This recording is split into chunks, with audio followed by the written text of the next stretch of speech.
You do it, Matt. Hello. Oh, are we on? Yes. I love these smooth starts we have. We should start making a thing of the starts. You're right, yes. RC Racing stuttering starts to live broadcasts. No, we should have like curtains that open and stuff. Really? Yeah, with a band that plays. You want to open your curtains, do you? Some an age rating warning, and then the curtains open, and it's. Is there actually an age range for this? Is the question. Not sure. Let's have a look at. These the main flies camera. are really annoying me. The by main the way. camera. We are on the main camera. It's just not moving. That's right. So, do all the introductory stuffy things. Hello, welcome to the EFRA ISTC European Championships. That's 1/10 electric touring car.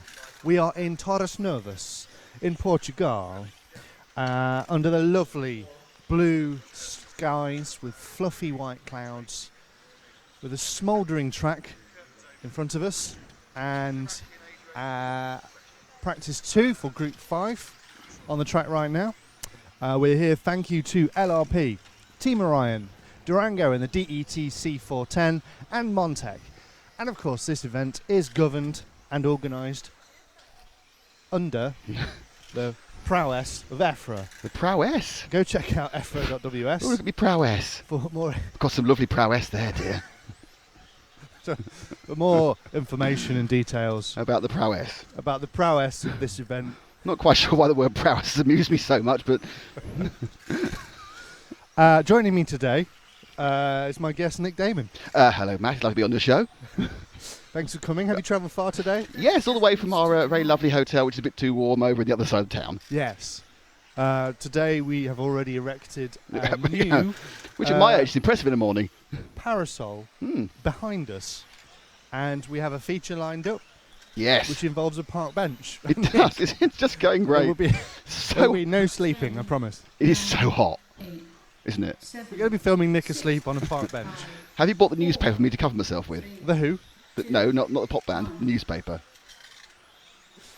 and a bottle of whiskey. Right. In a brown paper bag. That's always good.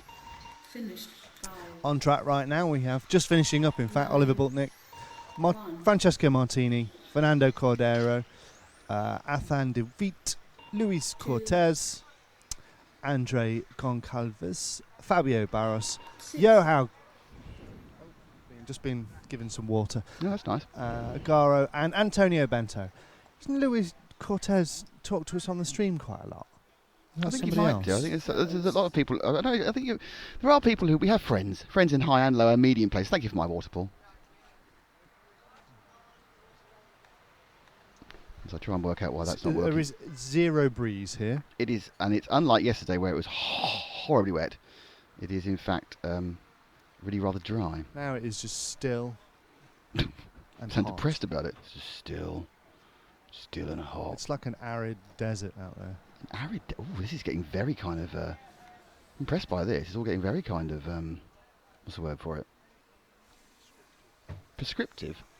No, this is worse than Mark Ryan, I think. Anyway, what is happening today? I can hear you asking. What's happening today? Thank you. Well, we have a packed programme for you tonight. After yesterday, which was kind of very much kind of, hey man, let's just calm down. Everything's woo and ah and hey. Practice. Get No, into the swing of it. no, it's not practice today. It's vicious fighting qualifying. It is practice, though, isn't it? Yeah, right, for the next half hour. There's about just the end of control practice where there is, which is seeding practice. There's 3 more heats of that. Then there's a short break where we're going to introduce our new benched-based feature. And then we get into 5 rounds. Yes, count them. 5 rounds of qualifying. 1, 2, 3, 4, 5. Of which the best 3 count. 1, 2, 3. You only have 2 pairs of tyres. 1, 2. And just 3, one 4, driver. 5, 6, 7, 8. Oh, well, yeah, I suppose 2 8 sets of tyres. tyres. 2 sets of tyres. 2 sets of 8. 2 No, sets of 4 4. tyres. That's 8. 8 tyres. Yes, so that's kind of ruined that counting because you're going 5, 4, 3, 2. 2. Thank 1, you. 2. Sorry. And 1 driver. 1. Yeah. Will win.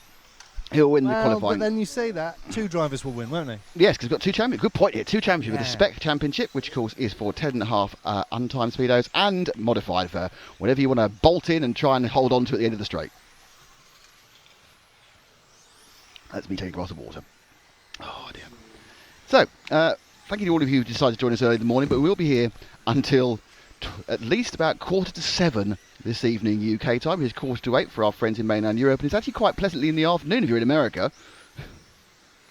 It's not often that happens. You've got a very America-friendly time frame. 4 minutes to drive. So,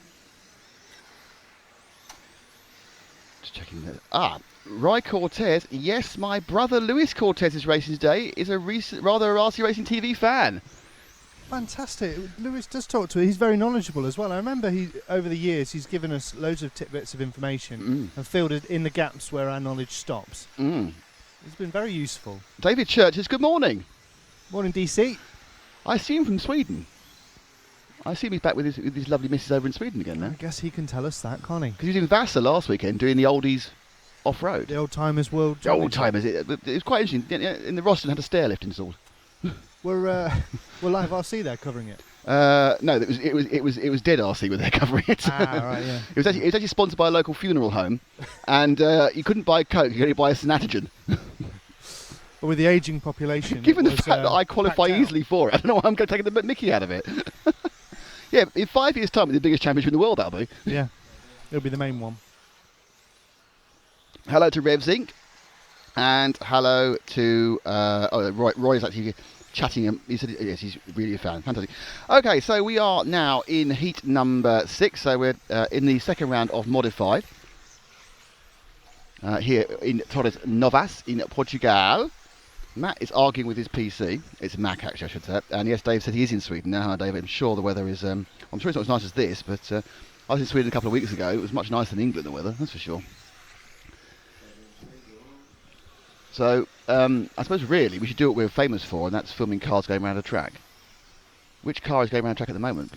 Number 3. So it's number 3, which is the car of Marco Kaufmann. No, it's 8 actually, which is the car of Manuel Wagner of France. Once I have these headphones, you have to shout a bit louder, Paul. I've got old ears as well. I'm very much looking forward to On the Bench. Mainly because you're doing the wrangling, you're bringing me my guests from the bench. If I look pained when you come towards me, can you go, this is Barry, what's his name? Because I might not recognise the person. If you look pained. Yeah, like, what the hell's that? I'll tell you the way the wrangling process is going to work. I'm going to go around the pits and say, do you speak English? If they say no, I'll be, come with me. The man who wants to meet you. No. Bonjour. Mais oui. Mr. Churches, I should race in the plus 40 in Vasa. David, is there a plus 50? Because I qualify for that, and I think I can eliminate some of those pesky youths who are 10 years younger than me. Michael Sperring says, good morning, Michael Sperring. I do love our polite viewers who welcome us in. Some of them are polite. Some of them get deleted. That is true, because they're trying to sell us things. Would you mind wearing a long white beard on the bench? Do we have a long white beard? If I find something, and then we'll have drivers sitting on your knee. Oh, it's like a Christmas bench. Christmas bench. Yeah. Yeah. I do feel that people sitting on people's knees has been kind of devalued by the recent exposés of the 70s major TV stars. Right. I just think it just gets a little bit kind of, when it was just the Catholic Church, it was amusing. Now it's Jimmy Savile. It's just sad. Yeah. It's good to see we're on to Jimmy Savile already. There is no 50, says David Church. Oh my God, I'm going to Barca. We almost went this year. I was talking to UC, who organises it, and they were trying to put together a package for us to cover the event. But it just because of where it was, and also because it actually was the same week as one of the Euro A's, it was just difficult logistically. But I know UC wants to try and get us there next year for the event. Is it going to be in the same location next year? It's in Varsity, yes. Near the amusement park and the very nice go-kart track. Yeah. I see it as me and you do as a two-man trip and just having a laugh in Bangkok, not exactly Bangkok style, obviously, but in Bangkok style. Now, we have not much time left in this race, so next race we're going to do properly. Because we haven't... Time has expired. Yeah, we haven't refreshed everybody on what... Oh, it's plus 40, plus 50 and plus 60. And what happens beyond that? Probably didn't have him with 70. The only person I know who I think is 70 and racing is a guy called Fred Hatfield, who races 12th. I think he's either 69 or 70 and he's still racing. And, irritatingly, beating me. That amused you, didn't it? But it's only like, that's only like a 45-year-old beating you. Oh no, a 55-year-old beating you, isn't it? I'm 35. Yes, a 55-year-old beating you, so you're 20 years older. You always beat me when things go wrong. David, we'd love to do it. All you have to do is work with your city to arrange the pounds, shillings and pence or the euros to get us out there. Also, we need to try and work out a date that's free in the summer so we can take the whole... Actually, this is quite interesting. There is a Euros in Stockholm this year, next year, which is a very long way to drive all our kit. Boo. But obviously not that far from... Well, I say not that far. It's a long way, but not that far from Finland, so it might make it a bit easier if it was a week after Finland. Stockholm, by the way. I love Sweden. We Go there all love the time. Stockholm. I love Stockholm. It's just not... Can you move it? Yeah, because it's not easy. We like to drive our stuff around now. It's a long way to drive from anywhere, even other parts of Sweden. Indeed. So the team will be in Sweden next year for the Stockholm. They're having the 1/8 track event in a brand new, very nice circuit just outside Stockholm, which will definitely be and looking to enjoy. It's a interesting logistical challenge, but it means the kit will be up there. So if it's the same, if it's a week before or the week after, and it's not an EFRA week, then that makes it much easier to trip up to Vasa. We just need the finance for Everything. Nick's support network. Yes. Yeah, I need to make sure our Medi Alert band works, obviously. And if you work for a major corporation, and we don't care if you're RC or not, but we love non-RC organisations, and hello to D'Agostini Model Space. Yep. Please come and you can work with us. You see, we have our friends at LRP, our friends at Team Orion, our friends at Team Durango, and our friends at Montec with us. But just the reason I keep pausing for Montec is because I keep trying to say a different body manufacturer who sponsors us in large-scale off-roads. My brain has not reset to... actually, I can say Graphel Body because they sponsor us in off-road, and they don't make the same bodies. They make different size bodies than Montec do. So I keep wanting to say Graphel Body, which are a large-scale production, when actually it's Montec who make touring car and 112 bodies. And if you look at Francesco Martini, he has one of the Montec bodies. And it looks lovely. He's got a great, fine body. It's a fine body. Paul, who are you with? All right, let's this is the penultimate. Car 7. So you're with Jérémy Limoges of France. Where is it on the track? All right, just going around there. Right, okay, so let Jérémy go down the main straight. It'll brake hard. I mean, this is the timing and scoring. It's half around the Durango D. Come up here through the LRP switch. Power up to the Montec hairpin. And then round the Orion O if we come in tight. Take as much curb as you dare on the EFRA E before powering it down the main straight and braking very, very hard again for the first part of the Team Durango D. And there we are, that is the track. And unlike an off-road track, which takes a long time to talk around, that was a lap of the track in 14 point... No, it was a 15-second lap. Viljami Kotoven's just on a 14.588. He's found some real... That's about the fastest lap we've seen so far. And I think the cooler weather is seeing faster lap times. Now, my guess is that most of the drivers will actually stick on a set of new tyres for this run, just to see what they can do. And so we may see a very fast practice coming up because the weather is not as hot as it's going. We've got a little bit of cloud cover temporarily, which is just taking the temperature of the track down slightly.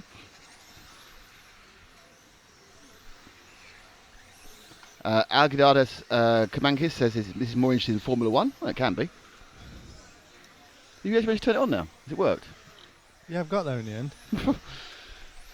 Matt has a Mac that is, we've decided it's a little England day. It doesn't like going abroad because it works fine at home, and then whenever we take it abroad, it throws an absolute fit, doesn't it? Yeah, it wants me to pack some tea bags, tins of baked beans, and Marmite. Marmite, yeah. And it wants you to refuse to speak and only speak in foreign language. Hello, duo, you have a powero supply-o. If you're in Spain, yeah. Yes. So here's Viljami Kotoven. Can we find car 3 by any chance? There he is underneath us now, going around the Orion O, blue and white.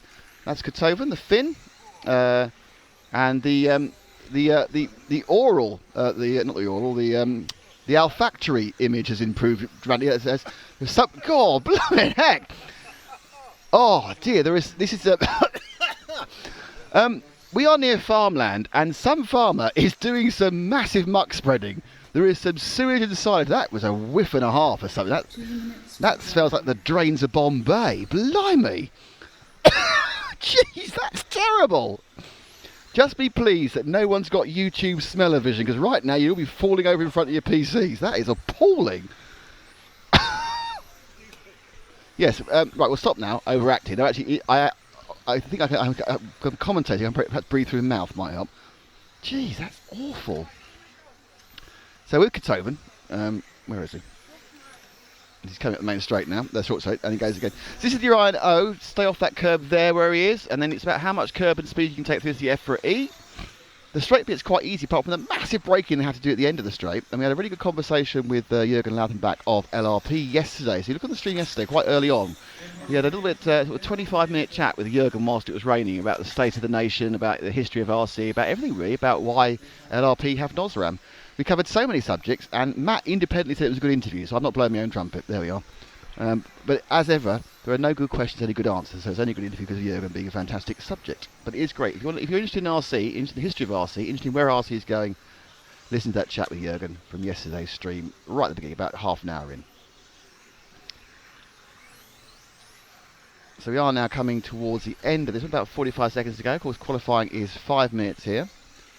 When they get into qualifying, they'll go off in order. They'll be called off 1, 2, 3, 4, 5, 6, 7, 8, 9, 10.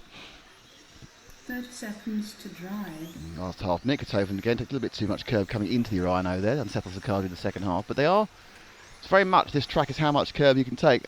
And qualifying is going to be very important, because as we saw 2 years ago here, this is not the easiest track to overtake on. It's got a lot of flow to it, and there's not a lot of places where you can get up the inside of someone. And I'm wondering whether under braking might be a possibility in the straight. 3, 2, When are they ever too easily overtake on? Well, All I ever hear is, you can't overtake on this track. No, Why don't they make tracks where you can actually overtake on a race? I thought the track last year you could overtake on. The Spanish track I thought had some places you could overtake. 3, I'm trying to remember it. Oh, yeah. 7. Because they had a kind of combination of corners where you could kind of get onto the outside and then you had the inside for the next corner, which Volker did a couple of times. But still, everybody going into it said, you can't overtake on this track. I think that's just a thing people say. You can't overtake. Well, I said you can't overtake on the large scale track, and you point out how wrong I was, because everyone did all the time. The track pointed it out within 13 seconds. Yeah. When somebody overtook. David Church wants to know how many in each class. Not on. Oh, he's been answered by Ryan. 31 mod, 32 spec. Yeah, it was a little bit of a thin outing. I think the spec outing is pretty much what you expect. 30 to 40 drivers. It's a good fun thing. Obviously, it's expensive to come from country into the spec event, but the mods, I think we're down about 10 on where we want to be on the mods, really. We were talking about this last night. The only name that's not here, who you would expect to be challenging for victory, is Gilles Groskamp, but Gilles has gone back to Thailand. Do you know if he's going to be at the event next week? Because he's obviously an HB driver, isn't he now? I would have thought he would be, being as he's doing so well with that car, with the R10. I think also you can fly directly from Bangkok to Istanbul, unlike London, where it's a nightmare to fly to. But so I would expect him. He's probably gone back for a week to see his piece, because he's done this kind of 3 or 4 week run in the UK in the Europe again, hasn't he? So I expect Timu to be there as well. And of course, he TQ'd the worlds in Bangkok with that car. So and Timu's given up to electric touring cars, hasn't he? Timu doesn't really do electric touring car anymore. No, next week we're talking about. I know. I'm just saying that's why he's not here, because he doesn't do it, not because he chose not to be here. No, he doesn't do it. No, we're talking about next week, though. Yes. I expect he will be there because he TQ'd the worlds. He is there next week. I know that for a fact. Fantastic. I mean, there must be a drivers list we could look at. There is. The only big name I know who's not going to be at Turkey next week is Robert Pietsch, who's had a family problem and can't go. So everyone else, we expect all the rest of the people to be there. Obviously, Hagberg, the world champion's going to be there. I think it's going to be a good event. Now I know the satellites arrived, I'm kind of quite relaxed about the whole thing. It's down to you and James. Well, it's arrived somewhere. Yeah. With someone. It's with a secret agent. This is the top heat. These are your big boys running around already. Choose a car. Any car. No, so it's Bruno Cahello. So Bruno and Mark Reinhardt, as well as later, are both on the white body shell. So they've changed the choice of body since they've been here and sprayed up a white one. So they've decided that the Bruno's also gone for the very thin layer of paint, because you can actually see through the car. You see that? You can see through the car as he's going round. So Cahello really is probably the favourite here. As local body. 2 years ago he sort of came on the scene. He jumped into, I think, 9th. He qualified, was a well done local lad, and since then he's obviously been winning TQ the last Euros. He won rounds and was very high up in the world. I think he may come 3rd actually in Florida last year. Done well in the other series as well, and in fact he is now catching up Ronald. So just move forward one car to Ronald.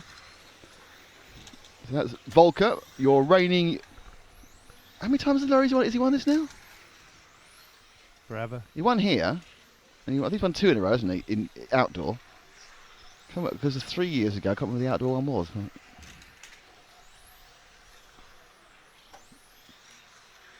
He's definitely won the last 2. And he won 2 indoor ones.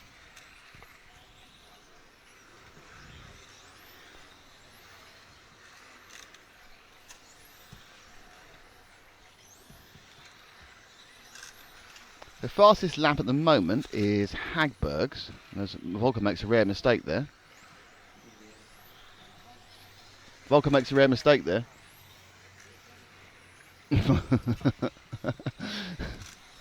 It's quite. Oh right, no, it's not. No. So luckily, he makes another rare mistake. We'll be able to show you it again. However, it's quite a rare one. Do you want to pick up Alexander Hagberg, who's about to go round the Orion O now in the green and white? 4. That's it. So Hagberg currently, if you can see timing, I'm not sure if my RCM timing's up yet, but these times don't mean anything because they stop and move around and think about other things and do other things and change cars. And let's see if we can get a replay of Hagberg making a mistake there. That's not a thing you expect to hear in the morning. Anyone see my Batman dongle? 2 minutes to drive. So Hagberg now comes out. So he's taking a lot more curb down the straight, which they've resurfaced since 2 years ago, hence the reason it's dark black compared to the light grey of the rest of the tarmac, through the LRP switch. Quite circumspect coming onto it, round the Montec hairpin. Trying to go wide. Let's watch this mistake again. Here he goes. Comes into the Orion O. Thank you to VRC Pro for our replays. Oh, yeah. That exit curb is where all the trouble is going to come. And obviously it's not a problem at this time of the race. You don't have to worry about it. But if you try and get greedy on this corner here and that curb there, that's where we see most of the action. I have not seen your Batman dongle.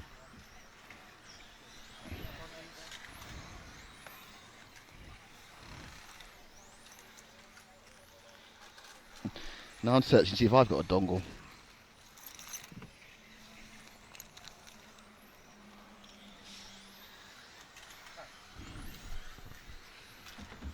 As we try and upload the graphics. Now you're pleased to know, after this happens, this 2 or 3 minutes, there's going to be a short break. And at this point, we're going to try and begin our new feature. Aren't we? How long we got? About 2 minutes. Yes, okay, that might happen. It's basically just me talking to people in a different way. Not like I'm not talking in tongues or anything. 30 seconds to Semaphore. Oh, we shouldn't amuse ourselves. It's really kind of selfish. What about live timing? We've got it's on live. We've got live timing up, haven't we? Yes. It's on myrc.com. Hello, everyone. Welcome to all of you who joined us. It's good to see you. Good morning. We are qualifying itself starts at 11:30. 8, 7, 6, So we've got coming as 35 minutes to fill, 4, which involves me in a chair. 2, 1. Okay. But are you wrangling? Okay. So we decided to have a bench-based. Pardon? Will you move it and sit on it and I'll come round? 7, Okay, so at the end of that, 14.437 was the fastest lap. Bruno Kerr the fastest 2 laps. And I'm now changing microphones. So, we are now, as they say... 3.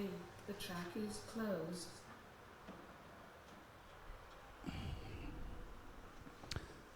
Right. Okay. So, what we need to do is we need to claim the bench. Is the bench in the correct position? Ah, here we go. This way? Oh, okay. So this is called On the Bench with Nick. So is it me there or interviewee here? No, you that side. Okay. Right. So I'm sitting here on a rickety bench and Matt's going to find me someone to talk to. Otherwise I need to talk to myself for a while. So while I'm here I can say hello and welcome everybody and...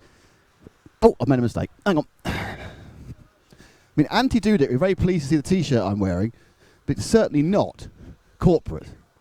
Because it's actually a T-shirt from the large-scale off-road championship about 5 years ago. I just quite like it.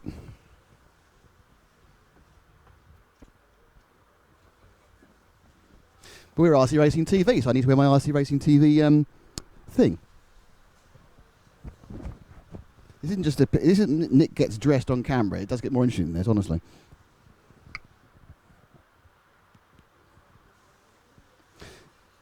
So who will Matt bring me? This is the question. Who will be wrangled up to? That's all right. Who will be wrangled up to on the bench with Nick? That's your question. It's very exciting. Just looking left, who could it be? So whilst we're here, thanks to LRP, thanks to Team Orion, thanks to Montec Bodies, and thanks to Team Durango and the DETC 410. Because at the moment, it's just a picture of me sitting on a bench. And Paul got involved with also, I apologise for my sunglasses, my reserve sunglasses. I left the other ones at home. So I'm looking a bit kind of over spacey. Everyone's looking at their results. When we go, Paul, it's like Matt's having an issue with wrangling. This is where this concept kind of dies, isn't it, really, Paul? Well, I know who you're going to get. Oh, Paul knows who we're going to get. Actually, we could hear that because you were being picked up by the Coles mic. Oh, here comes the first. Oh, look at that. Straight on the bench with Mark Reinhard. On the bench, Mark. Mark, how are you? I'm good, thanks. How are you? Very well. So how's it been going so far in the sun of Portugal? Let's say it's not bad, it's not good, but yeah, there are two guys who are going for the good pace, and we're just trying to catch them, but it's going to be difficult.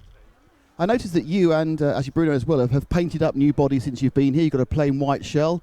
Why is that? Actually, I have one race body, but like the position I want to use on the car is not the same, so that's why I made a white one. Just try to get different positions of the body shell, and yeah, that's what I have to use now. Well, we're used to kind of winning with the traditional colours. I mean, how do you feel the year's gone this season? Because we've not spoken to you. I haven't spoken to you for a long time, it seems, even though you were at Retford for the 10th. So the two-wheel drive 10th went okay. How about the rest of the season? Actually, not too bad. I think it started good with some good ETS results. Could have had one more win, but I fucked it up. And then I won the Reader race, had some good end of the ETS season with finishing third in Trenchine and yeah, second overall. Yeah, now we come to Euros and it's a different story again. I mean, do you just are you struggling on the tyre? Is it the track, or is it just other guys going quicker? I think it's just like it's a pretty low grip track, so we are struggling to get traction out of the car. And like the two extra guys in the front, yeah, they seem like they are on pace, but yeah, the race didn't start yet, so we just hope to find some more tens a lap and try to battle with them. And are you off to Japan for the Worlds? Yep, definitely. So I mean, you obviously you are actually a previous European champion years ago in four-wheel drive. I mean, is it something you enjoy, or are you looking to take it more seriously? Kind of both. I mean, it's for sure I enjoyed the off-road, but I think now we could see that I can also do pretty okay results on dirt. So on Astro should be even better for me.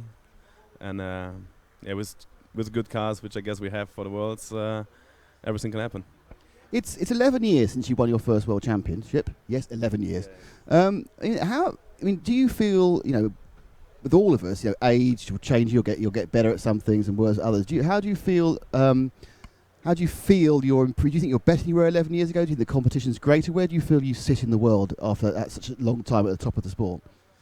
I think it was just different. Like 11 years ago, I was just like kind of a nobody. Had some good results before the Worlds, and it was for me an honor to drive against Masami and Hara and all the guys. So yeah, to win there was a kind of a surprise for everybody, and it didn't really change. Like all the people who come up now who are fast, it's just kind of the same level. But now, as you belong to the same guys, it feels different than when I was young. Has it got, given the fact that the thing was, and actually I think one of Anders Myberg wrote an item this week about it. Do you think it's hard to be a top driver now that everyone can get the best equipment? Because in the past, being a sponsored driver meant you had the personal attention of Jürgen or Oscar and that sort of thing, and you had your own line of motors at one point. Do you think it's now easier to be a top driver? Yeah, for sure. Like in the electric way, for sure. Like you don't have to have the best normal cell batteries, which you can only run once. Otherwise, you don't cannot make the 5 minutes. So now, if you buy in brushless combo and the lipo, it's the same for everyone. Even my stuff, I just take sometimes from Tony's shop, so it's nothing special at all. But yeah, it was also not easy to get sponsored in the past. I mean, I got my first contract after I won the Worlds, so I got sponsored with parts and everything, but like travel costs and everything was still paid by ourselves. And yeah, I mean, now there are way more team drivers around than in the years ago, I guess. You've obviously been very closely associated with Tamiya all these years, TRF, and the factory involvement from Yamaha's Yamaha. That's been great with Yamaha, wouldn't it? From Tamiya has been going up and down, up and down. I mean, do you understand what the policy out of Japan is for the TRF team? Because they kind of, there's rumours they're going to get it away, there's rumours they're going to increase it, there's rumours they're going to take it away from. I mean, for example, will there be a rebirth of the off-road after these worlds, or are they now turning much more into what we would call a consumer company, just for people who bashers? To be honest, I have no idea what really is going on in that company, but it seems like they're doing more and more again for touring car at least. So we're getting all the time new stuff, new products, and to test. So for touring car, it's really good. So I really enjoyed. And with off-road, I've actually no idea. I guess they're going to continue with the TRF cars, but no team. So that's it. And my personal favourite, as you know, is 12th, which you are the world champion. Congratulations. Thank you.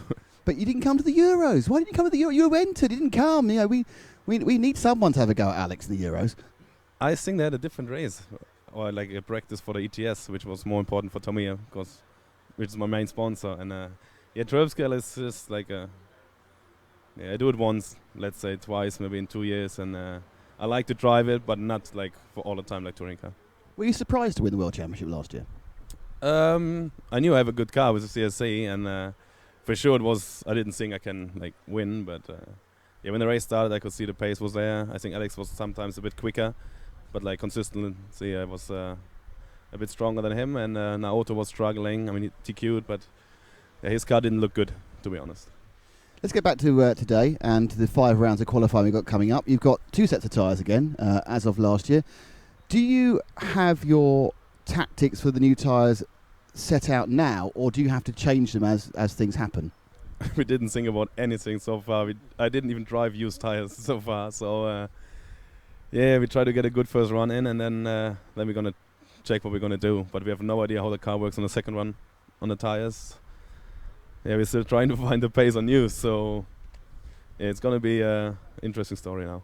What's your thoughts about that? I know I chatted to Alex yesterday, and he says no, it should be new tyres everywhere else. But my point is that there's virtually no motorsport, full size or scale, where you get free new tyres. Everyone has a tyre limit. Formula 1 has a tyre limit. MotoGP has a tyre limit.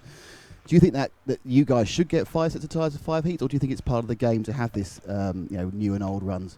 I think we had it 2 years ago. We had like everyone new tyres also for the finals. It's for us top drivers. It doesn't matter. But so it's nice to have everyone new tires, so you don't have to think about how is the car on old. But for the people who have to buy the stuff, I think it's for sure better to make a limit. So the costs are way too high if you have everyone new tires and practice with new tires all the time, because you have to drive new tires and practice to see how the car works. So I think it's better to have a limit. Mark, I'm going to let you go and work out what your tactics are. Thank you very much for talking to me. Fantastic. Thank you for being on the bench. And now who's next? On the bench. We're going to use it on the bench. I'm going to say on the bench. Hello, sir. How are you doing? I'm very good. Mr. Meyerberger. Now, a new career as an author, as a writer of articles. Yeah, well, if I would get paid, it would be an awesome career. But yeah, I do write a little bit, and I try to put my opinion out there. If people like it or not, of course, at the end, I do care, because I try to make my own reason behind the article and tell why I feel the way I feel. Of course, there will always be people who don't think so I'm okay with that. Yeah, for those of you who haven't read it, Anders is writing for an article on Red RC, redrc.net. Go and check it out. I think it's probably still on the front page. Might be the second page now. It's a couple of days ago. Outline your theory. About what? From the article, which kids today don't have to try as hard because it's too easy. It's given to them. Well, it's not in general over all classes. I mean more in touring specifically, because if you take 1.8 off-road as an example, we have Ty Tessman and David Ronnefolk, who are young kids coming up and now basically more or less dominate is the wrong word, but also Elias Boot also won the Euros. And they are not from the old establishment. Like if you see here at the Euros now in Portugal, we have Alexander, okay, Bruno is a new guy, and then we have Ronald, we have Mark, we have, if Gillis and Andy Moore would be here, they would probably be in the main as well. So I don't see that in touring that too many youngsters are coming up. They might be in 8th, 9th or 10th in qualifying at a big race, which is of course extremely well. But to be top 5 or top 3, I haven't really seen anything change the last years in that sense. So I just thought about that a little bit and wanted to put it in an article and since I did drive many years ago, the amount of work you had to do between the runs, it's just so much more than today. And I'm not sure if that's the reason, or if it's stock which is the reason, or if Modify is just so overpowered that it's just so difficult to get to the level where you need to be at. But at least I don't think it's lack of talent, because I don't think so. Because again, if you look at 1.8 or some other classes, youngsters come through. But in 1.8, the technology didn't really change the last 10, 15 years. It's still a nitro engine. It's still the same size. It's still nitro fuel. Of course, the cars get better. The tires get better. The engines get better. But compared to touring, it's more or less no change. As also wrote in the article, we went from, as an example, we drove the Euros 2001. 2001? 2001 in Holland, in Hempstead. Where Spachet was TQ with 5 or 6 seconds or something, and dominated that event. And now we had World Championships at the same track in Modified, where Gilles won the World Championships 3 years ago now already, which is already quite some time. And they built a chicane after the sweeper going onto the straight to slow us down, and we were still almost 3 laps faster. And it's not 3 seconds in 5 minutes, we're talking about almost 3 laps. And if you would put a 1.8 buggy from 15 years ago on a track from today, you're not going to be 3 laps off in 5 minutes. Is of course the laps are shorter, because we have maybe double or 3 times the power. We maybe have double, 3 times or a little bit more run time, and the cars actually even got lighter at the same time. And still, you don't need to do all the work with the brushes and the commutators and all of that. So I just wanted to get that out. And so I know there are Red RC guys since quite a while, and they asked me if I wanted to make an article or a column. So I thought, why not? No, it's very very interesting. Well, to me, it's interesting because the first event we ever covered actually on RC Racing TV was the 2006 Worlds, which was the crossover point when we just saw brushless with a couple of guys wearing brushless. Interesting. We filmed the second final, and 2 of the guys thermaled with their early brushless speed. I think it was Craig Drescher and Rick Howard. I think actually stopped in there. They actually ran brushed motors, but it was Ronald Volker was, I think, at least, unless I'm really wrong, he was the only one in the final with brushless. It was 6 or something, where a couple of brush guys thermal their speedos also in brush, because they were coming to the limit of what a brush motor can do. And what you see today in Modified is just unbelievable. I had the pleasure of going to the German Championships 2 weeks ago in AC Ham, or AC Ham, and we did over 120 kilometers per hour on the straight. And it's not like you even see that the cars are reaching top speeds. It's just the straight that's it, and you need to brake. So, of course, if you go even faster, the tires would explode or something else would happen. But we have just so much power today that even if we would have dreamt about it 15 years ago, I don't think we would have thought about what we have today. And of course, you're one of the people who's behind controlling the power, obviously with the Orca line and speed controls. I mean, is it the interesting thing is now that even the speed controls aren't having a problem with it, are they? I mean, they were very delicate little things 7-8 years ago, and now it's like off you go, and they're so strong. I mean, is that just because electronics have improved, or is it because you understand the requirements more? Well, I work with Orca. I'm not very closely. It's obviously different owners back in Asia, but I work very closely with them. But I think in general it's just a much better understanding of what we need now and a normal evolution. So it's basically you had a brushless motor and a brushless speedo before, and then you realize, we can do different timing things. So we did timing things, but then the motor wasn't made for that. So the motor makes the speedo warmer, the speedo makes the motor warmer, and then we have better motors. And then all of a sudden the speedo was again the limit. Then we increased even more turbo, more timing. But the main difference is how you deploy the timing in the speedo to do that in an efficient way.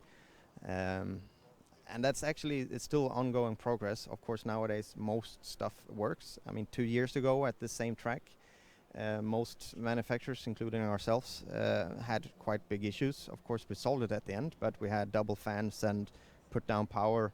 And now we, even with, in my opinion, less traction in the tires, we made a new lap record on the track with 2/10. And I think with the same tires which we had 2 years ago, we'd probably go another 2-3 tenths without any problems. So it is a bigger understanding of what the requirements are and how to put the power through the speedo to the motor efficiently, and also due to the fact that batteries also get more powerful. I mean, we're not at full power on this track, not even close.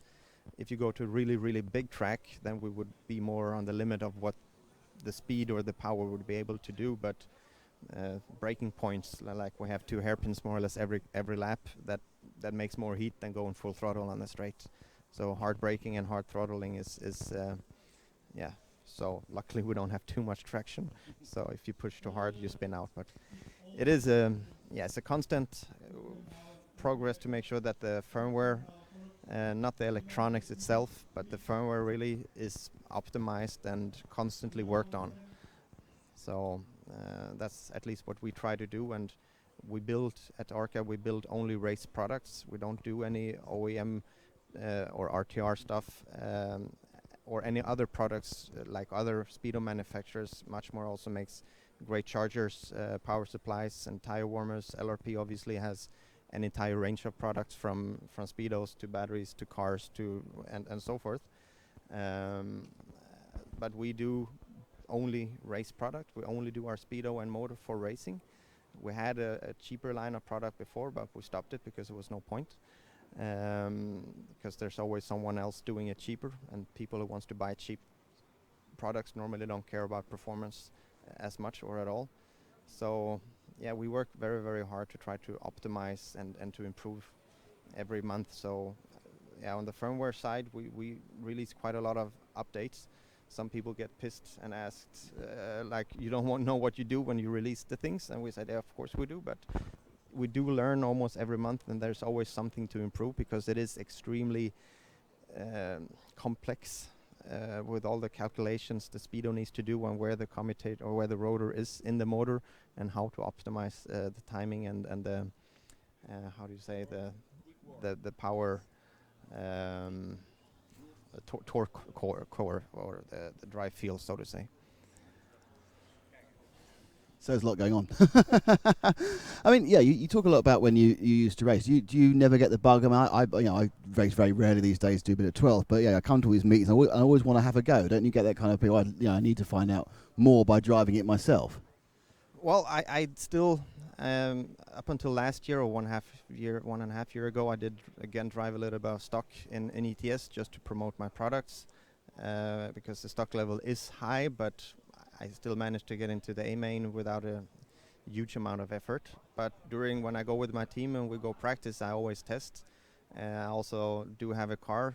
I sometimes also drive because as I also develop my own product and also help Orca in developing, it is extremely important to be able to still drive a car. I cannot beat the top guys anymore. I couldn't do that when I quit 7 years ago either. But you need to be able to have an understanding of what's going on at this moment and how the cars are now, how the tires are now, how the speedo and the motor are at this moment, because otherwise you cannot really support, at least in my opinion, you cannot support your customers in the best way, because if I don't fully understand my product, and not only technically but also practically, how can I bring it to my customers? I think too many people are too theoretical in their approach. I try to be a little bit more hands-on, so I do still drive, and as I said, when I go testing with my team drivers, I always test their cars, see if I can adjust their driving line if needed. Most of the time it's not needed anymore, but there's always small things which you can improve even with the top guys. I mean, I work very closely with Alexander since he was 11 years old, and I still do. He's obviously way better than I ever was, but that doesn't mean that I cannot see that there might be an improvement somewhere which he might not have seen. And I can't do that unless I actually still know how to drive. I think a great example to a point, not really to that point, but still, is Adrian Newey, who actually, is one of the best aerodynamic designers in Formula One history, or maybe the best, depends on which side you work on. But he also went in a Formula One car. He even went in Spa and went through Eau Rouge in full throttle, just to have an understanding what what's going on, how is the feeling? Because if you don't get the feeling, you need to understand the feeling. I think that's extremely important. It's also something I think, at least without having ever met him, you have obviously. I think he's not he's technically very good, but he's also practically very good. He has an understanding of what the driver really needs, not only the numbers in the wind tunnel. If you have a combination of those things, I'm not sure he's the smartest in Formula One, but obviously he's one of the most successful in history. I think he's the smartest. Well, that could be, but again, I never met him, so it's hard to know. I don't think Ross Brawn is really stupid either. But there is also with Ross Brawn, you need to have a feeling of the combination of the technical and the practical, and how you combine that, because otherwise you will just build a theoretical car and no one will be able to drive it. And so yeah, from a short question, long story here. Yeah, I don't do racing so much. Maybe I will race a little bit next year, depending on how my car project will be going or not. But I'm not a racer. I stopped my active racing career 2008, and it was an okay decision at the time. But I still drive. I can still drive. I do practice sometimes, but the stress of at a European Championships, I don't need that, to be honest. And I'm quite happy that I don't need to go up and focus 100% for 5 minutes. And if you forget to focus for 2/10, your entire qualifying is over. I'm too old for that. Sounds like my drive zone. And thank you very much for being on the bench with me, and good luck for you and your team. It's fantastic. And no worries, it was great to talk to you. And I think it's very. And I have someone else be on the bench with me. It's Vajami Kotoven. How are you? Good. Yeah, watching your car in the last practice, you seem to have found some extra speed. Was that just because you'd switched to new tyres, or had you changed something overnight? Yeah, I changed a little setup too, because in the first control practice, car felt a little unsafe. I made it more easier to drive, and it's okay. Are you there aren't many of the amazing automatics here. Are you having to? Have you got a team around you? Or are you having to make all the moves yourself? We have like 2 drivers in modified and 1 in stock, so it's a small team, but we work hard, and our team spirit is really good. So. But of course, it is a completely different concept. As when everything's the same, and no offence to all the other manufacturers, but you look at it, it's 2 belts, it's that, and this is completely different. I mean, when you've got the thing set up properly, does it still feel different? Does it drive in a different way, even when it's working well to a traditional car? Yeah, I mean, the basic of setuping the car is still the same than the standard car, but yeah, I mean it's basics are same when you compare to other car. You make actually same setup changes like in these cars. So, yeah. But would you say the base car is is it more on the front end? Is it more on the rear end? I mean, do you find it has a different basic balance? So because obviously it's a shaft drive, so it's got the rotational concept as well. Does it actually feel different when it's working well? Yeah, I mean, sorry, what do you mean? Like? Well, I mean, yeah, because obviously with the shaft drive, it's different from the belt drive. Does that make it handle differently even when it's handling well? Yeah, it's different handling, and we are working to get better on power traction, because if the direct main shaft, it's just stiff, so there is it's very low traction, but now we have like a floating front end and floating rear gearbox system, and it's very good on power now. So we have upgraded the car, and it's getting better and better. So handling is getting more like belt, and we still have benefit of the soft, so it's pretty good. And would you say the design concept is more suited for outdoor racing or for indoor racing? Indoor. And now we are working on very hard to get it on asphalt very good also, so we are on the right way, and yeah.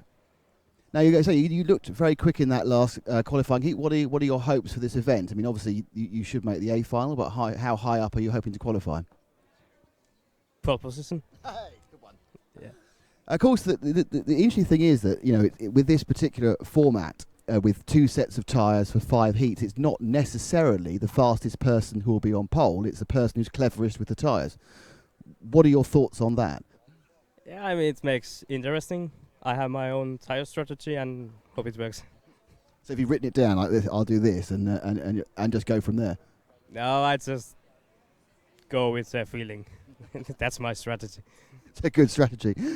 So I remember we've seen, obviously you've been on our cameras many, many times. I mean, how has your racing career been going for the last year or so? Do you think it's going in the right direction? Are you pleased with the results? I mean, this year was not as good as last year, but I think now we are on the right way again and should be good during the next season also. And yeah, and now maybe it turns out to be my best season ever after this race. So yeah. But John, thank you very much for being on the bench with me. That's fantastic. And we will leave our bench. It's still, look, Matt, come on the bench with me, Matt. Because I want Matt can be on the bench because he was wrangling there. And Going to get a banner. Found a banner for the on the bench. There will be more on the benches later with me and with Matt wrangling. Are you a good wrangler? Everybody was getting lunch, even though it's not lunchtime yet. Elliot was crying into his car because he's broken it. And Ronald's about ready, but he's still munching on a sandwich. So Robert Ito doesn't want to talk. Really? Well, that's a bit naughty. Anyway, we have track action in 7 or 8 minutes. So we're going to come back and film the track action. And this bench will be in use again later today on the bench. Yeah, under the. See, you should be ready to move away. Look, I've signed off. Now, let me do it again. So, with thanks to LRP, Team Orion, Montec Bodies, and Team Durango and the DX410 from Matt, from me, from my guests on the bench, it's goodbye. From the bench. Good point. Ah, dear. Right. So we have a few minutes of quiet before the noisy action of qualifying starts. We've now worked out what the sign-off from the bench is, so things are getting better all along. Bit of a disaster, the sweets have fallen off, that's not good.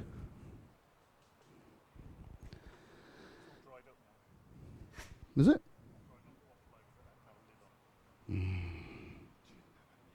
Didn't have a lid on it. This is mine. Put a lid on it. Yeah, that one.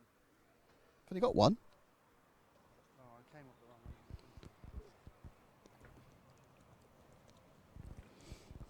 one. Ah, right.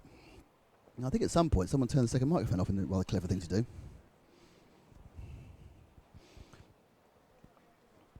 So we are now a couple of minutes away. I shall hand this microphone to my erstwhile colleague. Here you are, erstwhile colleague. What's going on? I'll just give you the microphone. Try not to overboost this baby. So, well, everybody, it's prediction time. It basically gives me a chance to change my prediction from earlier. Because, what was Mark saying? Not going well. He doesn't think he's as fast as the... Fast people. Yes, as the X-ray people, sorry. Just coughing himself to death. So we are now about to begin quaffer flying in a few minutes. I'm not quite seeing how they've reorganised people. I did hear a couple of people kind of moaning, but then it's kind of moaning tends to be the default position for most people within qualifying situations.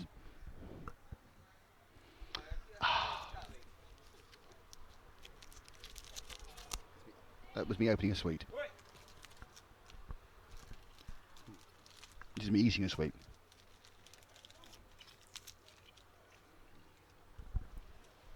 Extra sugar. So, we have got 2 rounds of qualifying, followed by a half-hour break for lunch, followed by 3 rounds of qualifying.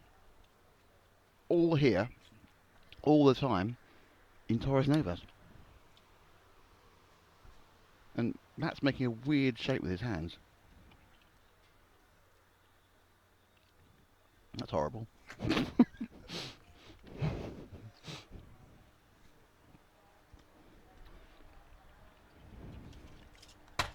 Yeah, it's broken something now as well.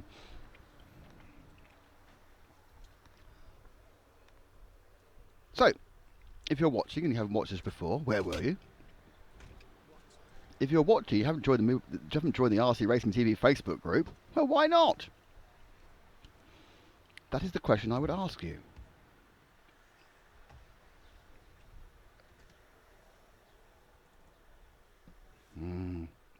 Mark Vardy is criticising my socks. Apparently I have one sock up and one sock down, and that's not on. Sorry, Mark, I didn't realise that. I've now brought the second sock down to match the first one. But that's the important feedback I need from the group. Well, that was wrong for a start because you need to pull the other one up to meet the other one. No. Socks up when you're 50 looks a bit kind of weird. Socks down when you're still down with the kids. Well, you should be wearing trainer socks for a start. That is true, but I haven't got any. Or sandals. Yeah, sandals with socks. That's the opening. So let's say hello to some people. Hello. Hello to Jeremy Hobson. I didn't get a hello from that man. Hi. Hi, Welcome. Jeremy. How are you doing? Welcome to the RC Racing TV Facebook group. Leandro Rodriguez. Hey, Leandro. Mm. What's going on? Leandro lives in Pinheiros, which I think actually is in Portugal. Hello, Leandro. Welcome to the RC Racing TV Facebook group. Wonderful country. Welcome to Ryan Butcher, who I think is from the good old US of A. Let me just check. I'm loath to do this. No, he is... Yes, he's in Indiana. He said Manchester, but Manchester's in Indiana. Oh, it's done it again. No, that's right. So, welcome to Ryan. You're a member of the group. Welcome to Mike. Oh, no. Mike Endicott's been added by someone. What do you think about adding? We don't do adding. I don't know what to do now. Mike, if you actually want to join, you've been added by Sean Pooley, just ask to join yourself and we'll bring you in. So I'm just get me that way. We don't want people who haven't actually positively asked to join the group. This is a genuine 6,890 people, not a made up one. Welcome to Leo Taylor. Hello, Leo. Welcome to the Leo. Sorry, welcome to the RC Racing TV Facebook group on Facebook, obviously being the Facebook group. And welcome to Bobby Green. Hi, Bobby. How are you? Bobby is a member of our group now. He joins everyone else.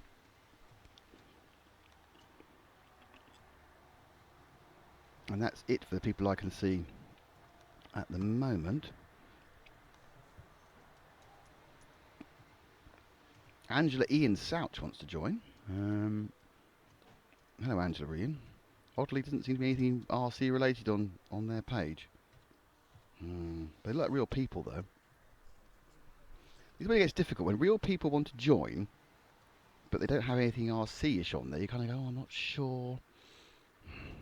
What do you think, Paul? Yes or no? Yes. It's a yes from Paul. Well, Angela's in then. And John Wright. Welcome to John. How are you? John is, I believe, probably from the good old US of A as well. It's hard to tell. Again, he's very RC-ish, but it's hard to tell. No, I think he's actually from the UK because he's got a very bad caravan, which is kind of the giveaway if you've got a bad caravan.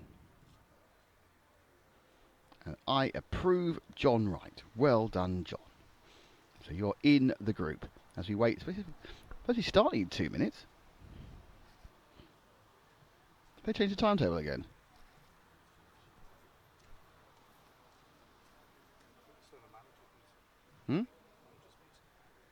Alright, because it's supposed to start in 2 minutes, according to my timetable. 11:40 is what it says on the board. Oh, it's gone back 10 minutes, okay. It's 10 minutes, you've got 12 minutes to this drivel in before you actually start racing.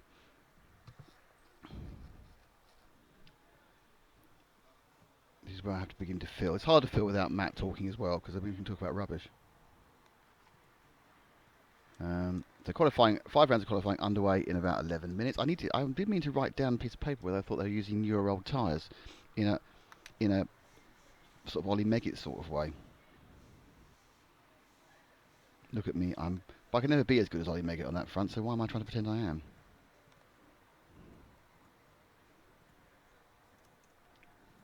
Do you know how Elliot had broken his car? No, he's prepared to talk about it in about 10 minutes. I see. So when you have online, the online streaming is not... Why have they got 2 versions of the same thing? Anyway, so... You're waving at me and I was just looking at something, being confused. I was massively confused. Right, okay, we'll be back in 10 minutes with qualifying. So, see you in a second.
Hello everybody, and we are now back. We're running a couple of minutes late, it appears, due to, I think, a little bit of consternation about the reseed, but we are about to get underway with the first round of the first heat of spec qualifying. We are RC Racing TV. Hello. Thanks to LRP, thanks to Team Orion, thanks to DET410 from Team Durango, and thanks to Montec. We are here, and of course mostly thanks to EFRA, the European Federation of Radio Automobiles.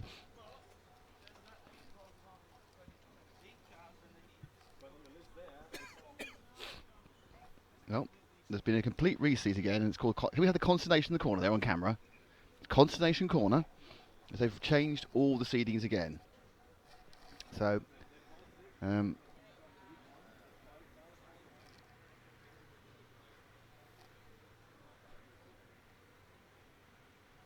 we are, it's a modified reseed, it's very exciting. So I think they had it a bit out of kilter with 10 in one heat and 9 in another, and now they're moving it to the same number in all the 4 heats. Alex Hagberg walks out, he's got some... has he gone for no socks or training? He's got a much better sock theory than me, hasn't he, really?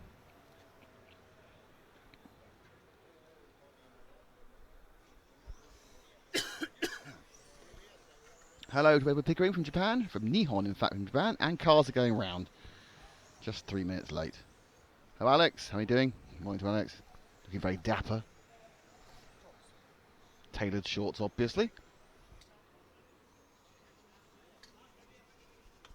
First person out to Marshall's, Ronald Volker, has been sitting in the sun now for about 10 minutes. Can't be a good thing for him.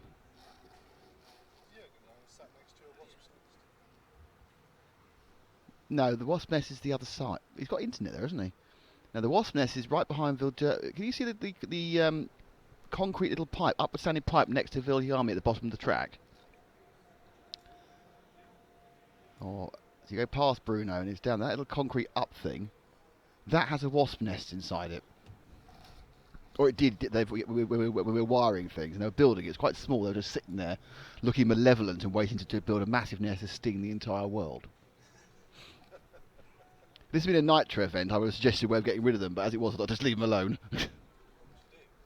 Fuel match. They're wasps. I'm as humane as anybody as far as animals are concerned, but they're wasps and they're out to get you. Wasps and mosquitoes deserve to die, everything else deserves to live. I'd never kill an ant. What about scorpions? Yeah, that's fine, they won't attack you. What purpose do they serve?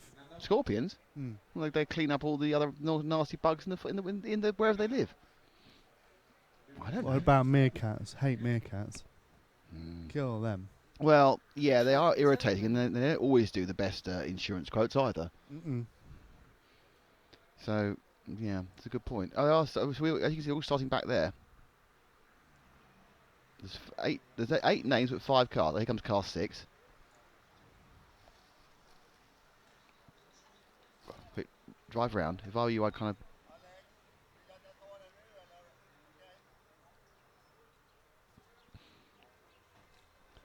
So we are waiting for qualifying to get underway. We have 5 rounds of qualifying. 2 rounds, first 2 rounds run back to back, and then we have a half-hour break. And then no, you go through the gap there. Oh dear. Oh, he was right actually. I'll let him off. That was the right way of doing it. So this should be Duarte Vasconcelos, Vidi Guimard, Patrick Dos Santos, Rudy Amaral, Mateo Costa, Pierre Jorabe, David Geffard, and Hal Grosse. I'm suggesting a couple of those aren't here. 1 minute to start. And all the kind of whatever it is stop. The ball stops now and the actual thing starts. Is that what they say, isn't it? What? What? Well, the actual we've had the day and a bit of nothing, and now this is where it all starts to count. This is when the ball stops and the I don't The know. balls? No, I don't want to say the second part of bull. Oh, by the way, anyone who listened to Mark Reinhardt interview, I apologise for one of the words he said there, but he's German, and Germans do love to throw an English swear into 30 interviews. seconds to start. I gave everybody strict instructions about how to behave. Start Mark didn't listen. Car 1. He dropped an 3, F-bomb. 2, 5, 4, Andreas 6, threatened, 7, 8. but he didn't deliver. No. Andreas is amazing. Andreas is like Yared, Tebow.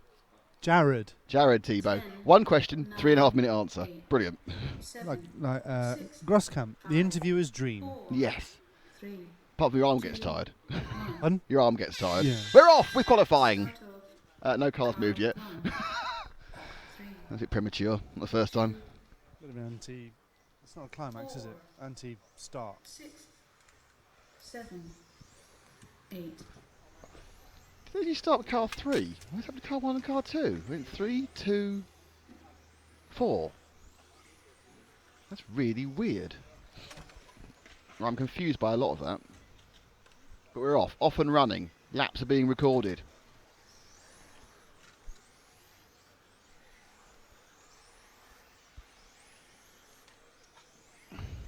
There's been an error on the screen. Sorry, everyone. Oh, it's not say qualifying round. It's not round 5. Qualifying round 5. Yes, the whole day's disappeared. You didn't notice. So I fixed that. It's now qualifying round 4. So as I thought, only 6 cars have taken part in this initial thingy. And 4 cars for the 17-lapper. It is Rudy Amaral in car number 5. Who are we with? Car 3. Let's get to car 5. That is not on track at the moment. It's the last car, I think. Yeah, so this is the car now through the Orion. That is the man, Rudy Amaral. He's got horrendous oversteer, but he's holding up. That's not the line round. Neither of those are the line round that corner. But he is the fastest here so far, so he's obviously done something good the first couple of laps. That one, not so much, I think.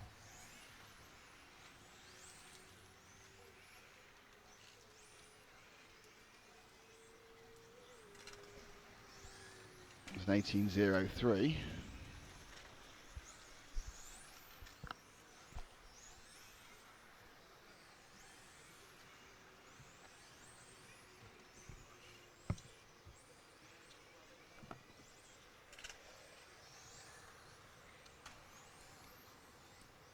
Positioning after 2 minutes.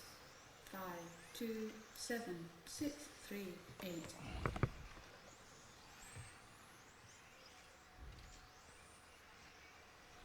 It's Amaral still leading in this one.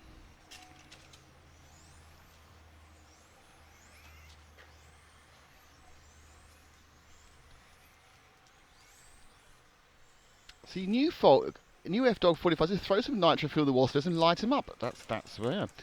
Dave Rainey, wasps are the skinheads of the insect world. You're getting no support for your wasp love, Matt. Oh, we've got a problem already. Oh dear. Oh dear. This is bad news for David at Rudy Amaral.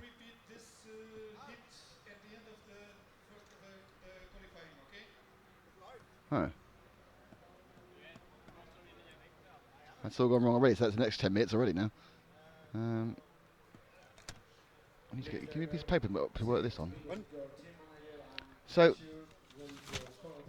things are going a bit wrong already.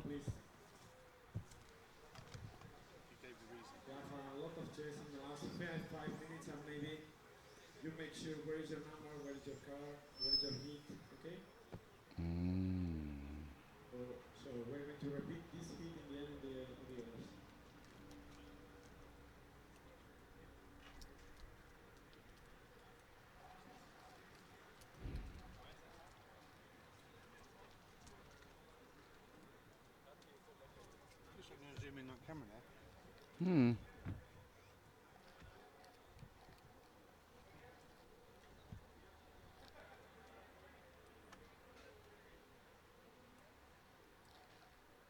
Well, that was a good start, wasn't it? That's a bit of a false dawn, really, wasn't it, that one? Yeah. Not ideal, is it? I'm not sure why they restarted it, because it was timing all right. I'm just wondering whether the cars didn't have the right numbers on. It all went a bit wrong. Which is sad, really. Everything's gone perfectly to this point, and suddenly, the moment it starts counting for something, I give it the big build-up. So that means they're going to run this right at the end of the day. At the end of the day or the end of this round? No, they can't run the round because the rounds meld into each other. So it's actually going to be the last thing. They're going to add this to the end of the day. Right. it's not going to make a big difference to anything 'cause it's the slowest people in the stock side. But obviously they deserve to have as many laps and the best chance as everyone else does. Of course. But yes, it's all a little bit, what's the word for it? Strange. All gone a bit Pete Tong. Yeah, it has gone a bit Pete Tong, you're right. I'm now trying to arrange my timing screen so I get the things I want and not the things I don't. Which is obviously advanced work for me. So we will change the timetable. We will stop the race for 30 minutes, okay? To have time now, starting now, so we will start at which time?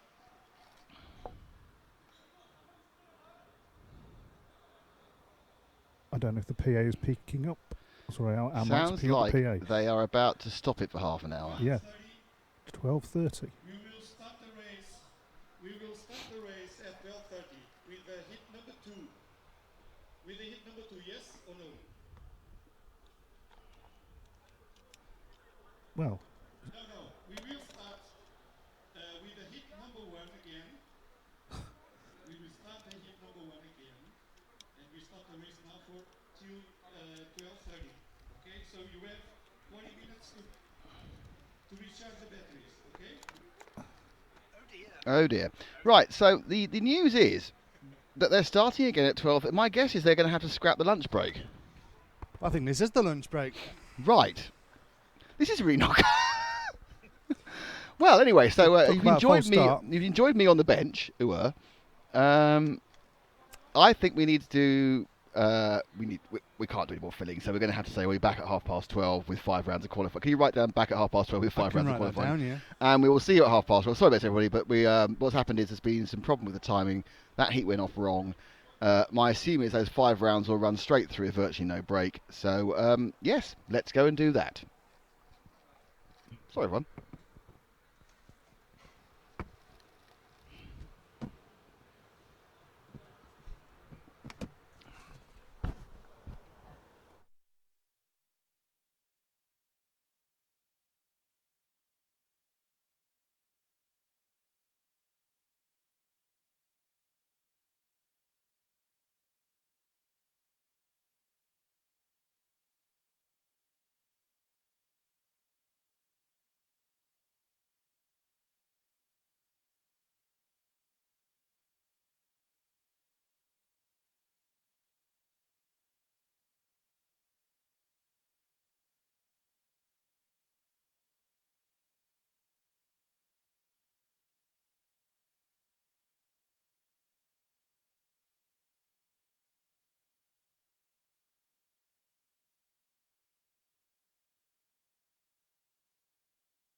Hello again, and we are back.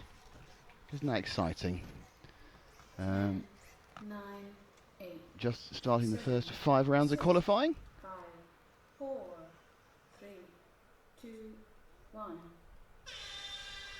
Start of car And 1, let's see 2, 3, if they 4, go. 5, 6, 7, 8. So we are qualifying, and it is 8 cars this first heat of qualifying. Round 1. No, we whingy about the lack of numbers on certain people, which is never a good thing to have.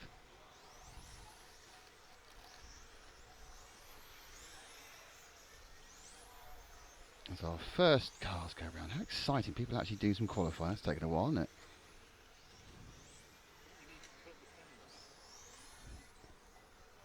So let's get onto the main camera. There we are. Matt's deserted us for a second to do something else. Who are you with, Paul? Pink. Go with the orange car. It's car 6. So that's car 6 of Jean-Pierre Rabet. This is the first of 4 rounds of stock qualifying, spec qualifying. We have first of 4 rounds of, 4 heats of modified. So we are finally underway after a long time being in Portugal and nothing very massive import happening.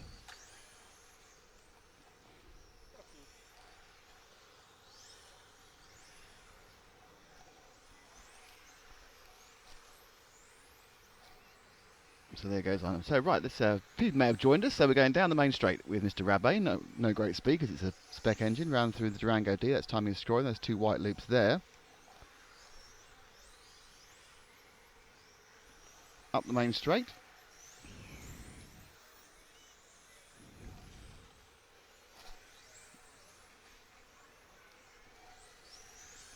So round he goes. Timing and scoring. That's Durango D. Coming through the LRP switch. In and out. Underneath the driver's stand. Up towards the Montec hairpin. We're going round the Orion O. Careful on the curbs, everybody.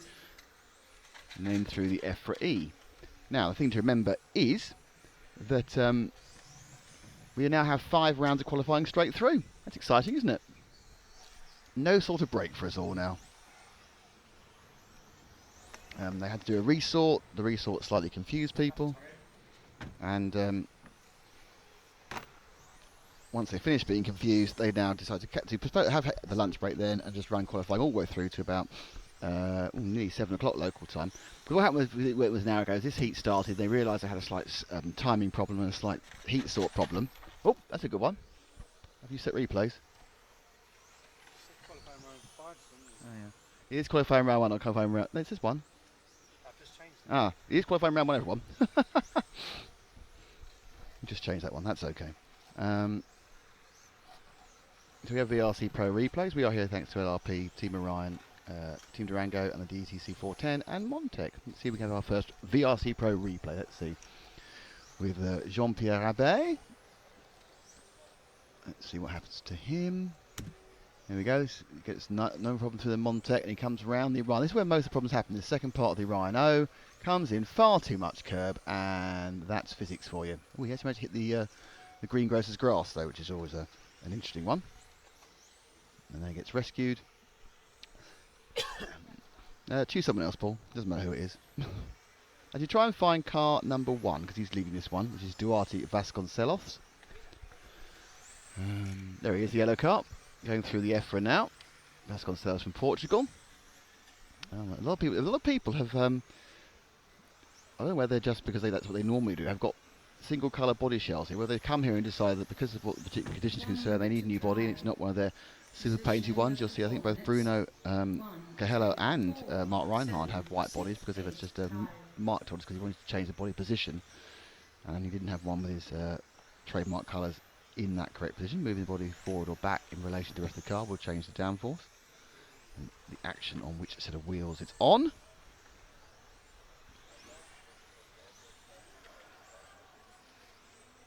And 30 seconds to drive. half minute to go. Vasconcelos now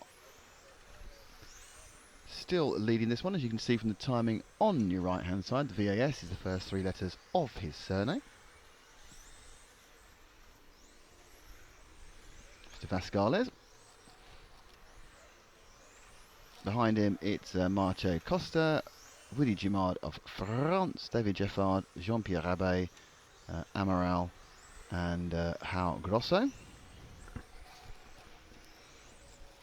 Best lap we've seen from anybody is a 17.3 in this, which is obviously this is the first heat, and they have been sort of reseeding to speed is going to be towards the bottom end of the stock speeds we're going to see.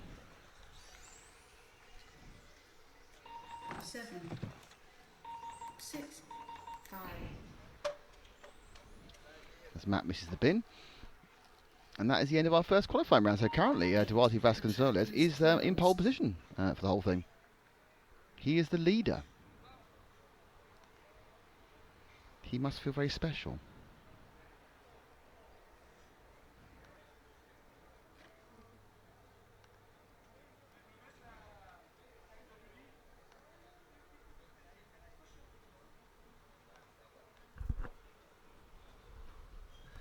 Okay, next up it is Johan Bukowski from France, Rui D'Almeida from Portugal, Luis Carrera from Portugal, Jorge Simos from Portugal, Hao Yardim from Portugal, Frederic Santos from Portugal, Goncalves Alves from Portugal, and Jorge Chalupa from? France. No, Portugal. So there are 8 cars in this heat, I think, and there are basically everyone's Portuguese, apart from Johan Bukowski, who's going off on car 1, who is from the Republic de Francais. It's a very pretty purple and white car.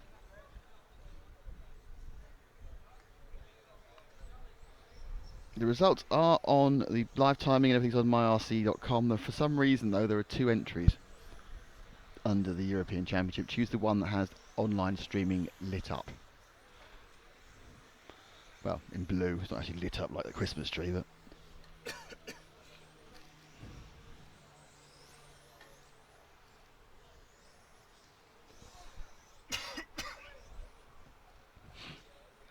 So at this point, our massive parasol construction is coming into its own, because we are now going to get some shade behind us.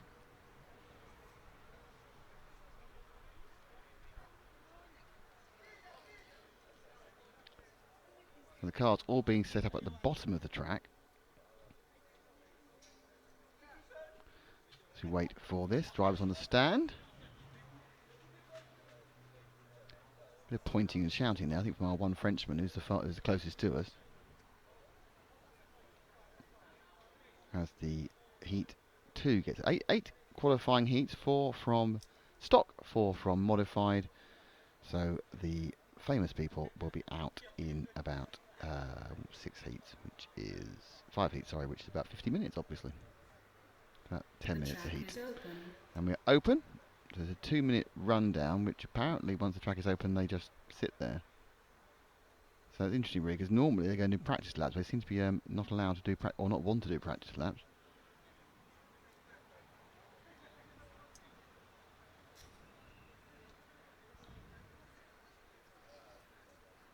Mr. Cardozo has the stick out and is pointing at them. I think, Paul, when you lock it off from now and lock it off, zoom down to there. So a minute and 20 to go, just to run through who we have in this one again. It's Bukowski from France, and then everyone else is Portuguese. That's D'Almeida in 2, Carrera in 3, Simone's in 4, Yardim in 5, Santos in 6, Alves in 7, and Chalupa in 8.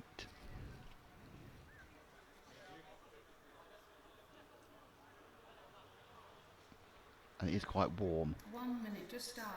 Paul thinks it's quite warm. He's wearing a hat. Only Matt was clever enough amongst us to wear a white t-shirt. We're all still sweating in black here. He just sneezed into his t-shirt, which is rather unpleasant. But he does have some, what's the word for it? Interestingly tailored shorts on. And that's interesting in the... well, his wife bought them, so he had to wear them, really. 30 seconds to start. All cars to the starting. Any ladies racing this weekend? Nope, there are no ladies racing. There's a few ladies here, but there are no ladies racing. New 1, 2, dog. 3, 4, 5, 6, 7, 8, No pit girls. Well, there's some ladies, but I don't know if they're pit girls. 10, 9, 8, Here we go. 7, Heat 2. 6, 5, 4, 3, 2, 1. Start of car 1, 2, Let's take our third number car. That is, of course, the car of Johan Four. Bukowski of France. 5, In that, oh, that's not a good start. That was impressive. 7, 8, Lost it and got it back again. So obviously he's either on cold tyres or wet tyres or whatever it is. But that's not a great start. He's had to let through the 2 machine of Raul Almeida already. So now Bukowski has a problem with that fishtail spin just going up towards the Orion O there. So they both come around the Montec. My guess is Bukowski's probably a bit quicker than Almeida.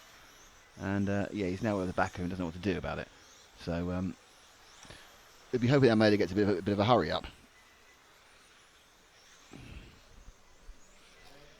These are your first 2. And Bukowski's actually currently in 5th because he has that bad first lap, but they'll soon be second.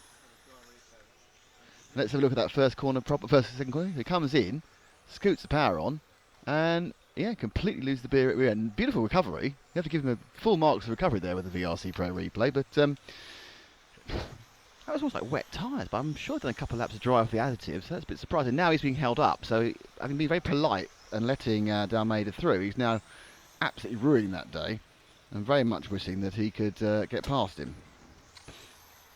But Almeida obviously is qualifying, and Bukowski didn't take the second part of EFRA very well there either, so he's now dropped back a bit. So unless he really starts giving it some, and at this point obviously it's down to the referees to decide whether to let him through. He's not really close enough, but he has basically spoiled his whole run by that spin in the first lap, or fishtail in the first lap. Behind him it's Hal Yardim in 3rd and Jorge Chalupa in 4th. Bukowski has, actually not the fastest time is in 3rd place, man, but it's a 16.8. Now 16.7 from our leader in the previous lap, so now they're kind of pacing each other. positioning after 2 minutes. 2, 4, 1, 5, 8, 3, 7, Almeida now beginning to slightly gap Bukowski. Remember, this is not a race, this is qualifying. They just start their 5 minutes and it's their own separate world, and the idea is not to get in each other's way. And Almeida beginning to find a little bit of a gap over Bukowski. Last lap round he was 2/10 faster, and also the fastest lap so far this race. But suddenly Bukowski's running his tail again now, so that little gain he made, and certainly he seems a little bit quicker almost to the EFRA, though Bukowski was slightly better that time round. To the extent of 1/10 of a second. Now whether Bukowski is now timing himself or pacing himself wrongly to the back of Almeida, I don't know, but he's certainly not enjoying the EFRA section. Bukowski's car, the white, the Almeida is the white with the orange tail. Bukowski is sort of purple nose that goes back to white. He's really having some problems in the EFRA section. He's yet to get all 3 parts of it correct. He got the first part right that time, and not the second part. So his car seems a little bit understeery, or perhaps not particularly good at fast direction changes.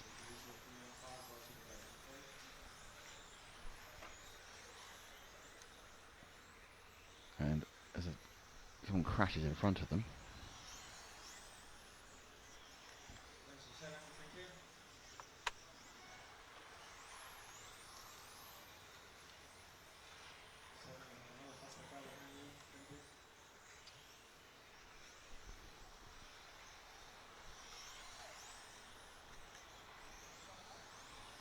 Here they go again.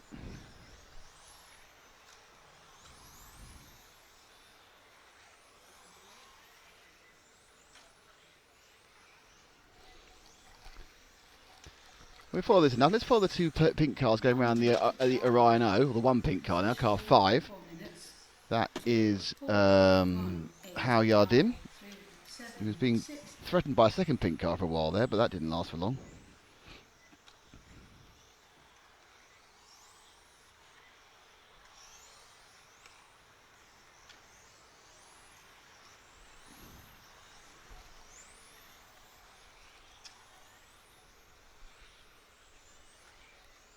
seconds to drive.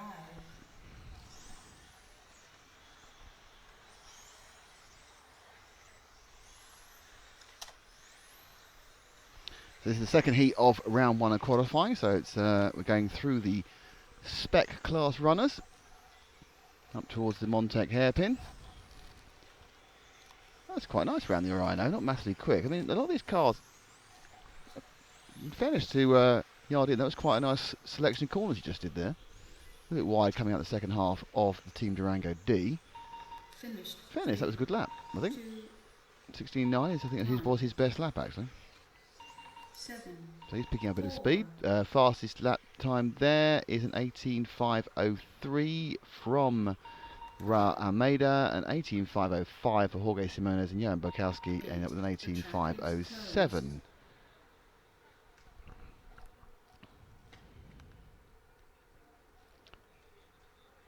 So we're now, any second now, going to pick up heat 3, which will include such well-known people as Mick Jagger, Paul McCartney, the Aga Khan, Prince Rainier, that Norwegian who listed people off we lost at football in 1986. No, it won't. You'll have Julien Juste, Jose Figueroa, Steve Favrel, Aaron Rose, Helder Silva, Bartek Zambritsky, Aurélien Rivard, and Pedro Canastra will be taking this one. I'm very pleased there'll be 2, I expect. As the cars go down. I think the one thing you can see if you're looking on the picture is it is a glorious day, isn't it, Matt? I think it's on. Sun. It is glorious. Beating. I'm very pleased Beating that, upon us. that later on, when it's all behind us, we have our new blue parasol behind us. It's directly above us right now. We have a new blue parasol which we erected this morning, and that should do a great job. Meaning we can actually see the screen this afternoon. Yes. Those who've never been to an event we've been at, we do take a huge amount of equipment. Yeah. There are 4 screens in front of us at the moment in various stages. There's 4 computers, 4 screens, modems, hubs, 3 different main boxes for sound. That's before all the RF sound comes in. Just need to build a condensed piece of equipment from someone. Perhaps put it in a van somewhere. What do you think about that as an idea? Yeah. Where would you find such a van? Where would we find such a van? A lay-by? Good idea. Maybe we could get an old burger van. Ice cream cream? van. No, because everyone would be stopping us the whole time and asking for a 99. Do you not think that we're stretching enough following the racing without serving a selection of delicious frozen foods? Paul, we're clearly not here to make money, are we? Well, if Frank's listening. Anyway, so... It's a good job, really. Yeah. Actually, did you allow Frank to listen today? So what? Did you allow Frank to listen today? I think he's a law unto himself. The overly keen dog's back, by the way. Still trying to bite the cars.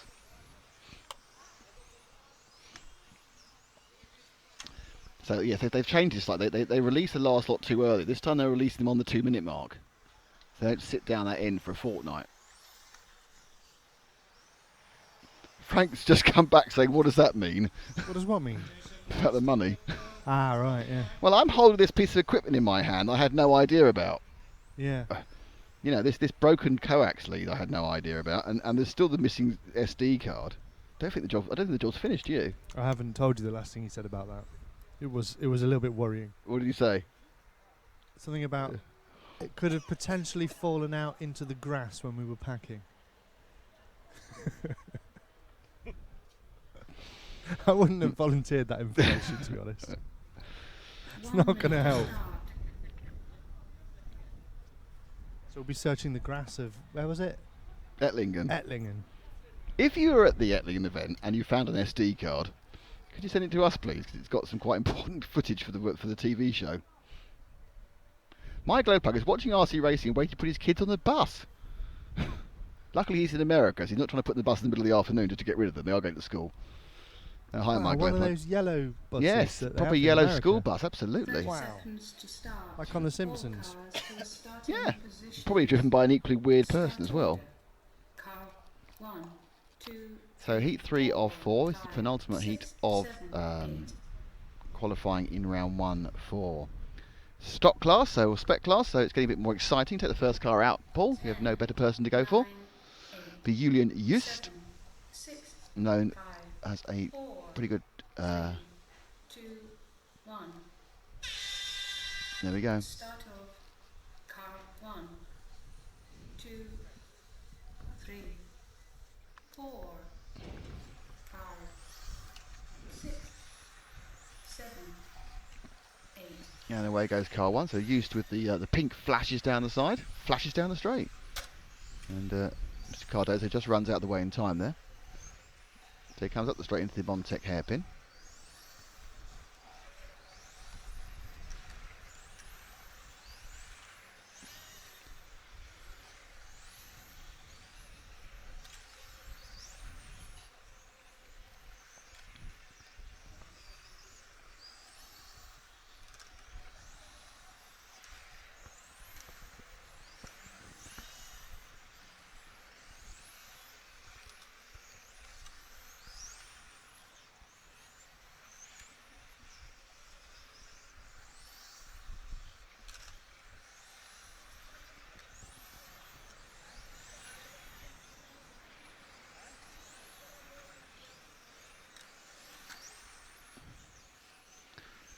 So actually, they're used to recovering, actually leading this after 4 laps. They settle down.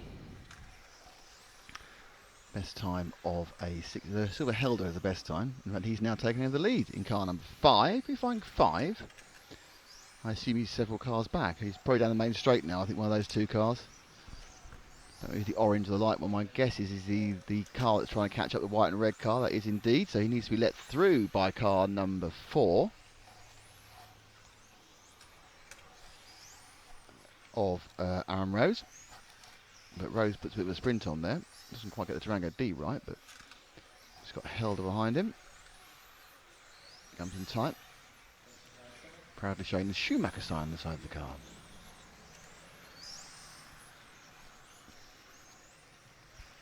Positioning up to 2 minutes. 1, 2, 5, 8, 6, 4, 3, And that's 7. that's quite a nice bit of letting through. I'm not sure whether he was advised by the referees or what, but he left Helder Silver through nicely there.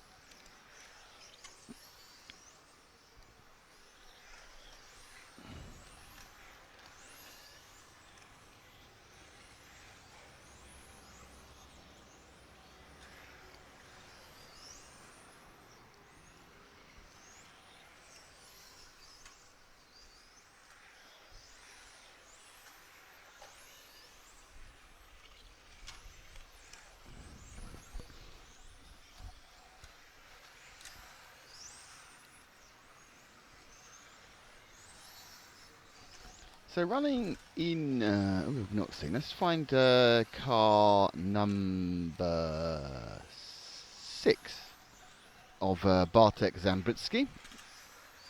He's sort of running in 4th. There he is, just about to go on the main straight now.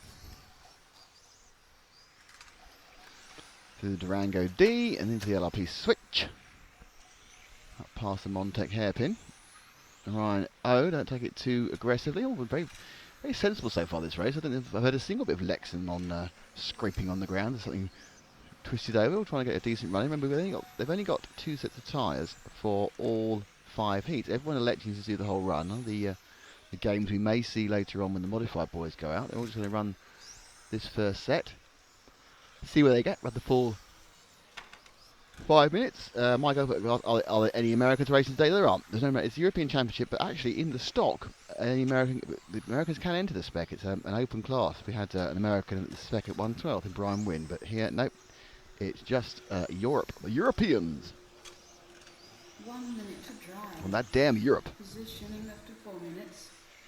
So it comes the last minute. It's still Helder Silver leader. You notice is second. Steve Fravel is third. We're with 5th place man Bartek Zambritsky.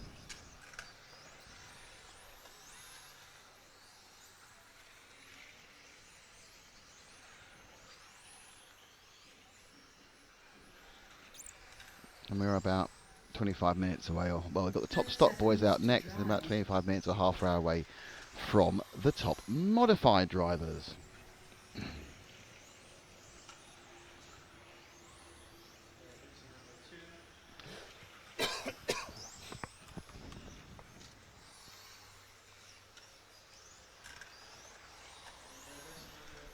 hello to all of you watching.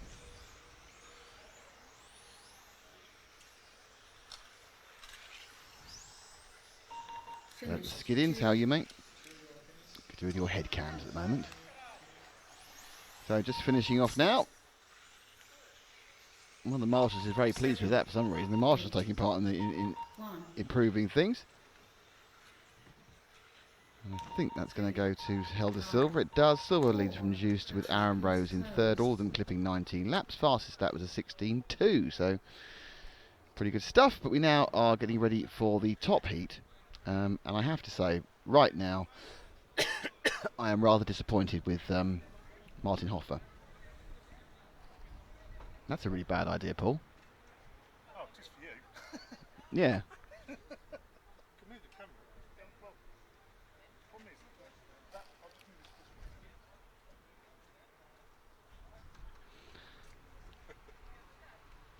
It's lovely, mate.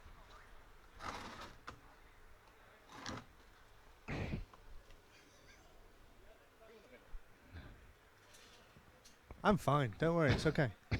It's all fine here. Should have cooked me. It's rubber tyres, everybody. Here, thank you, Michael, for asking. So it's rubber tyres. This is the top heat we're about to see of the stock, and that is Marek Czerny, Jean Delorme, one of the French brothers, very quick. Mike Gosvig, Tony Street, Jan Rutsinski, Martin Hoffer, Pierre Delorme, and Jeremy Delandre. So again, a good French out in there. 1, 2, 3 Frenchmen, 3 Germans, a Dane, and a Czech. And I'm going to melt if that stays like that.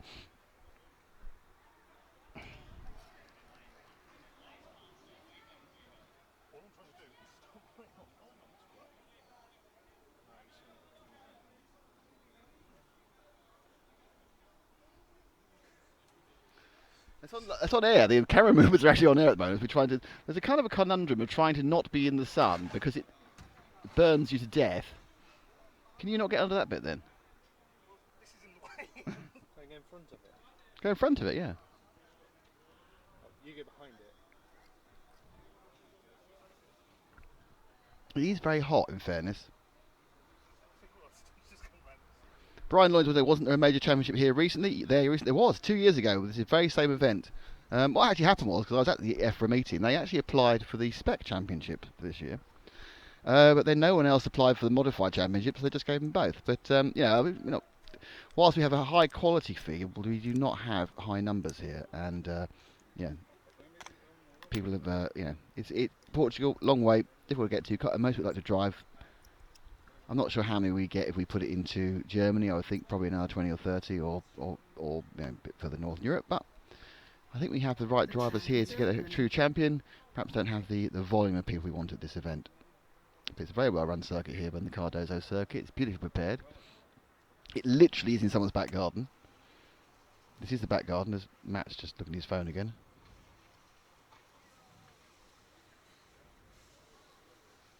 We're a minute and 40 away from this, the top heat of the first round of qualifying for stock. Now, the question is, will anyone pull out? Will anyone pull out and not decide to run the whole run? That is the question. Nope. I don't think so. Okay. How is that done now? It's doing. Right.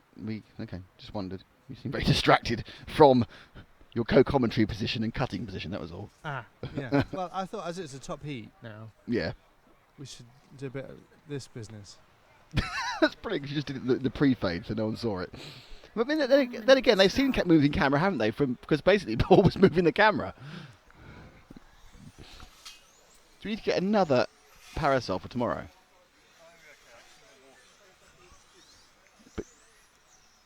But you're the one that gets the water. Do you want to get some water for next heat?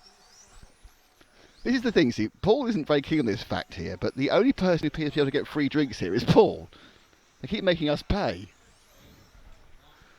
See, Frank, this is why we need you, not for the lost memory cards or the broken and non-informed coax leads. It's for your amazing ability to get the food and drink free. 1, 2, 3, 4, 5, 6, 7, 8. Anyway, so we're about to hit the main one. It says, Marek, this should be quite good actually. This is actually, and let's say with the quality, this is a very, very high quality field for this top heat of stock races. 10.5 unboosted. probably the best stock racers in Europe have made the trip. 3, 2, So let's see what happens. 1. And Gerfen will take the leader as he comes away, Paul. Car 1, 2, So that's Merrick 3, from Czechoslovakia. Sorry, Czech Republic. Sorry, I'm so old to say Czechoslovakia. Czech Republic. With the X-ray behind him, it's the first of Delorme brothers. They look pretty good. Light blue of Jean Delorme. So Merrick gets away well. First lap round 16.2, which I think is the fastest lap we've seen so far.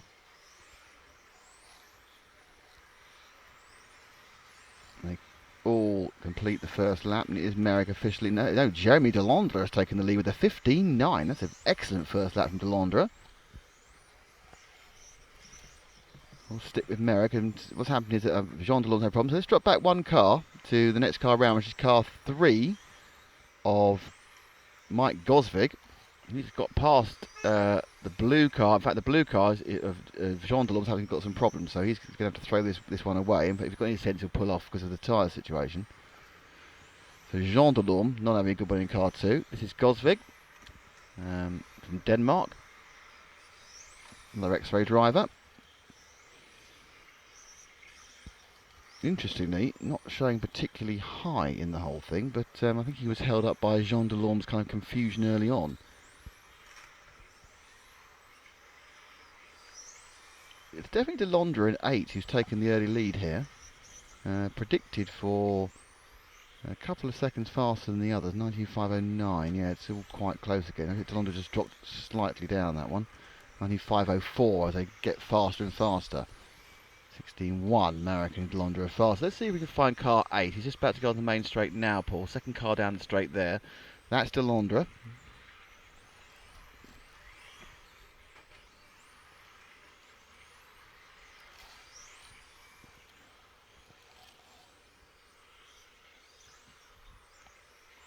He's your leader. Cherney's showing slightly ahead. When Merrick Cherney clicks a lap, he actually goes ahead temporarily before it goes back to Delorme. The difference actually in real time is half a second. But now, and that's all gone wrong because he has to wait. And let's see if we can see that one again, because he had to wait. He made wait quite a long time there. I mean, he spun back into the right place. But this is you can't take any liberties with that second curb. That second curb is where the problem is on the Orion O, and it'll just take too much.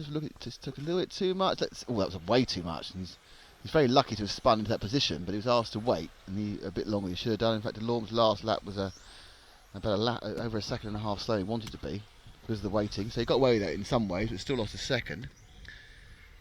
That will, I think, temporarily knock him out of the lead. So let's see if we can find Martin Hoffer in car 6. He's officially running second at the moment. He's disappointed me today because he's not wearing his hat. There he is, about to go to the EFRA. He'll be the car on the main straight now. So Hoffer not wearing the hat and not wearing it's a Hoffer themed t-shirt either, just wearing his Yokomo t-shirt, which is very disappointing, Martin. We expect more from you for the man who gave us Hello Kitty painted cars a couple of years ago.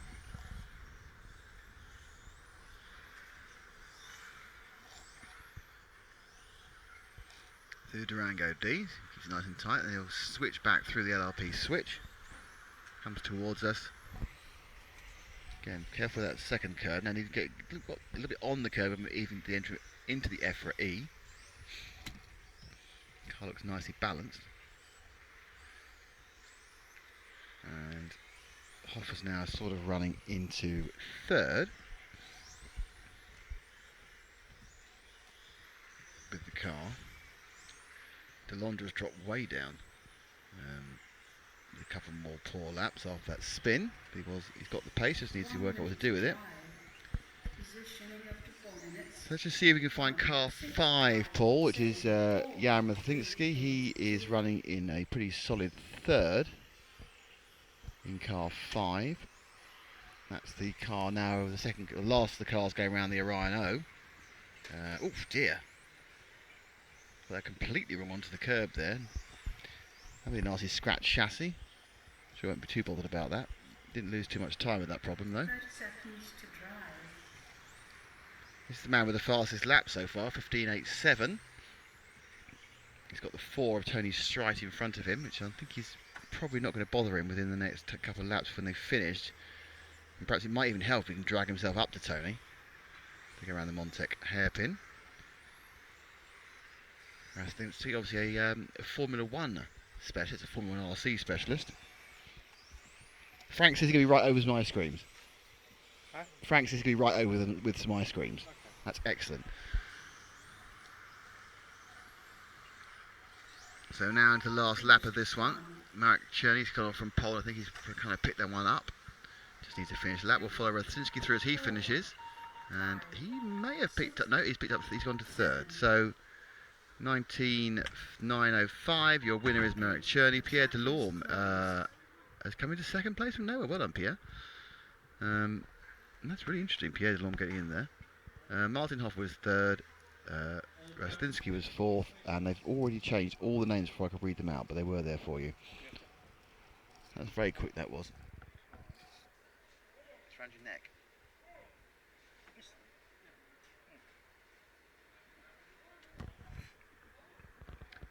So that was very quick. Basically, Czerny won and Delorme was second. But they changed it so quickly.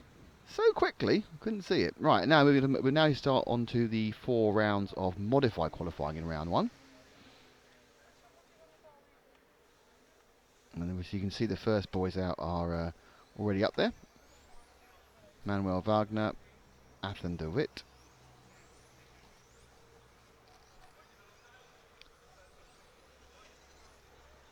Fernando Cordero, Luis Cortez, Andre Goncalves, Hal Gallo, and Fabio Barros. So it is 1, 2, 3, 4, there's 5 Portuguese, 1 Belgian, and Manuel Wagner, who comes from Le Bon France. La bonne chance of Le Bon France. Drivers of the cars 3 and 4, please turn your transmitter on, please, to check the speed control.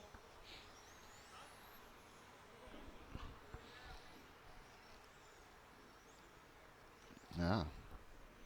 That's an interesting little announcement. They've asked for the drivers of 3 and 4 of the last race to turn their transmitters on so they can check the speed control, because they can see actually it's running blinking mode. Now blinking mode is a special thing programmed into speedos which show that you are not running any advanced timing. So it shows you are running a standard timing. If it's an homologated speedo, therefore you are not cheating or not trying to bend the rules.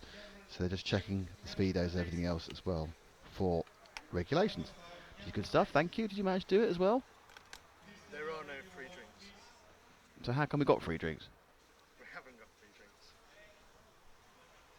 But why is he getting free drinks? There is an account. Really, I'm not paying for it.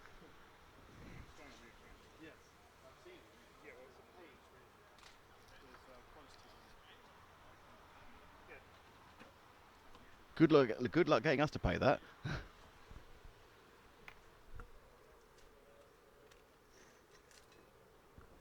Anyway, right.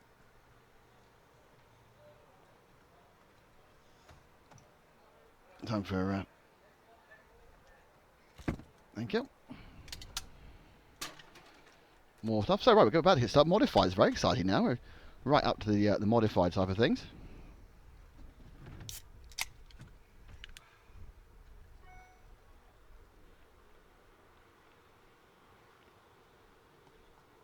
Now the track is open. Track is open.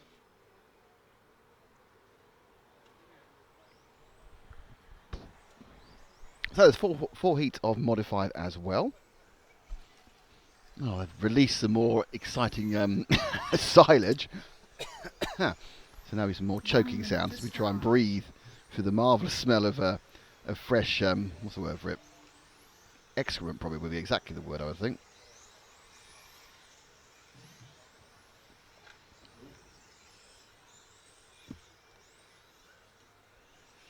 Yeah, it's a little bit fruity.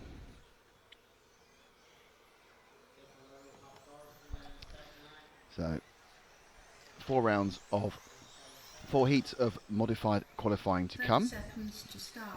All cars to the starting positions. Start order.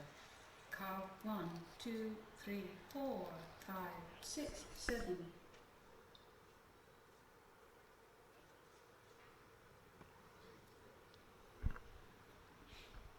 10, 9, Here we go. 8, Let's take our lead, our first man, which should be 5, Manuel Wagner. 4, 3, 2, 1. Start of car 1, 2, So Wagner from France gets underway. This is your first chance to see a bit of modified running, and they are instantly a bit quicker. Though this is the 6. lower final, so whether they're actually in control is a question, but they do seem pretty much so. And these things are so fast down the straight, but of course the problem is once you've got to the bottom of the straight, you've got to try and stop them. And that is the challenge when they hit a goodness knows what sort of speed, probably about nearly 100 clicks, I would think. That bump from 0 to virtually 100 and then break it back down again. And it is the braking, and there's a lot of braking that is what is testing the cars in this hot weather, both the tyres and the speedos. It's very important to be quite nice to the tyres, not overburden them. And we are with the man who's currently leading this one, which is Manuel Wagner. Though it actually does look slightly that he has a challenge.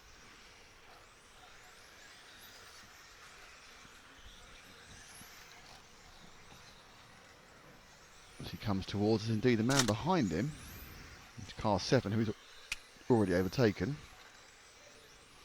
If you drop back 2 cars to the yellow and blue car, that is De Witt from Belgium, and he is leading us at the moment, Ethan De Witt, leading on the scoreboard.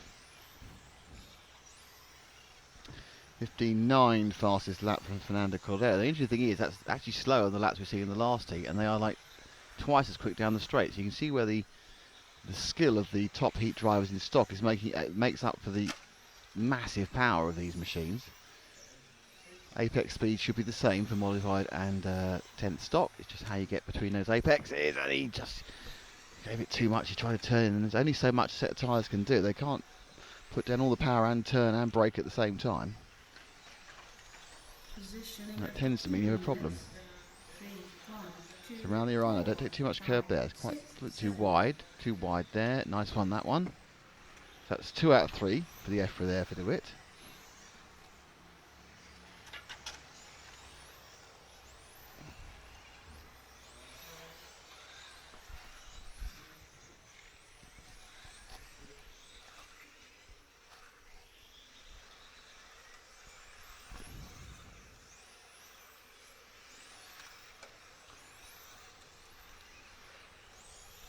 So now ahead, it's car number 3, which is Fernando Cordero, who's taken. I think he's going down the straight now. I think that's the last car down the straight now with the red roof or the pink roof. I believe he is our new leader. We call you car 5 actually. Oh, I was right. It's car 3. Well done, me and my eyes. So it's now 3 from 2. So it's our previous person who's showing, who's in 3rd, and that's Cordero, who's really. The number 7 is a bit of a moving chicane, if I'm honest, which is Fabio Barros, whose best lap is a long way off everyone else's, and he's having a little handling problem, I think, too. The 2 cars in shot, the red car, white with the red roof, that's our leader, Fernando Cordero. Oh, he's actually now not our leader, he's right level with Wagner, but he's doing all right. And behind him is De Witt, who's obviously also behind him on the race, because he started ahead of him.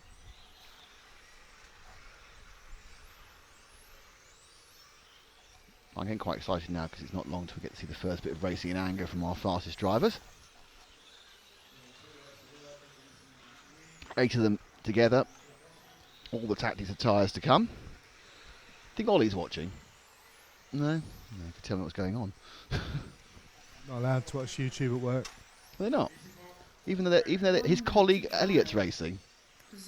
Well, they might make an exception, I suppose. And there is 4G reception there, because I know, because I work there. Who, what? I work near his office. There's 4G reception. What's on his phone?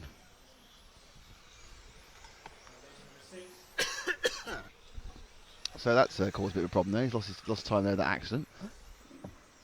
And confusion with number 6. So that's going to put Wagner way ahead of Cordero. 30 seconds to drive.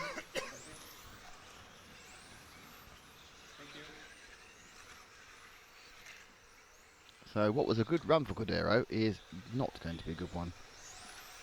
So he's going to be quite disappointed when he comes off. He's used up his tyres. He's had a problem. He's dropped down to 3rd. behind De Witt and Manuel Wagner again, and we're down to about 20 seconds, so this is 1 lap and a half left. So this half and then the next lap.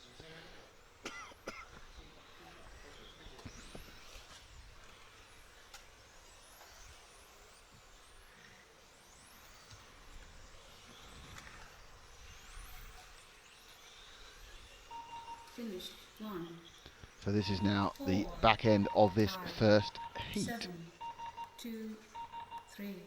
of modified Group 5. So we've got Group 6 next. The track is closed. So a win for Wagner from Fernando Caldera, from Ethan De Witt, Andre Goncalves, Luis Cortez, and actually I can do this, but I get to work. I could do this. Too late. I've got to be quicker than that, haven't I? But I could probably this though. I could do that and do that until you use the next race in a massive professional sort of way, which I saw Adam and John doing properly.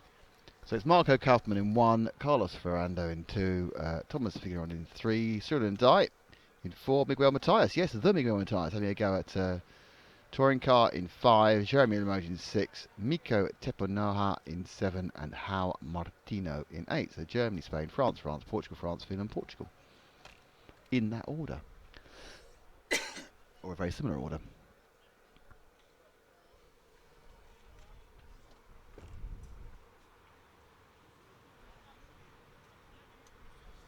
So,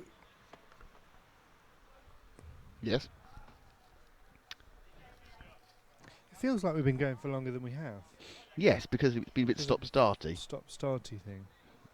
We've been on air for nearly 3 hours, but this is we're only just getting to, you haven't even got to the first round of qualifying yet, and it's qualifying day. Blimey. So we started with the lowest, the bottom group of spec. Yeah, and we've had the top group of spec, and now we're in the second out of 4 groups of mod. And they will carry on running 1 to 8 the whole way through. None of this faffing about with order. How many rounds are we going to have today? 5.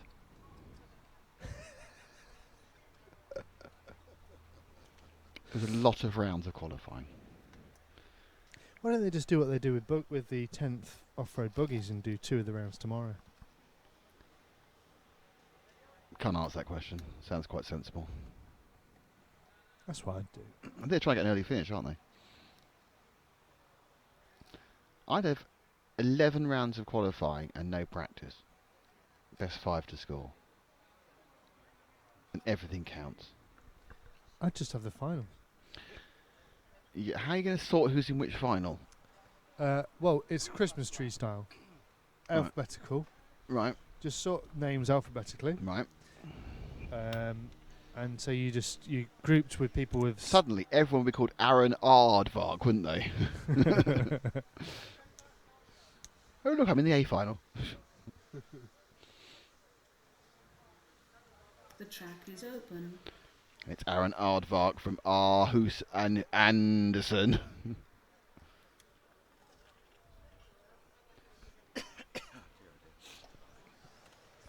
Yes, what we need to do at some point is we need to get somebody to sit in and commentate with us, like an expert. It's what, sorry? Do you think you can wrangle an expert at some point? I'm sure. Yeah. I'm sure I can. Do you have anybody that you prefer? Anybody in mind? Anyone with good English? Oh, yeah, that could be anyone. Well, it does limit a couple of people. Obviously, who I prefer most is Martin Hoffer because I think he's really funny, but I'm not sure whether that would necessarily be a particularly enlightening commentary session because we'd just be talking about hair and shoes. He's got a great deal of knowledge of what's happening on the track too, as well. Let's not forget. I haven't. I just talk about hair and shoes. Yeah. So he can put the technical info in there, and you can talk about your wardrobe. Well, not be my wardrobe. My wardrobe is the wardrobe of a sad 50-year-old. I saw Ringo Starr advertising Really? the trainers that you wear. I don't wear. No, that's not fair because I haven't worn that after your merciless campaign against my love of Skechers about 4 years ago. This is another. This is another would not let it lie thing, isn't it? I haven't had a pair of Skechers for 3 years. You used to have several pairs that were identical, just because No, they were the very shoe for you. similar. Very similar. Start. All cars I used to. to Where's I used to go to Florida? Skechers. I used to go to Florida with the company once a year for our annual conference. And there was an outlet mall. I go up to the Skechers outlet mall and buy about 3 pairs of shoes for $20 each. Because I'm a big spender, me. Yeah. Did you hear that? 10, Yeah, we know. 9, 8, Okay, let's see. Take the leader, which is Marco Kaufmann. Shall we 4, take the graphic off the screen? 3, 2, 1. Start of car 1, Clear. 2, Yeah, good. 3, Yeah, I would have. Oh, car one's pulled in. 5, Car one is saving his tyres. 6, 7, That's really interesting. He's saving his tyres in the first heat. He had a clean bit of road in front of him. That's car one. So Kaufmann playing the percentages, saving his tyres. Everyone else is running, so who are we going to look at? We're looking at 2, are we? And 3 coming down towards us, which is Vigeron and Ferrado. Vigeron in 3 is slightly ahead. So Vigeron actually in 3 is leading at the moment after a lap, but Andy's been let through, so that should stay in the lead. So stay with Vigeron. Cyril and Dye is qualified a bit further down than you'd expect. I think in car 4 is also there. Paul tries to avoid the parasol in a very awkward looking way.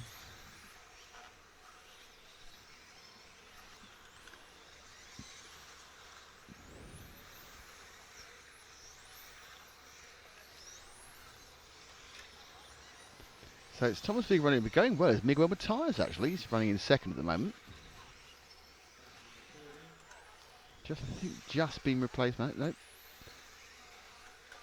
Jeremy Limoges and Cyril and Dye again. Let's see if we can pick up car 4 of Cyril and Dye. It's about to go on the main straight. It's the green car down the straight now. Car 2's just broken down in some way. Carried on going. They're in nightmare car 2, which Carlos Ferredo. So there is Cyril and Dye, Frenchman. Currently running third in this one. Jeremy Limoges is the fastest lap time, a 15.556. We'll look at him later. It's a bit of an Dye action. Around, the car doesn't look very quick around the slower bits. It's looking he's fighting with understeer, I think. Lovely and smooth down there. And Dye then switches nicely on the switch back between the LRP switch. Look at him here, just looks a bit slow. Looks like he's not able to carry the real speed 6, 7, through that section there. He's driving beautifully, but just doesn't seem very quick. Interesting. So, Dye not putting the world on fire. Let's see if we can find Jeremy Limoges in 6. Where's Limoges in car number 6? There he is. He's just going onto the EFRA E now with the yellowy to white, or fluorescent yellow to white down the main straight. Looks very quick, that one. Very lively down the straight, Mr. Limoges' car. Now he's got a bit of traffic in front of him, which is the 5 machine of Miguel Matthias. Matthias has got a different body shell for today. He's had a red nose last time. This time he's got a white nose on the car, so he's trying a couple of different body shells. So Miguel throwing all his expertise of racing into it and very quickly catching up. I kind of predicted he'd get quicker and quicker and quicker because he comes from no experience whatsoever, but a huge amount of basic RC talent. I can't think he'd be challenging the A final, but we wouldn't be at all surprised to find him in the B. Limoges.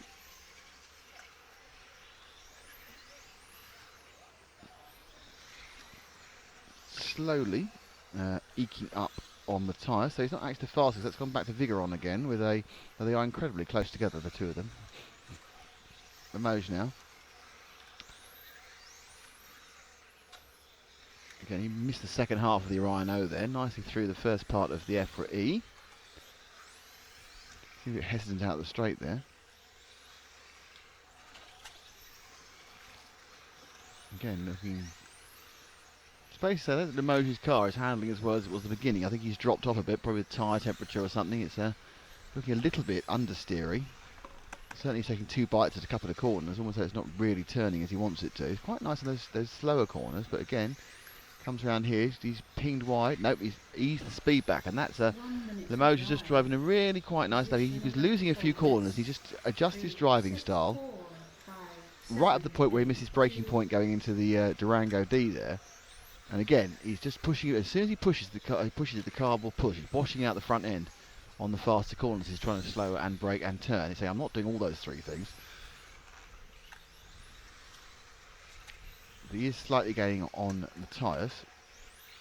The net effect of the problems that Limoges' handling is having is he's got Dyer's moved into 2nd place.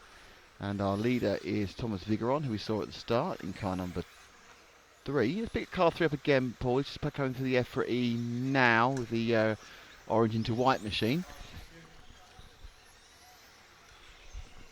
And somebody very naughty has spammily advertised, so let's block that user. Okay, and remove his comment. Finished. So that's that one.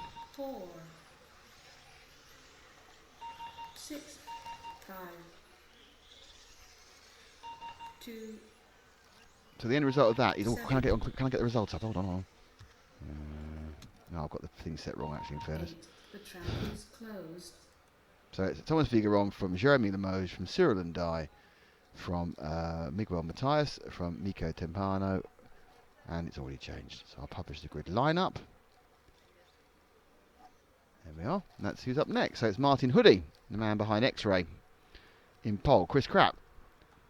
Christopher Krapp, former world's finalist in position 2. Tim Weil in 3, Michael Olaski, the man who was crowned four-wheel drive off-road champion a few weeks ago in Retford in in Nottinghamshire. Oliver Bortnick is in 5, the Belgian racer. Then Francesco Martini from Italy. 7, it's Javi Ferrando, and 8 is David Ebar.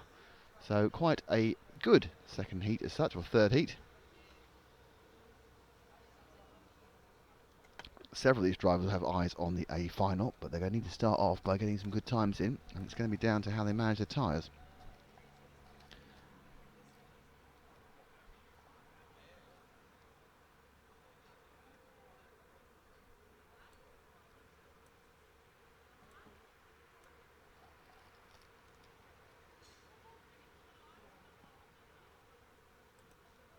Car number 1 is missing in the technical inspection. No, Carlin 1 didn't go back. Didn't go.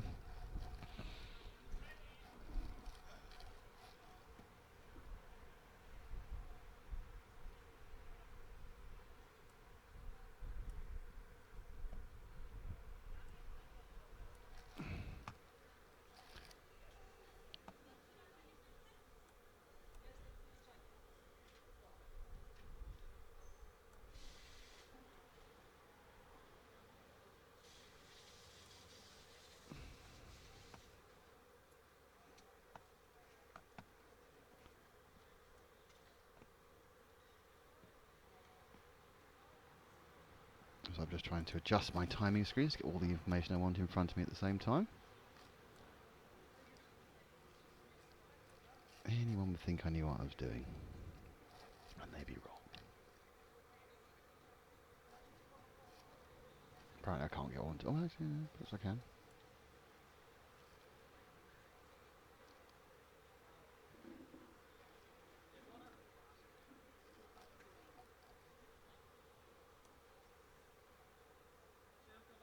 The track is open.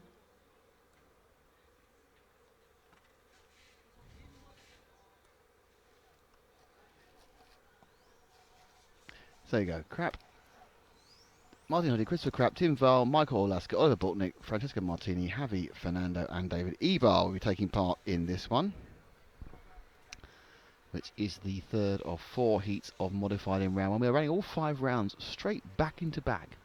Matt's really pleased about that, aren't you, Matt? It's coming thick and fast, isn't it? One of the two. Fast. Paul, I'm sure, will have more parasol wrangling to do later, as the sun now is sort of right above. It's going to go behind Sue, which is when parasol B starts working. Sounds like we're having a particularly difficult beach party, doesn't it?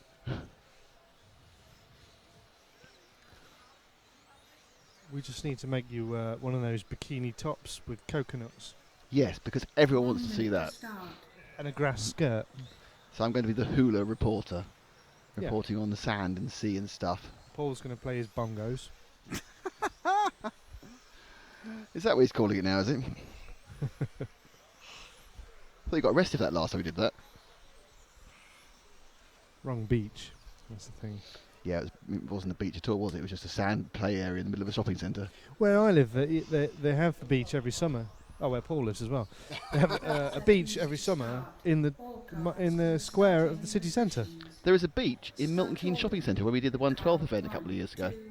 Well, That it's a same similar area thing to is a that. beach. 6, 7, And 8. it's not often you wander around going, why is there sand all over the whole shopping centre? And let's clear away the Life's a beach. grid. 9, Oh, 8, I'll get there. Clear. 7, 6, Yeah. 5, Here we go. 4, So let's take our leader away, which will be Martin 2, Hoodie. 1. Start of car 1, 2, 3. So Hoodie now comes towards us with the designer of the X-ray. He's got some power in that thing. That was pulling a right or pulling a wheel as it came round. It comes through the EFRA E. 8. Down the main straight he goes. First lap completed. 15.503.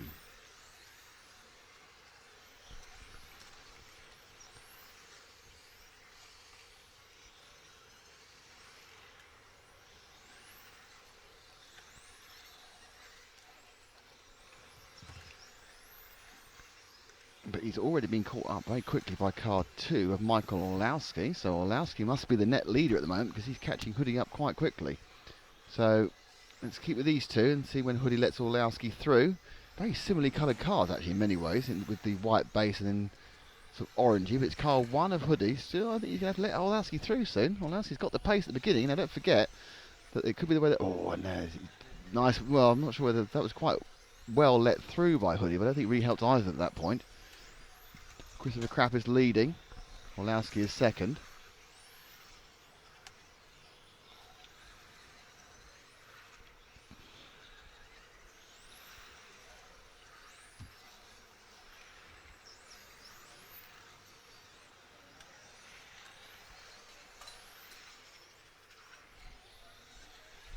So Orlowski's setting some pretty impressive times at the moment. Into second place. Fastest lap though to 15.26 by Krapp. That's way slower than we saw yesterday, even from this heat. And pulling in is Martini. Martini's done a couple of laps and that's it. He's not going to carry on going. I'm not sure whether that's a tactical pull-in after 5 laps. No, yeah, he did no laps, so he was a pull-in. He decided he was going to save his tyres. Martini playing the tyre concept, as is Oliver Bortnick, who's done a single lap. So there is some tactics going on with tyres already in this penultimate heat of qualifying round 1. Let's see if we can find Chris Krapp, who is in car number 2. All right, I've got things wrong, haven't I? I've been saying Michael Orlowski, where it was Christopher Krapp we've been following. I really do apologise. We're on Christopher Krapp. Everything I said about Michael Orlowski earlier, that was Christopher Krapp. I'm sorry. In car 2, I read 2 different screens at the same time. That is Chris Krapp, who overtook Martin Hoodie. I was reading 2 screens at the same time, and they were not right. So I am Captain Amateur Time Reader. This is the only thing I'm good at, is reading timing screens, and I've got it wrong. So that was Christopher Krapp for a long time, not Michael Orlowski, who got through. Anyway, so we've seen him again. Now let's drop back to car number 4 of Orlowski. Are you getting a bit hot? No, I'm just getting a bit confused. Which isn't the strangest thing to happen. So it's the mostly green and blue car below. This is Orlowski, who is running in second place, but isn't in car 2, it's in car 4. Ah, the joys of being basically wrong. So he is running in second place. Tim Vaal is in third. Orlowski now comes up the hill. Obviously, another Schumacher driver with which he won the European Championship with, and also he's with Elliot Harper in the other heat. So Orlowski.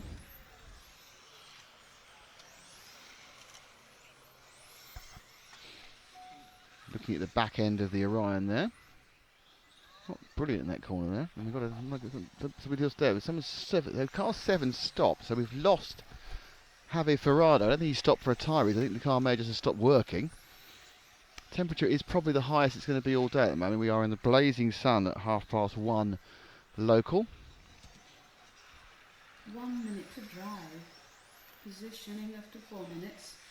2, 3, 1, 4. So can you move forward 1 car to Tim Vaal? He's our other man who's fighting for the top 3. He will be third in this heat. The fastest lap was still that 15.26, so the cars are a lot slower than they were during the qualifying. Extra track temperature. See Mark Reiner with a stopwatch. Probably changing what he's going to do while he looks at it. So Vaal now is nicely on his own. Usually Huddy has got a lot closer to Chris Krapp towards the end of the race. So his car's faster at the back end of a heat. We are now down everyone's, I think, near enough everyone's last lap. Crap's times are dropping off, 15.8 last time around. And there's a big drop off in lap times. Huddy now all over the back of him, but they are going to get 20 laps. So it's going to be a 20 lapper for the first few over the line here. 4 cars have done the full trip. Huddy's actually got himself into second overall now. 2, So Christopher Krapp wins that one. 4. The track is closed. So if I do that really quickly before I do that. Yeah, do you want to read them out? Because I can't see them. I can read them out. I can tell you that in the lead in that group was Christopher Krapp, with Martin Huddy behind him, Michael Orlowski, the new 1/10th off-road 4-wheel drive electric buggy European champion. Tim Weil behind him, David Urbar, Xavi Ferrando, Oliver Bultnick and Francesco Martini didn't run, and Oliver Bultnick also did 1 lap and then gave up. Well, saved their tyres. So we'll clear the results because I can do that. There we go. I'm going to need to get any A4 paper tomorrow. And I'm going to now go to publish grid lineup because this is what we can do thanks to James, the paper? James Parry's fabulous, underneath your thing. Thanks to James Parry's fabulous stuff. I'm sure, hang on, I must have some paper here somewhere. Hang on. Just a bit of paper, yeah. It's alright. Hold up a second.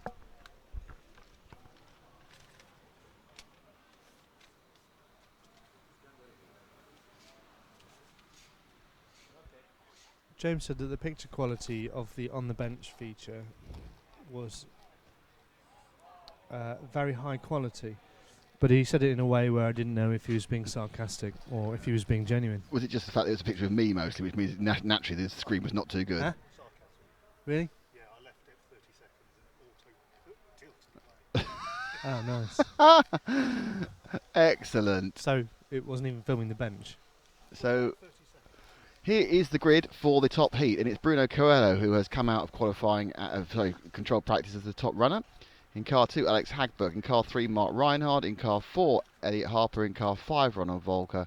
Car 6, Viljami Kutoven. Car 7 is Loic Jasmine, and David Perez from Spain is in 8. So, all your big names, all lining up together. Will they all run the 5 minutes? Who knows? You were chatting to Bruno Coelho earlier. I was. How did you get on with him? We haven't really talked to him very much, have we? His English has massively improved in the last 2 years. Well, it always does, doesn't it? More international races. He's a very, very nice lad. Like I said, 'cause I'm so much older than him, and he relaxed a lot more because we were doing it on tape rather than live. So he gave some good answers, and he's really nice. He's nice and smiley. He's very versatile. He's actually, in many ways, because he's now doing so well, he's had to concentrate down just a few classes because he was doing everything at one point. He was a Portuguese champion at every single RC class ever. Wow. And now I think he stopped doing 1/8, and he's just doing, I think, 10th this mainly and 10th IC as his key classes. Right. But I think he also won a round of the 8th Nitro. And Portugal's obviously got some good drivers in the 8th Nitro, like Miguel Mateus, but I think he actually won a round of that as well. So he's had to, one of the things when you become a team driver, you have to kind of say, right, I'm going to do this and really concentrate on it, and it's obviously worked quite well for him. So anyway, so we are now waiting. There's more questions than answers. So much so I even have a spreadsheet. That's how much I've done it this way. I've spreadsheeted it all up. We made a pivot table. Do you know what? I don't know what they are. I've heard about them. They are part of Excel. What is a pivot table? Explain it to me. Well, you know what a pivot is? Yeah, so it bends like that. Yeah. Which is not good on Well, you on have sound. a central piece of data, Right. and you filter things around a piece of data. 1 minute. Yeah, Pivots around. Can somebody stop me eating these sweets? No, because you've virtually done the whole packet. Somebody has to stop me. You have to stop yourself. You're going, you're going for a triathlon. You have that. You need to go for a Oh, sweet it's athlon. fine. Would be what I would suggest. I cannot see any of that at that angle at all. Okay, so I'm going to clear this early, so we definitely don't have any. Which 30 one? seconds to Clear. start. All cars to the starting So, positions. who is going to Start win? order. Who is Car going to go 1, fastest? 2, Who 3, knows? 4, 5, They 6, come over in order. Who's going to pull off on the first corner, Paul? There's so many questions that we haven't answered. 10, 9, 8, 7, 6, 5, 4, Here we go. 3, 2, Bruno off first. Let's follow Bruno away. start of card 1, So Bruno changed his body shell, and therefore it is plain white. I think he's now got the stickers on it. 4, He has. 5, Hagberg in second. 6, Plain white body shell for Reinhard. Another new shell. He hasn't got stickers on that one. He had some earlier. So he's obviously a little bit more worrisome about what's happening in the body than he's been betting on for. So Bruno, and they complete their first laps. And fastest out of the traps is a 15.1 from Mark Reinhard. And everybody has run a lap. Yep, they've all decided to keep going. So no one's pulled in on this heat. They've all decided they're going to see what happens in their first run their tyres. Cahello now screaming the car around. He said he's very fast in the first, and then a big move at the moment is that Reinhard, it's dropped back to one car to Hagberg, because Reinhard is moving up close to Hagberg. Hagberg in the green, Reinhard in the white. Not his usual colours. It's Reinhard who's making the move at the moment, and Reinhard who's currently the fastest. And he's been looking he's been very worried about all the X-ray drivers. Suddenly Reinhard is topping the timing sheets at the moment. And Volker, I'm surprised, he's also getting up there. So from being nowhere in qualifying, 5th overall he was qualifying, pre-qualifying, sorry. Now we come to when it really counts, and Volker's moving forward as well. He's already got past Harper, so Volker's made up a place and he's past Harper already on the track. Volker from Reinhard from Hagberg. We're looking at the white car of Reinhard now.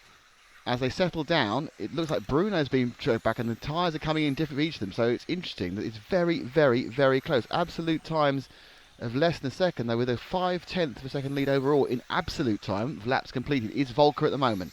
Let's nip back and see Ronald. Ronald's back behind, one car behind where we are, in the white and waspy striped car, the famous Volker colours, the Yakomo.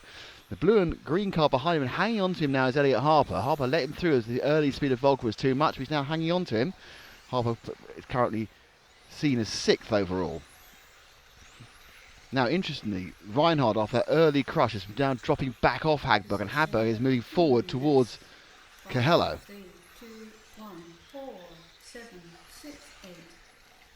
So the ultimate lead, and leading by just a 1/10 of a second, no, by a second now, it's a second, 1.1 seconds for Volker, is ahead of Reinhard, who's scored second. So already, Volker's doing what Volker does well, is that when it actually matters, putting the time down, the fresh tyres. Harper doing a great job just hanging on to him. Obviously he's a second and a half behind him, but he's just hanging on to him. He's not dropping behind. There's no real gain by Volker on Harper in the last minute and a half. Cahello and Hagberg are in absolute times separated by about half a second. So actually Hagberg is ahead of Cahello. As Volker goes down the straight. Let's see if we can pick up Hagberg in the green car, about to go round the Orion O now. Alex Hagberg, your 1/12th European champion, 2 times in a row, and your 1/10th IC World Champion. That event, of course, the Euros, is next week in Turkey. Cahello gets up the inside of the 8 car of Perez, and that's been the next target for Hagberg. Now scored second, 7/10 of a second slower in absolute time than Volker. With this hot weather and the way they're using the tyres differently, who will be the fastest as they come through this one? Hagberg, I think, got quite a clean pass there.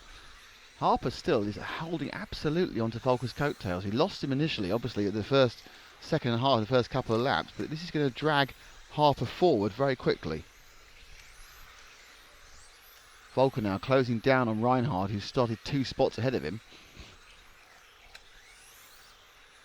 And Hagberg now is... So Volker, absolute time is 2/10 of a second ahead of Hagberg. Hagberg is a second ahead of Cahello. Cahello is 9/10 ahead of Reinhard. So they've spread out while staying together, that makes sense. And what Hagberg needs to do, Hagberg is the one who's going to get closest to challenging to Volker. Volker had a second lead, but as the cars are evolving during this 5-minute run, the man with now the green of Alexander Hagberg is the man who may well have the actual lead now. No, it's still Volker. Volker leads by 0.08 of a second with 2 laps to go. So Hagberg, who's picked up about 0.8 over the past minute, he needs to pick up virtually nothing, but I'm sure Volker Oh, and Hagberg loses it there, and that's the end of that challenge. He just lost it, pushing so hard during the Rhino. We'll see that again at the end of the race, because that's, I think, where the pole position has gone, because that little tiny slide is going to cost him a few tenths of a second. We're waiting for that lap time to come up, and it was a 16.1. Yeah, he lost almost a second just with that tiny little slide, and it's just that minor error is going to take Volker out of contention. It's going to keep Volker, and it may even put Coelho into second. Wow, a tiny, tiny error. Hagberg has just got ahead of Coelho by about a few tenths seconds, but it is Volker who wins this one. Let's see that one again. That little tiny mistake. He comes in, just loses it there, and that was where pole went, because at the end of the day, Volker only beat him by about 7 tenths, and it all went on that one part of the lap, and they all gather very dramatically to look at their timing. The smell from the fields kicks on.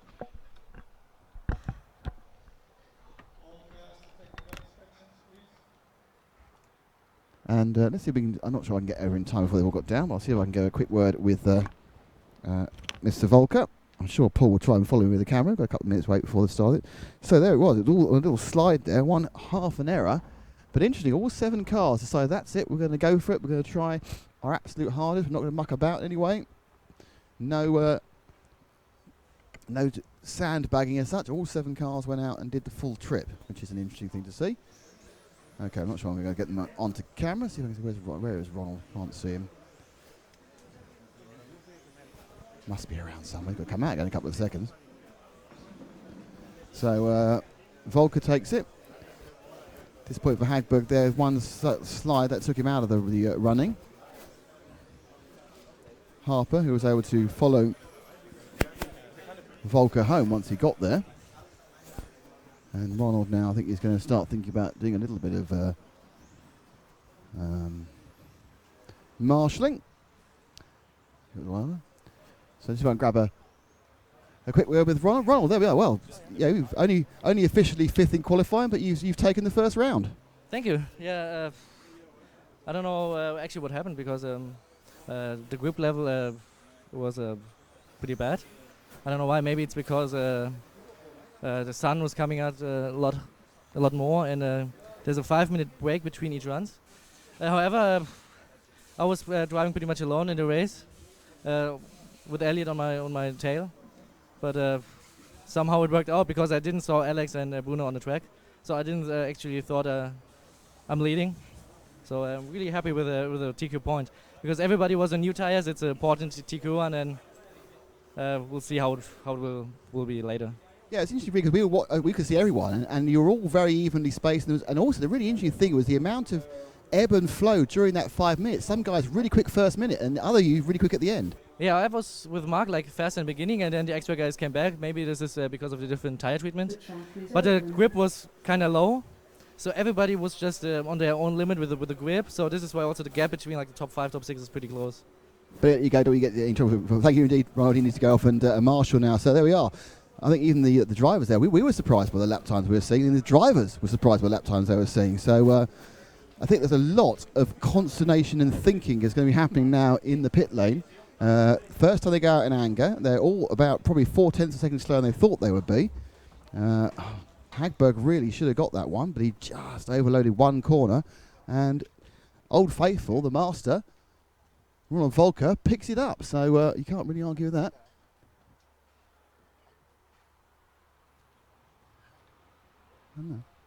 And there's a chance. We're just in the corner here. I can just try and interrupt a man before he's marshalling. Alex, I don't want to disappoint you, but you were up until that slide, you were heading for pole or heading for the win. Yeah, fucked it up. Language, sorry, everyone. No, so, I mean, was it because the car just got away from you? You're pushing too hard. What happened? I mean, obviously I knew it was very close for the TQ, so I wanted to push the throttle a little earlier, and at that point the tires were very hot, and I spun out. So. It was very interesting that Bruno got away at the beginning, and then you very quickly began to sort of minute 3 sort of really reel him in. Is it just because the cars are set differently, or are the tyres really difficult to control? I think my car was always better, like towards the end of the run, as opposed to the other ones. But I also feel that cars handle different now on the race tires, so especially like from the start to the finish. So we're gonna have to learn how to cope with that for the next few runs. Alex, say a bit again. Thank you, and apologies for anyone who was slightly with Alex's language. Passions are running high after that situation because I think he knew he had a chance of getting a TQ, and dropping a TQ at this point is not good in an attempt to go forward. But anyway, we now are going to have the second round starts almost immediately. So it's the second round of qualifying now, and we start, as you would expect, with Heat 1, which will be back to our slower guys again. The bottom end of, what am I thinking to say? The bottom end of the spec class. And I'm calling for a replay already. Are you ready for a replay, Paul? If you set it up right, yeah.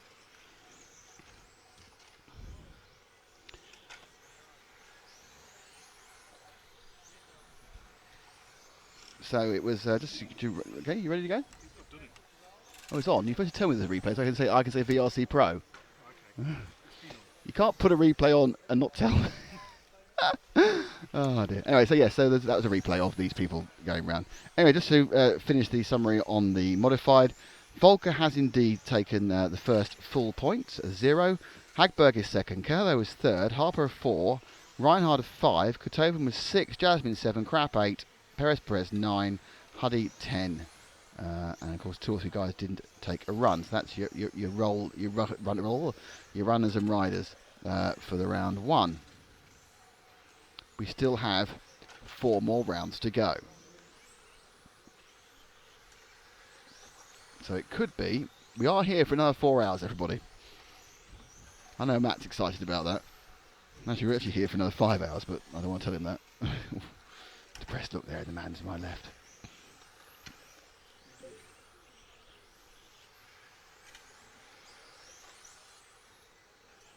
So this heat currently sees Woody Jamard in second, with Patrick Dos Santos. What colour are you on, Matt? Is this a green one? Number 5. Number 3. So with 3, who is our lead. Well done, Woody. You're our leader, Woody Jamard from France. Excellent work. So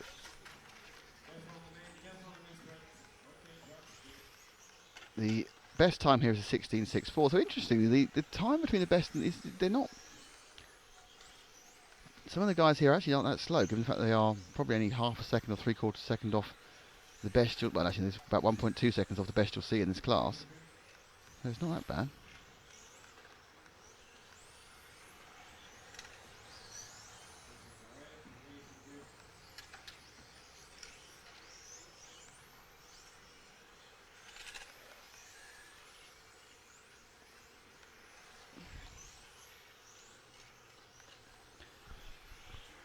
Okay.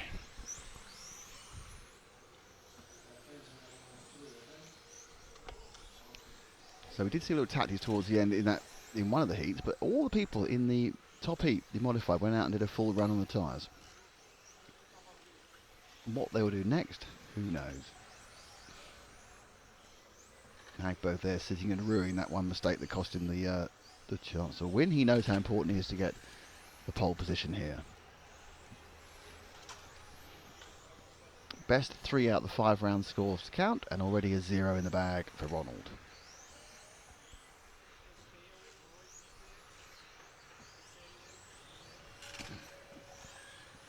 If I was Ron, I'd put new tyres on for the next heat and just get 2 zeros and then really irritate everybody else.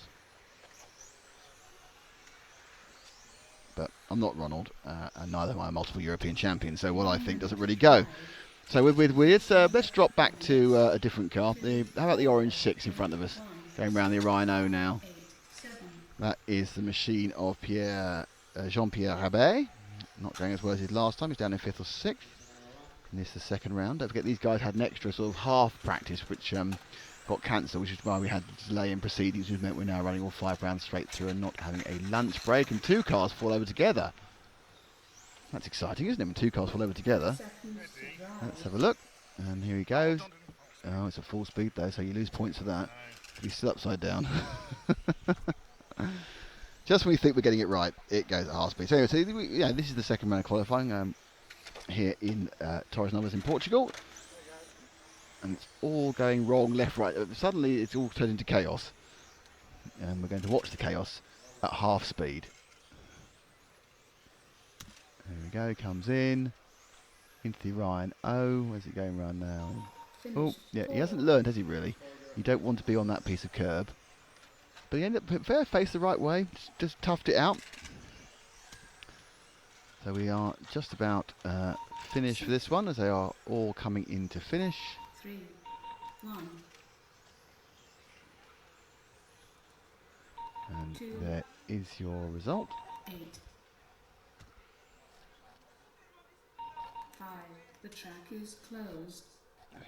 So, as you can see, it was Patrick Dos Santos who won, Marjorie second, Duarte Vasconcelos, Rudy Amaral, Marcelo Costa are your leaders in that one. And let's look for our second this spec championship. This is where the spec championship is going on this one.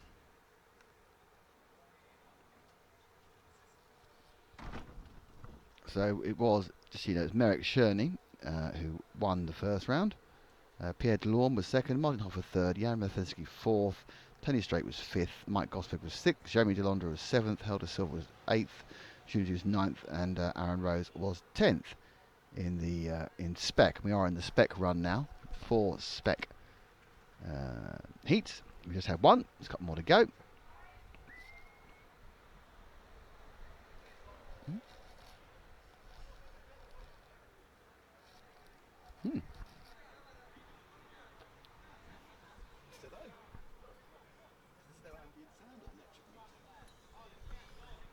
Hello Ollie, nice to know you're watching. Can't answer your question, I suppose it's because there's no big noise going anywhere. The other mic's on, isn't the ambient mic's on? Say hello to the ambient mic. Hello. There we are. Just point it at the track. I know, that's me. But then we need to make comments. I'll shout. Oh, okay. Plug that in. And Paul can follow cars around the track with the rifle mic. Does that work? Yeah. Well, you could put it on the camera. You can take the audio from that channel. That's to get too complicated. No, it's not. Just try it. Yeah, they can all take the audio from this camera. And RC Racing again have technical discussions on air. It's one of the that you can, if you have an RC Racing bingo card, it's one of the things you can tick off. Technical discussion on air. Mention of Frank's ability to get food. One of the 3 famous stories we always have. Nick, inappropriate, offensive comments. Unfortunate swearing by other racers. Lots of swearing. It's been quite swear heavy. Triple swear today. Quite a lot of swears. So you're going to try and fix the rifle mic up to get some. No, there's no need. Just if you just saw the audio channels. Yeah. Hang on. To be Matrox 1, and then I'll make the internal input, and I'll make them both auto. Let's just see what happens. So what, double sound input? Yeah. Yeah. Don't take off the sound for this. Why would I do that? Because that's something that happens. Paul, don't unplug the PC that's running all the streaming. Paul, don't go and push the satellite over. Don't do that. Paul, breathe in, breathe out, breathe in. Oh dear, we're now amusing ourselves, which is always good. Why am I commentating from a library? It's a good point. 1 minute to start. I saw it a couple of weeks ago when Ollie was commentating from a garden centre. It was quite similar. The smell, the noise. That's what everyone wants. Unfortunately, we've got the smell. You don't want this smell. You don't want this smell, no. How are we going to hear what's happening when we turn this thing on, though? Well, we'll just let the listeners tell us if it's terrible. Or you could just back monitor it for a few moments. Start order. 2, 4, 1, 8, 5, 7, 3, 6. 5. quiet, if everyone's quiet and I flick that, then it might really Go on, blow flick it people's then. speakers.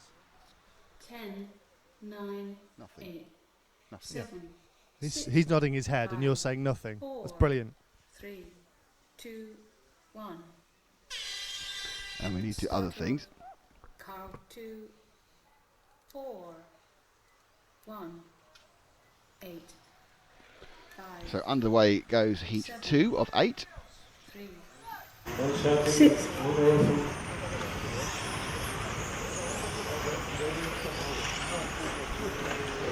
Spec class, round 2 of qualifying. Oh, that's good. He's got the right sort of graphics up as well. You're well above it at the moment. Yeah, I did that. It's a very, very warm day here in Portugal.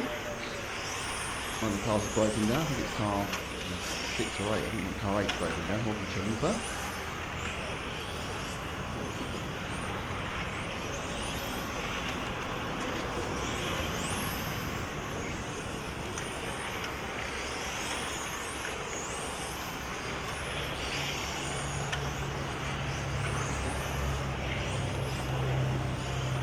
So Rui de Almeida is leading this at the moment.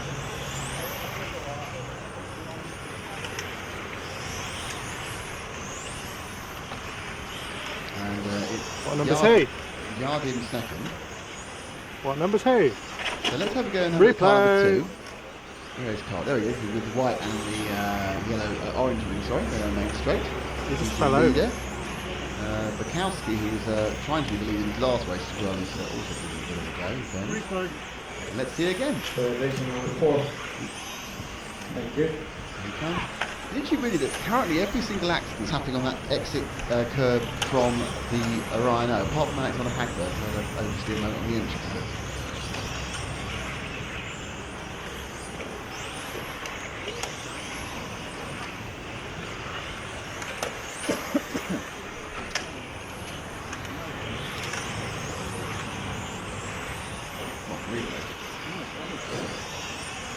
Positioning after 2 minutes. 2, 1, 5, 7, 4, 3, 6, 8.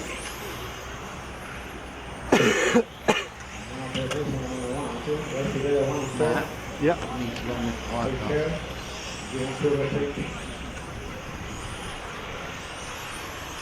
So it is Ryder Almeida who's leading, Johan Bukowski who's second,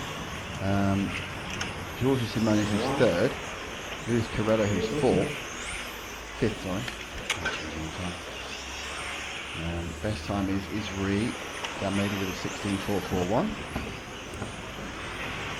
Let's pick up car number 5, who's going... I didn't get it.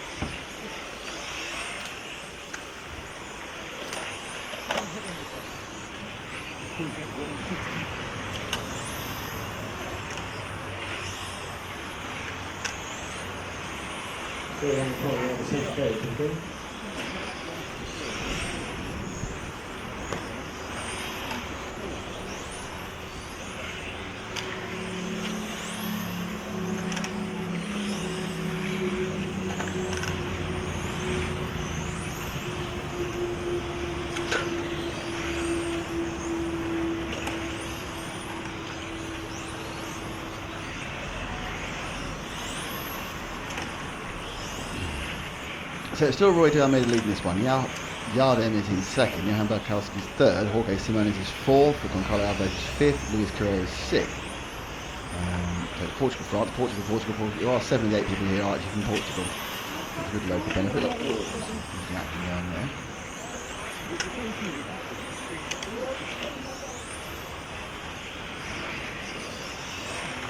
One minute to drive. Positioning after 4 minutes. 2, 1, 4, 5, 7, 3, 6, 8. So just a couple of minutes, little minute left on this one, which is the heat number 2 from lane 2.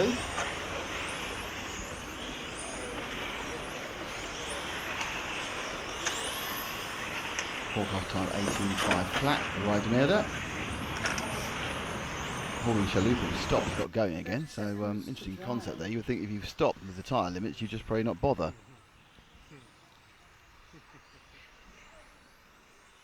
We solved it. It's always fun.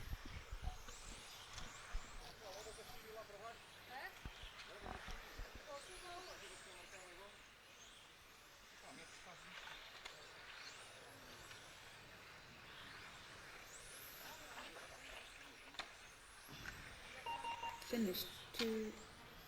So Almeida finishes that one. He does indeed just fail to get a 19 lapper, 18.500.928. Wins by about a couple of seconds from Hal Hardim.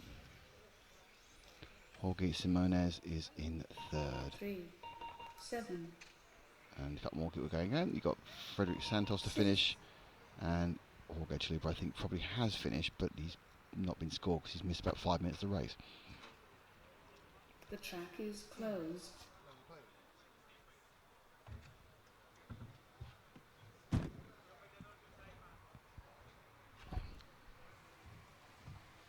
Background's too loud apparently. Background's now too loud apparently according to Stuart Webb. Can't hear the commentary. Audio's too track focused. Ollie broke it with his ideas. Oh, well, anyway, so that's fine now. So now we're going back to how we should be, and that is on the in the library. Nothing like a bit of library. So it was a good idea, but it appears to cause problems as I'm now cooking again.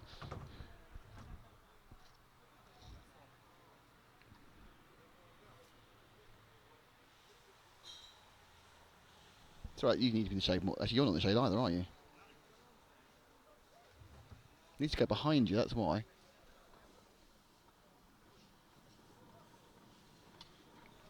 So as we continue, it's a bit like a cricket match where we're kind of moving the sight screen, isn't it? We're actually moving the parasol to try and get some form of I'm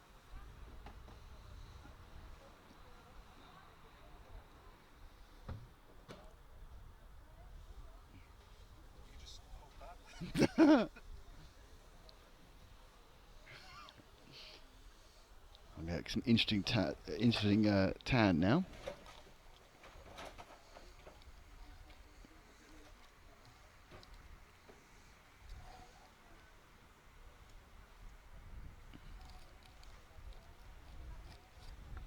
So we are now 2 heat, but we're about to get the third heat into tank 3.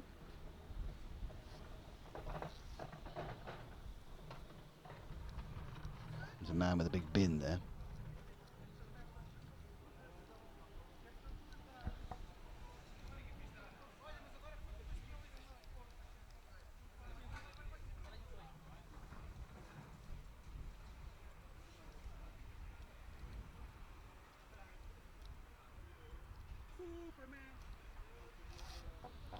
There's some happy people there. The track is open. Apparently Superman. So we have Helder Silva, Julian Jost, Aaron Rowe, Steve Ravel, Jose Figueiredo, Bartek Zambritsky, Pedro Canastra and Aurelien Rivard in this one. And a lovely time they're going to be having to racing around this fantastic Portuguese circuit. I think Matt's fixed it again now because he's very definite. Did you turn the anti-aliasing off as well? Sorry? Did you turn the anti-aliasing?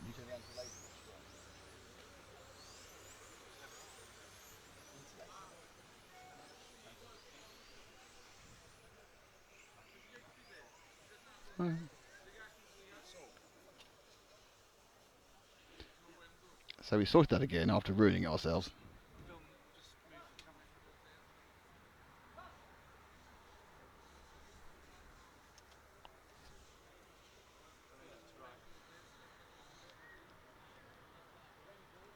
One minute to start.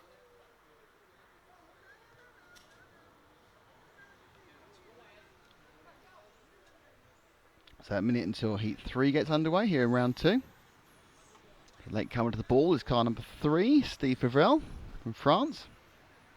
He's rushing around to get back to his position on the grid.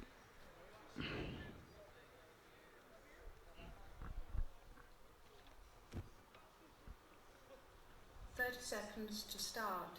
All cars to the starting positions. Start order. Car 5, 1, 4, 3, 2, 6, 8, 7.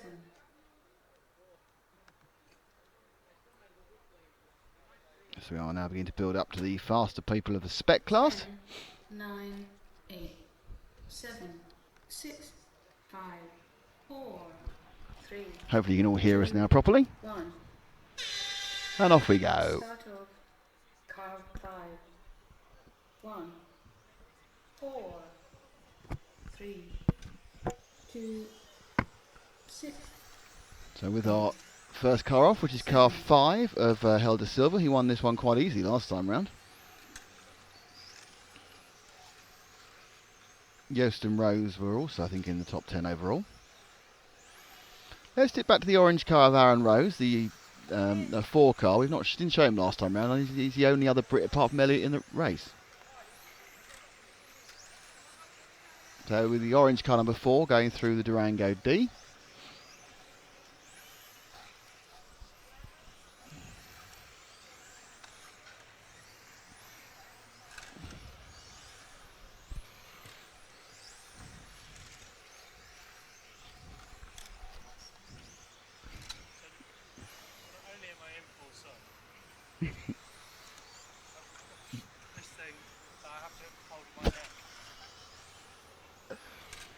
Okay.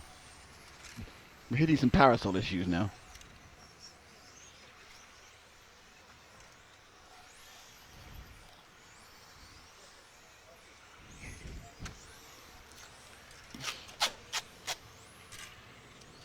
That's the sound of a man about to fix a parasol.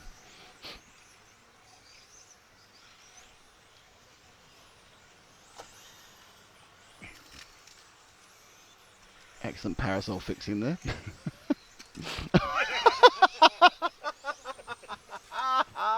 Sorry, he just walked into it, so it's very, very funny. It's like the Keystone Cops do television. So Aaron Rose, we almost covered about 4 times. We're definitely going to cover the orange car, number 4.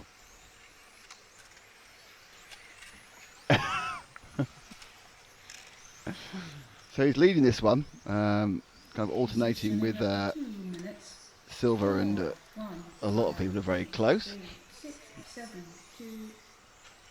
I'm not sure we had this problem yesterday. Ah, I see. So,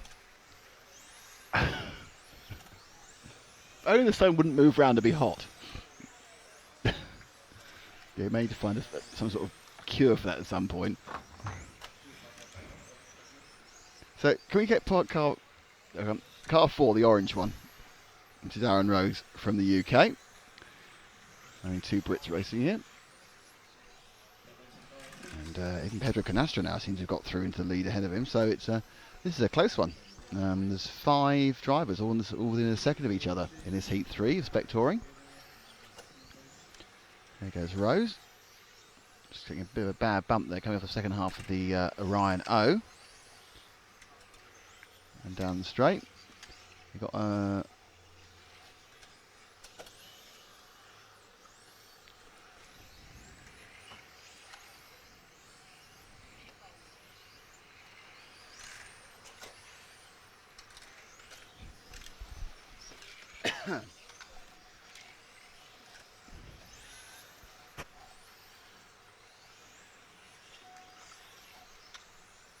Rose's car looking a little bit slow now. Picked up a slight problem.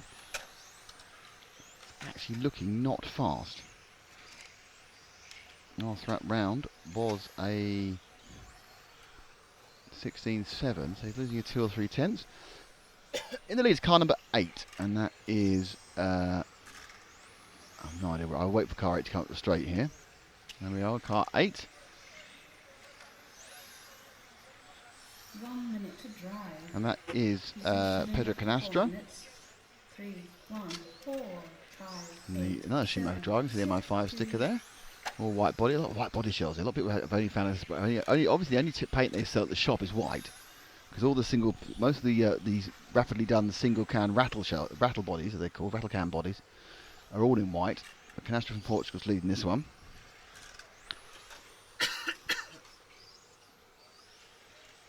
30 seconds to drive.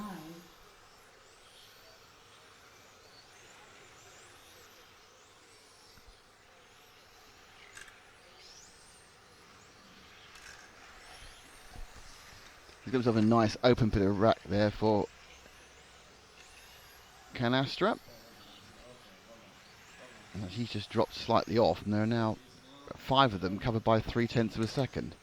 Canastra is officially in the lead in the 17th lap by about 0.2 from Steve Favell and Julien Jost. So it's going to be who can get to the end of this race without any trouble. He comes for the LRP switch. He's going to come up towards the Montec hairpin for the last time round the Rhino. Turns sharp left into the first part of the 3-corner complex is the EFRA. Down the straight and into Team Durango D. They'll take him over the line. And he is the winner. So Canastra wins that one.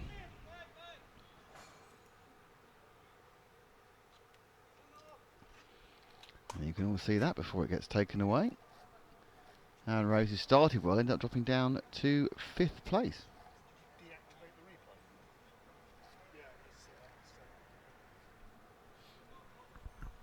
Next up, it is the top people in stock in the spec class. So it'll be I can just show you all rather than reading it out. So it's Merrick's Journey who won the first round. Pierre Delorme, Martin Hoffer, Jan Rostensky, Tony Street, Mike Godvig, Jeremy Delandre and Jean Delorme. So they're going out in order they finished in the first heat. Jean Delorme didn't really make the trip. I think the other 7 are, I think, maybe the top 7 in spec class.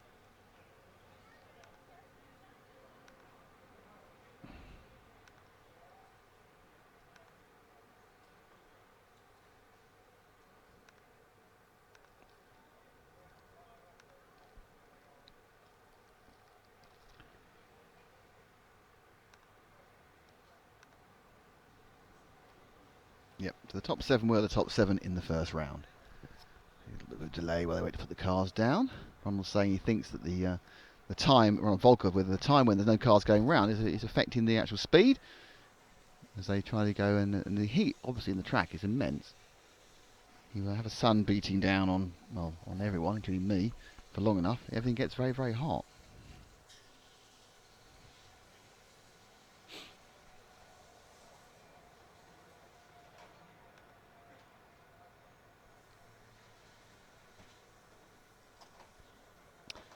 New F Dog 45 says, "Hey RCD, how's the idea of having a quadcopter live stream being thought about? That would be so cool."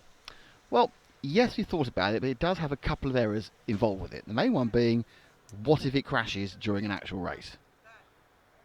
What you end up with is a drone on the track interfering with the race. So that's the main reason. Yes, you can get some drone shots. I think there were some drone shots being done. Also, you need a person to operate the drone and that alone. So it's extra people. And if I'm really, really honest, once you've seen the drone shot once or twice, nah, in my opinion. And if you know, my opinion is a opinion of a man who's old and not up with these modern, newfangled things. Paul's asleep. That's not a good sign. It's very warm. It is time for a siesta. So the top heat is about to get underway in spec. Is it me who's a bit of a longer hold than normal? Yes, they counted down 133. I don't know why they've not released the cars. Would normally expect the cars to be out and about by now. So I'm not sure we've got a little minor delay on the track.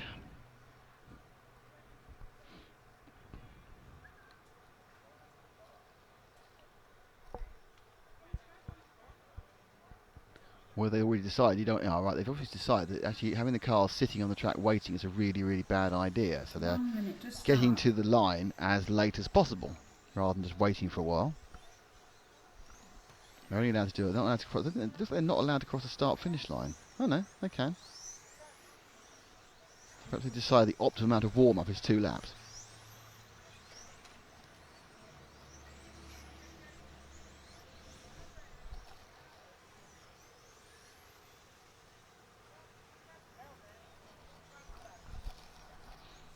Seconds to start. All cars to the starting positions. Start order. Car 1. When this starts, Matt, can we take the second car, please? 3, 8, The second car off. We didn't. Yeah, that's right. Because we didn't show him much last time round. 10, Here we go. 9, Top heat of 8, stock. 7, 6, 5, 4, 3, 2, 1. Start of car 1. So Cherney away first. 7, Here's Delorme. 6, 5, 4, Actually, Pierre Delorme, of course, with two Delorme 3, brothers. The other one starting at the back, and that's Jean Delorme. 2, So Pierre with the, a little bit of slide there. I think you'll find that these tyres, which are 36 rated, are struggling a little bit on what is probably a track at 50 degrees, I would guess. Oh, that's not a good corner. Got away with it, but lost a bit of time. Nice breeze blows up into our faces. And Delorme's not going to start it well, that, because he made a mistake very early on. Didn't get overtaken by Boyce. It gives him a nice clean bit of track, but he's actually officially rated at 5th at the moment.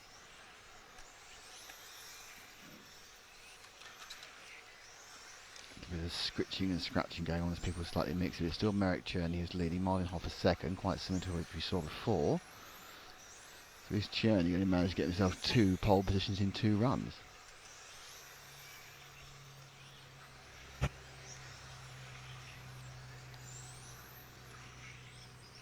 Delorme now moving a bit easily.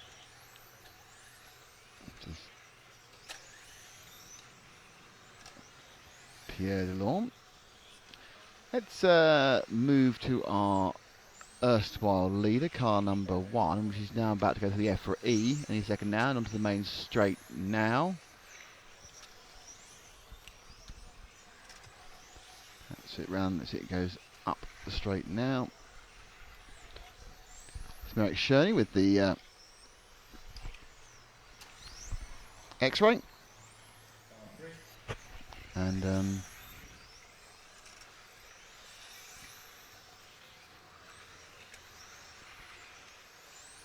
car looks very smooth. He comes in through the Rhino, stays off. He stayed off all the curbs. He's actually running that white line next to the curb and not running the curb at all. And whether that's the route he decided is the fastest or just a particular way he took that one, but most people are cutting those curbs very hard. Certainly through the EFRA E section, he's noticeably pretty much avoiding them at all. Yeah, not taking. So Cherney's decided that actually running over the curbs is no advantage. Perhaps it unsettles the car, in his opinion. And he is the man currently leading the race, so perhaps we should listen to his opinion. Again, you see, he touched the white line, go wide, a bit wide, he wants to be there again, but again, no curb, no curb, no curb. So he's not a curbist, which is interesting. Rathesky in 5 is second, and I assume he's a couple of cars back behind Delorme. He is. He's the last of these 3 cars going round the Rhino map, round the Rhino, and down the main. So the third of those cars is Rathesky in second. Now he's got a bit of traffic issues now. Delorme in 7, who is down in 7th overall. And immediately ahead of him is the 6th car of Martin Hoffer, who was second in the last race, but has dropped down to 4th. So Rathesky putting in a nice little performance here. But I think he's going to get himself compromised by having to try and get past Hoffer and Delorme, unless they can just raise their pace slightly to where he wants it to be. He's 1.5 seconds slower than Cherney. He's looking to go 2 for 2 in TQs in the spec class.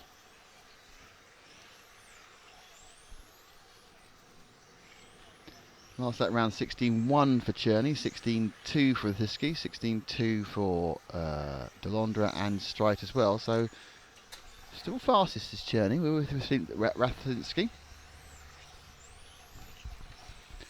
as he carves another lap. And the traffic in front of him, well, they're all going about the same speed, so he's not losing too much. 1 minute to drive. There's a minute to go. Positioning of the He's taking a little bit more curve than Cherney was. 5, 8, 6, 4, 7, 3, 2. Cherney himself made way by traffic. But certainly, it looks like 2 for 2 for Merrick. He's got a predicted about a 2.3 advantage when this last minute runs under. James Delond, who we saw, is 3rd. Hoffer is 4th and then rotating into 3rd.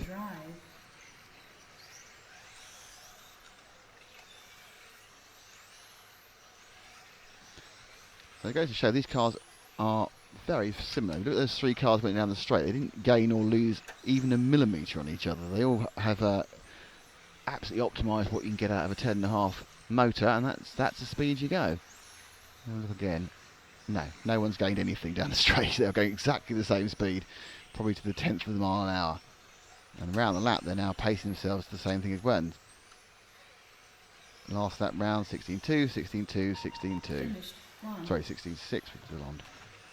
So, Merrick has won that heat, and I think he's also won the second round. So Merrick now has 2 wins. Aaron Thizzy is second. Hoffer's... Oh no, Jeff moved on, just jumped in there. So let me show you the results.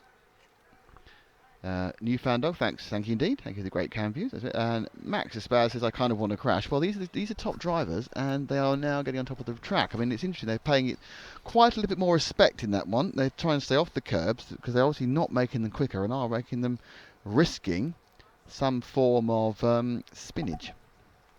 And I thought spinach the food. That's spinach as in spinning. So we now move into the modified side of the race. So you see the race there. Mike Gosvig was 8th in the end there, with quite a good time. So it's only 5 seconds covering the entire heat last time of all 8 cars.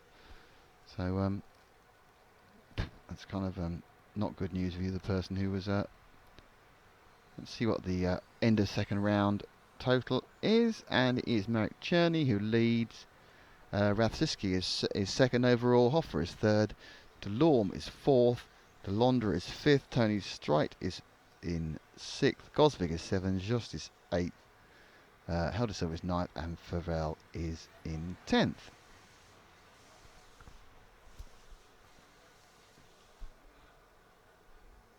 We have 3 more rounds to go, but it is looking pretty good with 2 from 2 for a pole position in the spec class to Manik Cerny. So we'll clear the results and we'll show you the people who are going to be taking part in the first of the 4 heats of the second round of qualifying for modified. And it's France, Portugal, Belgium, Portugal, and it's Manuel Wagner, Fernando Cordero, Athan de Witt from Belgium, and then Andre Goncalves, Luis Cortez, Hal Gaio, and Fabio Barros, who are the people who are doing it, man. They are doing it.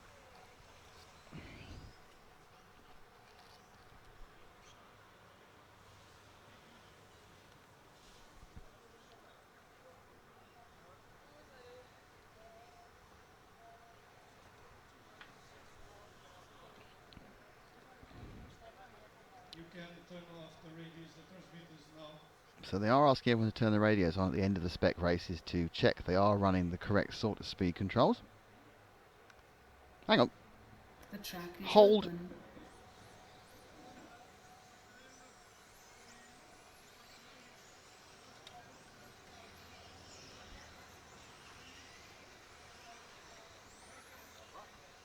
I just thought I saw something weird then.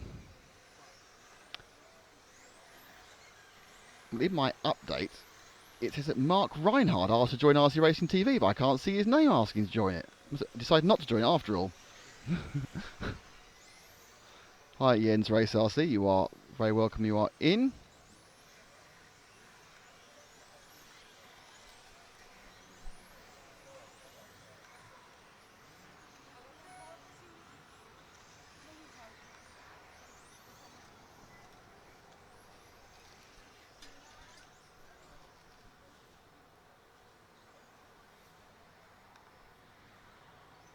So Mark almost joined the group and then decided not to.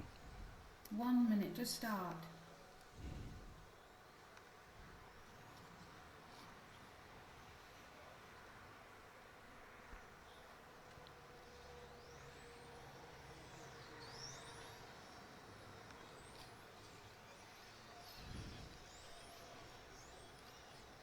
And Paul's back from a natural break. Hello Paul, back from a natural break.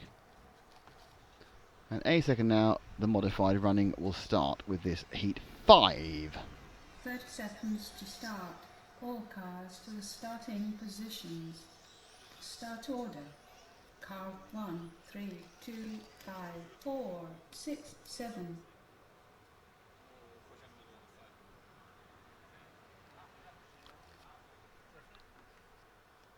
10, 9, 8, 7, 6, 5, 4, 3, 2, That's 1. timing that is. Start of car 1, 3, 2, 5. So this is car 1 of Manuel Wagner. 6. He starts his second qualifying round. Has he got those lovely new boots on, or is he using old ones again? It's impossible to tell at this point.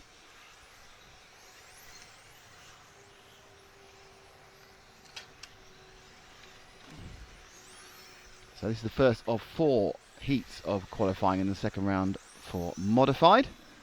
Car 3, which is Fernando Cordero, who won the heat last time, is having a bit of a kind of a mystery problem. He's sort of meandering around the circuit slightly.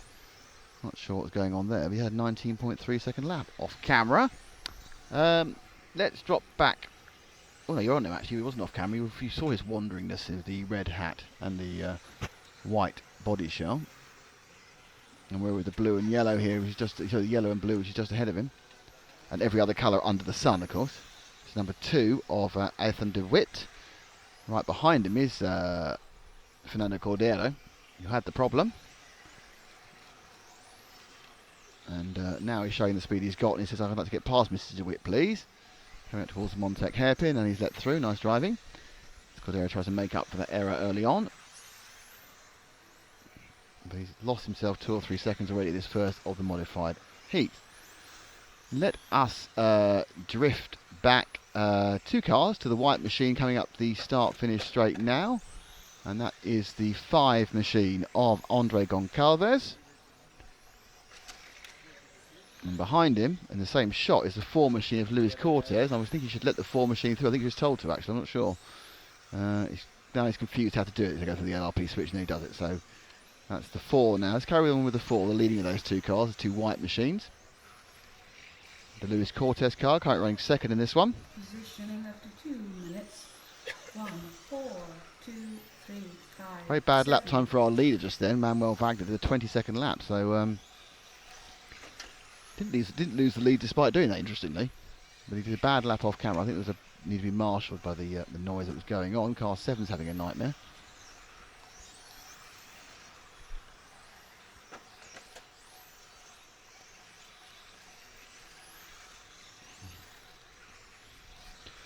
So there's 4. Flips through and over and down the straight of the 5. Let's find our last place man, which is the green and white car going into the EFRA E now. And a car that looks like it's trying to bite its driver every single corner. Comes in quite. He's been trying to oversteer virtually all the time. If he turns, so he's kind of let things through. Got a bit lost around the Orion. Yeah, it really is not behaving itself. Even the straight bits don't look good. And this is the 7 of Fabio Barros. Lines it up, turns it in Monte. That's quite nice. Don't take any more curb. That's better. He just tamed it for a lap or so there. Nope, missed that. Too much throttle on the modified and missed the apex, the second part of the EFRA E there. And now he's... Really have to say, I don't think he's got much confidence in the car. I mean, I'm not sure how good or bad a driver he is, but you can tell he's not no real confidence in what it's actually going to do to him. I think the most likely thing it's going to do is bite his hand off.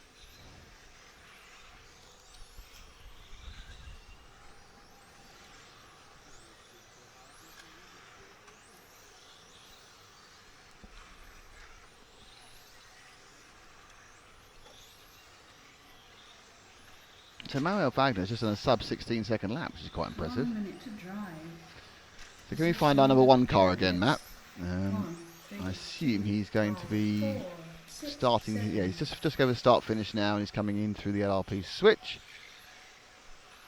And suddenly he started looking quite quick. He's painted the rear of the side of his car is painted black, and often when he looks back, it looks like he's got a black little flick up for the rear wheels. It just looks like the body's tucked in sort of an optical illusion. So after that 15.9, he's gone back to a 16.4, but still a lot faster than anyone else is doing.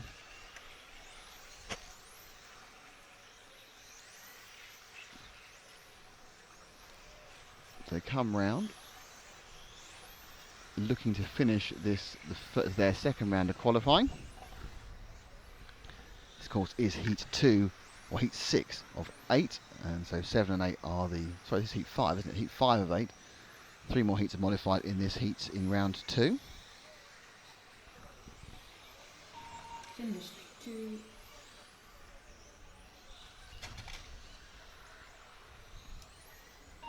Five, 1, 3, 4, All cars 6, to technical inspections. So they all come in, and 7. the result Track is closed. is this. There we are. Fernando Caldera got it off that terrible start.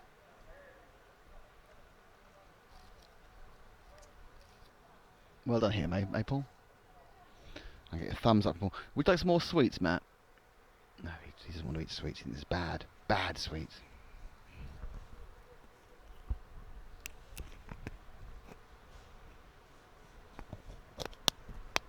I've not seen much action from the Water Whitemobile recently, have you? There's no smoke coming out of it. There's no sign of any sort of meth laboratory.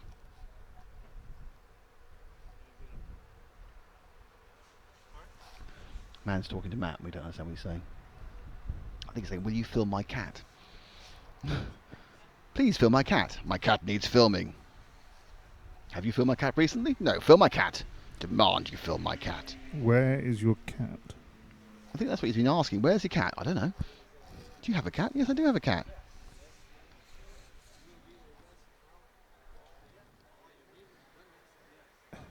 I think what basically they're trying to work out. He's trying to work out how you can watch it. And Matt's trying to say rcracing.tv in 7 languages, which is quite difficult. So everyone's now looking at the cars and looking up because they've changed their mind about what to do, haven't they? These days, rather than just putting the cars down, they're actually waiting to put them down. I know they're getting too hot, which is why they're doing that. This is the run for the next heat. And it is Thomas Vingeron, Jeremy Lemos, Shiloh Dye, Miguel Matias, Mikko Teponaha, Hao Martinho, Carlos Ferrando and Marcus Kaufmann. Matt appears to have finished saying RC Racing TV in 7 different languages. Well done. Excellent work with international relations there, Matt. Yes, that's right. Matt has put in a request, by the way. For... He wants to make sure he gets a McFlurry tonight. Oh, that's where we're going. I don't know. We need to get it from McFlurry.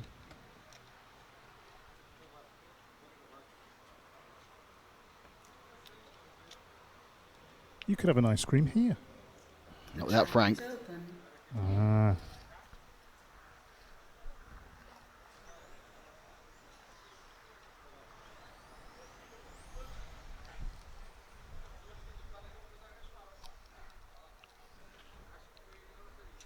I think the temperature is going to peak at about 3 o'clock.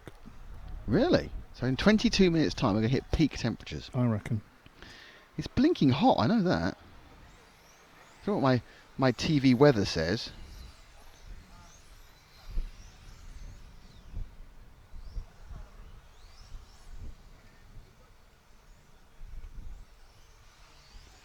Let's see where we're at. Weather-wise, sorry, weather-wise. Weather-wise, it's such a lovely day. So it's 32, and it's going to be 33 at 3 o'clock, 4 o'clock and 5 o'clock. And it'll cool down by 8. 1 minute to start. So the track is not getting any cooler. It's absorbing heat. Becoming trickier and trickier and warmer. Oh, it's all going to kick off. Massive kicking off of track, that's what I can see.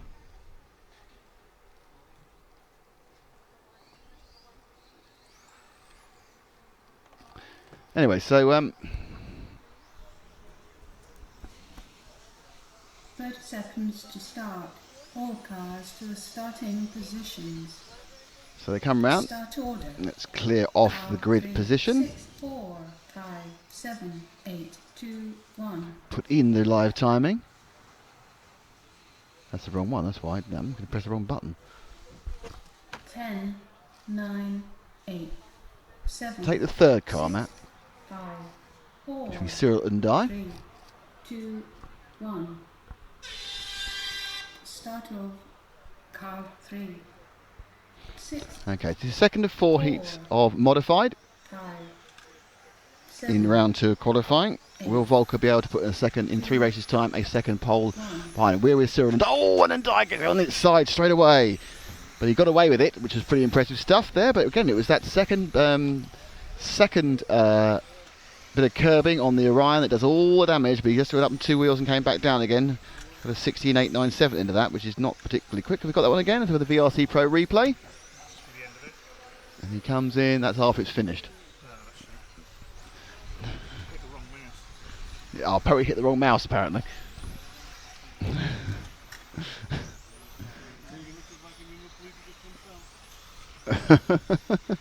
It's alright, don't worry about it. The moment's gone now.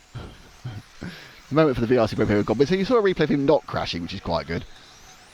The interesting thing was that Paul was relaxed. Just, oh, right, no. And then I waited. He went, oh my god, I can't do it. I went for the wrong mouse. Anyway.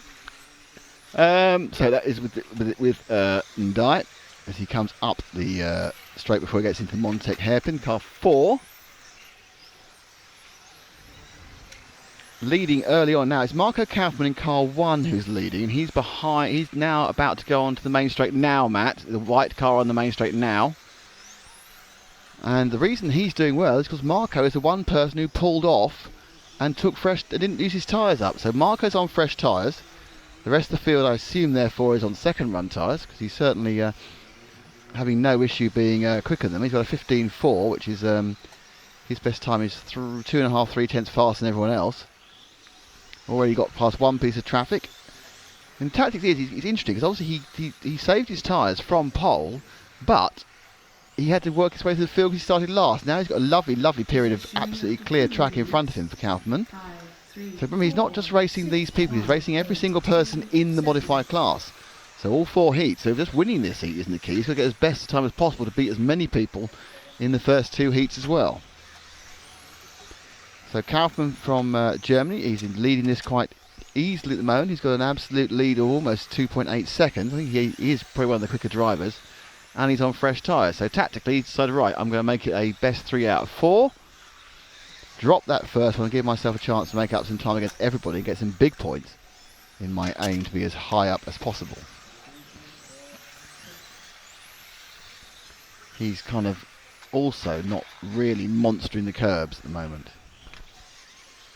Comes in through the RP switch. Yeah, there's a bit of curb there. Turn it round.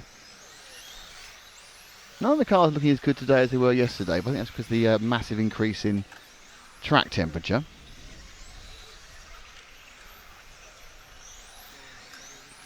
Miguel Matthias in second. Thomas Vigeron in third at the moment, as we are just over halfway. Let's see if we can pick up the 3 car, which is now, Matt, just going into the EFRA E. It's orange into white, and it's going to get on the main straight now.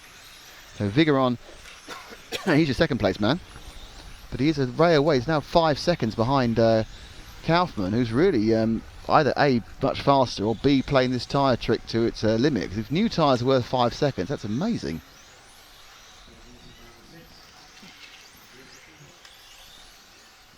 It's hard to tell, because Kaufmann is car 1 in this heat as well, so theoretically, coming out of practice, he was the fastest person anyway. But we're with the Vigeron car. Last lap round 15.59 for Kaufmann, 15.8 for Vigeron in second.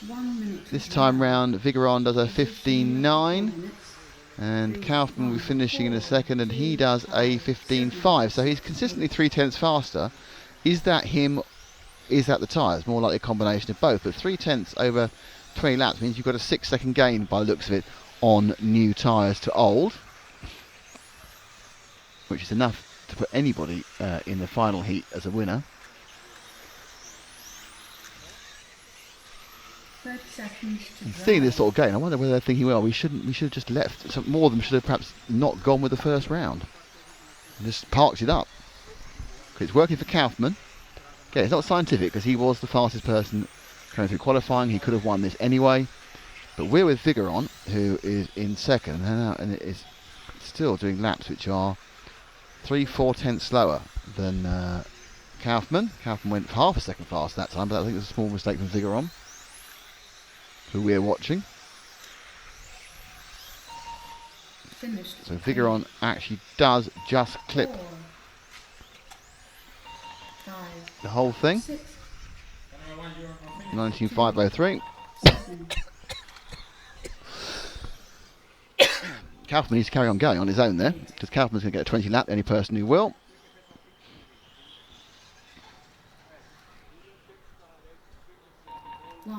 The track is closed.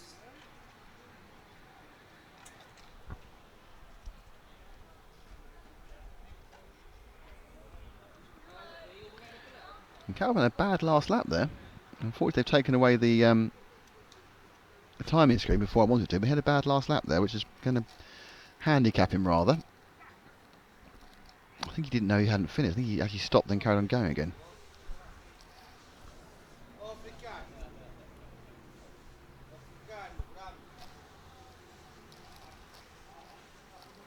So let's see who's out in this next one, which will be the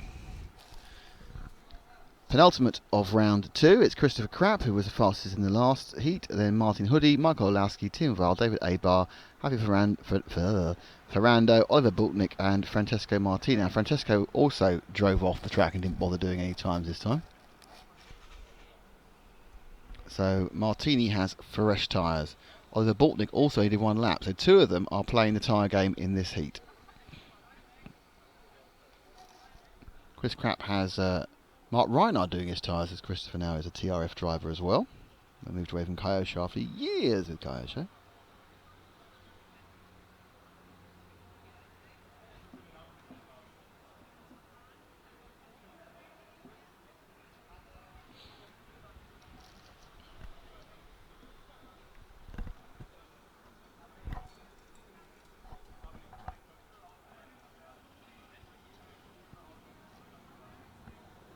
Paul, you don't want to go somewhere.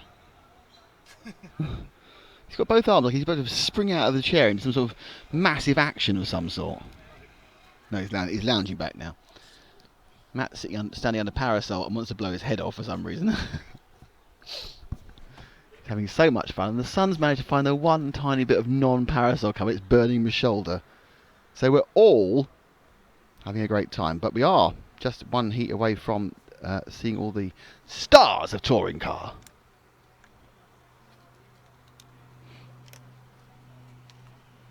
You gone flat?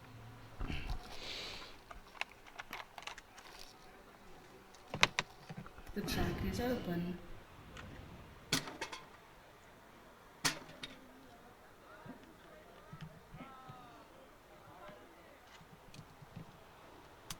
And once again, because they don't want the cars to sit around doing nothing, even though the track is open, they're not going to go out and do that much running. They want to keep the cars as fresh as possible and take the tyres as fresh as possible, avoid overheating them.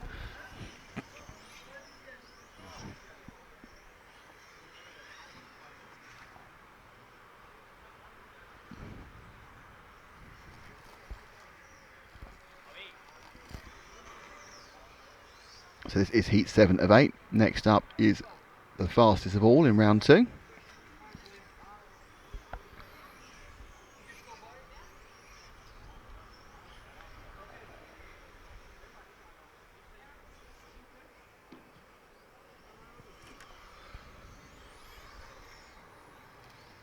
One minute to start.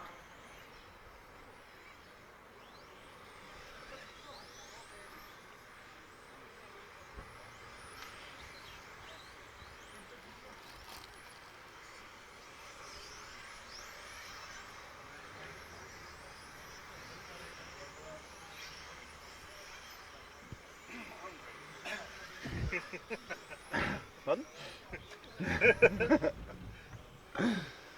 30 seconds to start. All cars to the starting positions. Start order. Car 2, 1, 4, 3, 8, 7, 5, 6.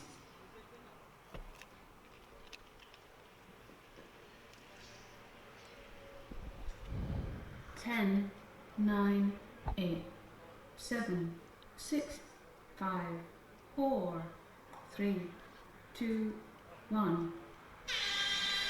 Start And over. we're off. Car 2, 1, 4, 3, 8, 7. And we're going round with the number 2 of Chris Krapp. And Christopher there, German driver. Spins by his first lap in a 15.771. So my guess is he's probably on used tyres.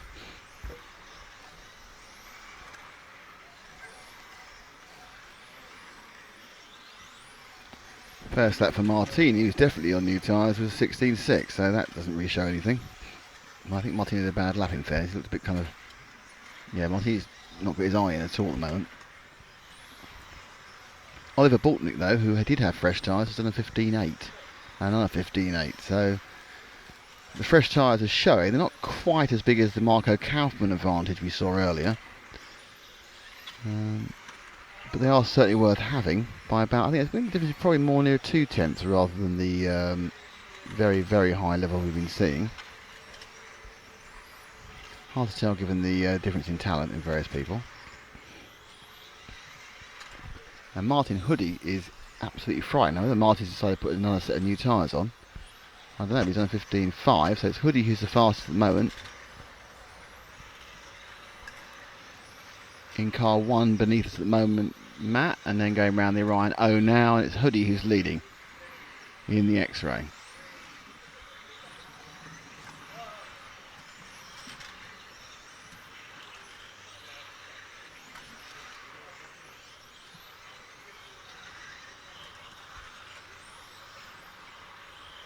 Nice lines there through those 3 sections of the EFRA E. Last lap was a 15.6. This time round, Hoodie does a 15.4. So that's actually the fastest lap we've seen so far in this heat. So the car's coming to him. Krapp still alternating with Hoodie for the lead.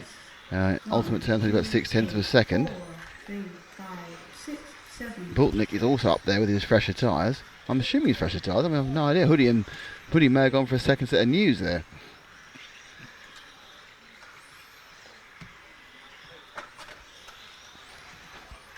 And car 3 of Tim Weil has a wild moment of lack of control and joins the track later. So that's Hoodie chasing down. Let's see if we can find Oliver Bortnick in 5. Wherever he may be. And there he is now going through the Orion O now. So Bortnick only did a lap last time round, then pulled out.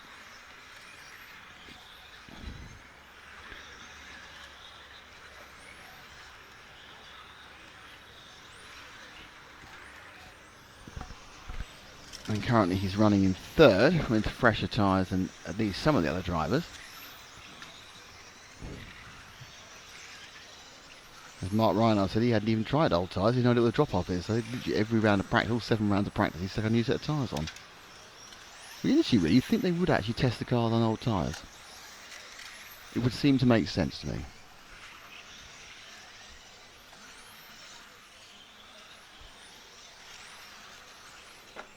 Bortnick a little hoppity-boppity as he goes around the Montec hairpin. And carries on holding on to 3rd. It's Huddy from Krapp and Bortnick and Orlowski kind of solid position. Martini's got a bit further. Tim Val's had a real problem and pulled out.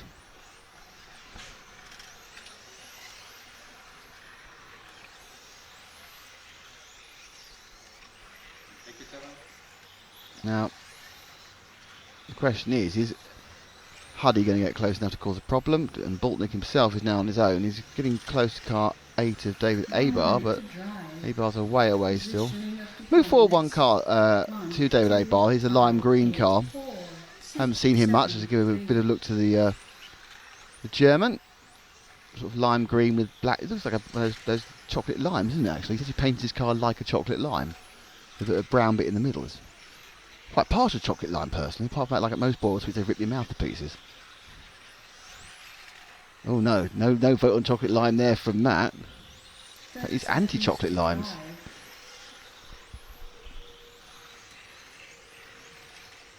Oh, that's a big one. Just hold it back though, just a bit of curve and he's facing the wrong way. And he's going to be swallowed up very quickly by Boltnick, who's got about 2 laps to go. The car 7 has broken down of Javi Ferrando, whether it's thermaling or whatever, I don't know. He broke down the first heat as well, actually. There they go.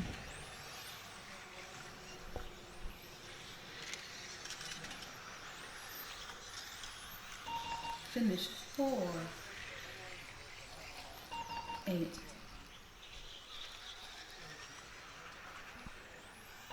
So at the end of that one, 2, 1. Martin Huddy takes it with 20 laps in 5:12. Christopher Krapp is second in...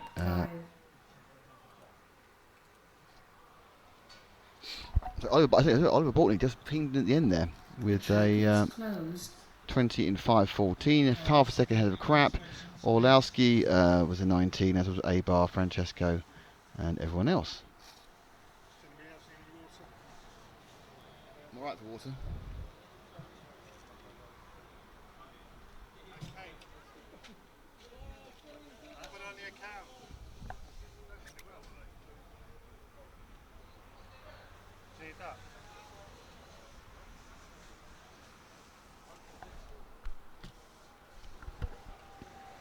So we are about to get underway. We're about to get underway with the top heat. So let's clear these positions and show you who's in the grid, and that'll tell you that they are going off in the order in which they finished last time. So will they all happily run second run tyres? Will anyone run new tyres again? That's the question. I'm sure Ollie would be summarising many more things than me. We're just going to look at and see what the times are and wonder what's going on. But all 8 of them ran the whole trip last time. And whether they start getting clever now, I don't know.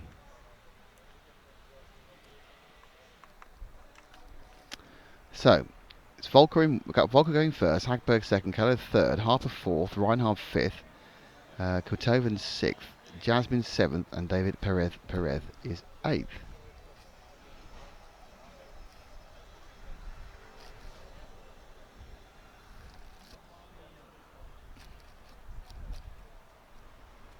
Everyone begins to get warmer and warmer. So we're counting down the next. There's a bit of a gap now. Hagberg should really have won the first round. For those you didn't see, you can watch it back on the stream again, but he didn't. He should really have won the first one, but he had a big moment about 4 laps from the end. Lost the car. Let's take off the grid so we can watch the drivers. Look at the drivers on the stand. That's the mechanics. There's Robert Ito. The track is open. There are our stars. Volker far end, then Reinhard. Then I think it's Perez, and then you go across to Cahello, Harper. Oh no, it's Cahello, Hagberg, Harper. Kutevan on the end, and that's Loic Jasmine, I think, next to them. First person to brake and do some driving is the automatics of Viljami Kutoven.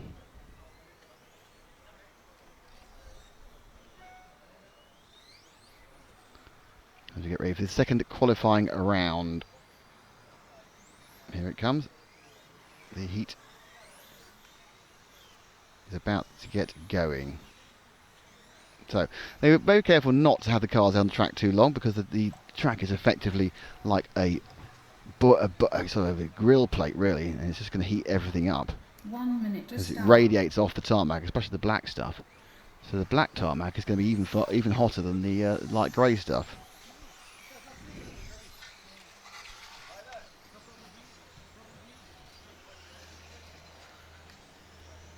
Let's get ready for the top heats. Top heats, where are they? Right, so can Volker make it 2 out of 2? Who knows? But we will leap off with Volker and then see what happens as the whole thing evolves.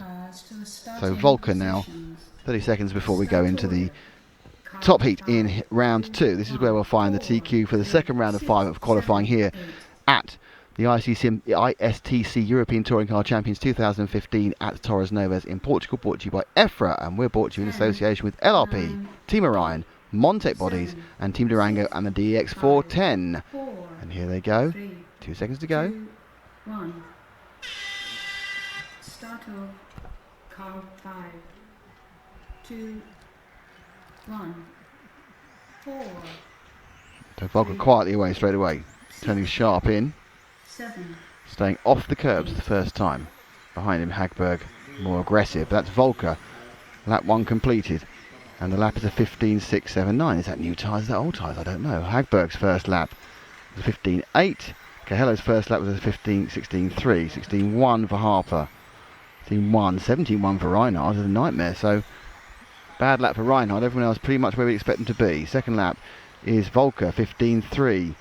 15.5. 15.304. Exactly the same seconds with thousandths for both Bruno and for Hagberg. And Hagberg, a little minor mistake we saw Volker just make there on the inner curve into EFRA, and Hagberg now, who himself makes a minor mistake going round Durango, but getting a bit closer.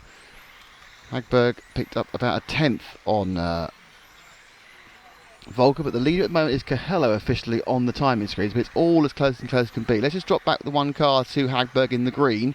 He's obviously closer, he's obviously ahead of Volker on the stagger, because Volker started a second before him, so Hagberg is leading away from Volker now. Does this mean that Hagberg's using fresh tyres? I don't know. I'm pretty certain he won't tell me either when I ask him after the race. He's much, much closer, but actually it's Cahello who's just dropped into second place. So it's Hagberg from Cahello from Volker on the timing screen, followed by Harper, Kotoven. Reinhardt's given up because he had a bad run. He just stopped. Mistake on the first lap, that's it. Not going to carry on, no point. So he's saving his tyres, but they first run or second run tyres. I put where I'm at now. Hagberg is right up behind Volker, and the amount he's gained, you kind of think that Hagberg's got a new tyre because he's picked up the time so quickly. It could just be he's happier in old tyres, and really Volker now needs to start thinking about letting Hagberg through. I think that maybe the referee's saying that, or does Volker just get a merry on because he might think, no, I'm faster in the second half of the race. I knew that Hagberg was going to come to me in the first half of the race. I can fend him off. Now what is happening is I think that probably it means that Cahello is going to move back into play. And tactically, would Hagberg rather he was beaten by Cahello, or would Volker rather he was beaten by Cahello or Hagberg? In fact, Cahello now does have the official lead, as Volker has to let Hagberg through. So Volker's let Hagberg through, which means that his chance of TQ in this round is now very unlikely. But does he care? Is he actually on old tyres? Who knows? But now what Hagberg has to do is actually put the hammer down to get that gap back on Cahello. And at the moment, Cahello in absolute time is 0.2 of a second ahead of Hagberg. And interestingly, Volker's dropped down behind Elliott Harper. So you've got to think the Volkers are definitely on old tyres. Are the rest all on new? Hard to tell. And we haven't got the... you should be able to see the timing for yourself here as they come through. We're still with Hagberg. So let's drop back from Hagberg through two cars, past Volker and onto Cahello in car 1. The all-white machine going onto the main straight now. So Cahello timed about... we went across the line this time round. He is something in the region of 0.3 slower than Hagberg. So than Hagberg, and he's obviously ahead of Volker. Volker and Harper kind of there or thereabouts with the position.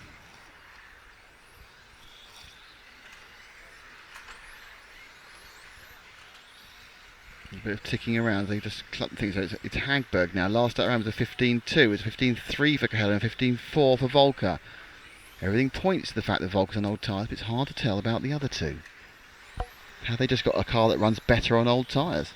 1 minute to drive. That is a possibility. Position after 4 minutes. 2, 1, 5, 4, 6, 7, 8, 3.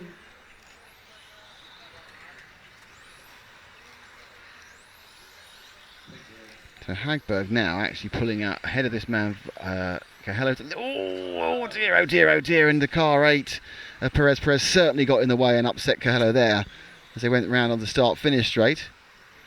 It's not really going to affect where he is because I think he's going to stay in second.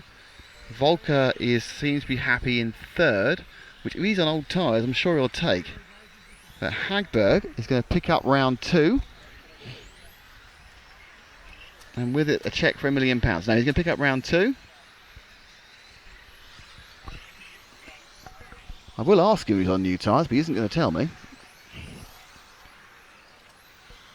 But he has beaten Volker by a long way, by 4.5 seconds. You have to think that that's got to be a different tyre. It can't just be relative performance on old. So my guess is that Hagberg has gone new. Volker obviously on old. Bruno probably on new as well. And Harv picks up a second, 4th place. So as Kurtogen and Yasmin comes through. 7. The track is closed.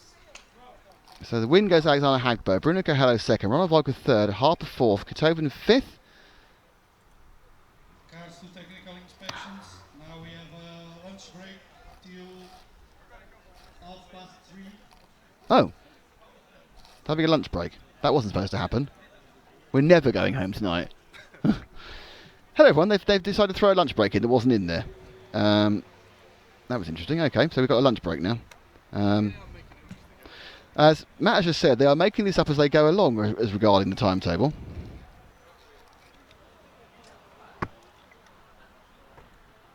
So, it's 3:30 to come back in. Let me just give you the overall positions in modified. And when I've done that, we're going to have a little break for 20 minutes and try and find some food or something. So after 2 rounds, it is Alexander Hagberg on 2 points, Ronald Volker on 3 points, Bruno Coelho on 5 points, Elliot Harper on 8 points, Kurtogen on 11, Jasmine on 13, Huddy on 17, Krapp on 17, and David Perez on 22. They are your top 10, of course. Mark Reinhardt didn't bother running in the second heat. So it's all up in the air, but Hagberg and Volker effectively have got a win apiece. 1 second to Coelho and 1 second to Hagberg. So Hagberg slightly ahead, but I think Hagberg may well have used both his new sets of tyres. Right. They're not carrying on straight away, so we need to put in the thing back at 3:30. Oh, you've already done it. We're back at 3:30, everyone. So everyone go away and get a drink or something. I'm going to do something. Someone's going to buy some food, and we will be back with you in 23 minutes' time for a break that wasn't supposed to happen. And we will be going home about Christmas. Thanks all. 3 more rounds to go. It's all to play for, and we're looking forward to seeing you all here on RC Racing TV with LRP, Team Orion, Team Durango, Montec, and of course EFRA, the European Federation of Radio Automobiles. See you in 23 minutes.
Hello everybody, we are back and we are live after a surprise lunch break, and so much so the end of the lunch break has surprised everybody because vast numbers have actually missed the start of this race.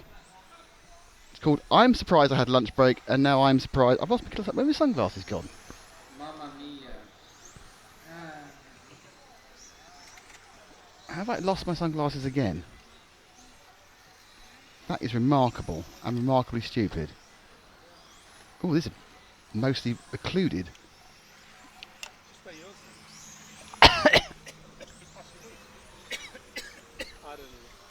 So yes, I managed to lose my sunglasses. Where the heck is... Oh, thank you. I just don't know where they are. It's just a confusion.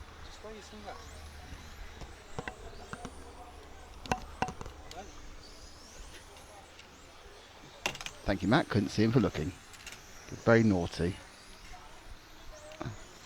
Anyway, so this was got underway rather quickly. I mean, that's what Paul's doing. He's kind of stringing himself up by the looks of it. No need to commit suicide. As we start the third round of qualifying, with the first of the stock round, so it kind of surprises all the speed they got going again after the mystery lunch break, which is now stopped again. But we are here for you all.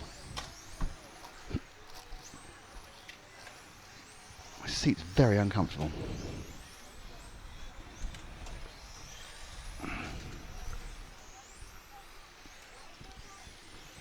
There we are. That's better. So it's we're with car number 1, and yellow car 1, which is Duarte Vasconcelos, who's currently in second in this heat after 2 minutes. Heat 1 of 8 of round 3. So we're not even halfway through qualifying it, boys.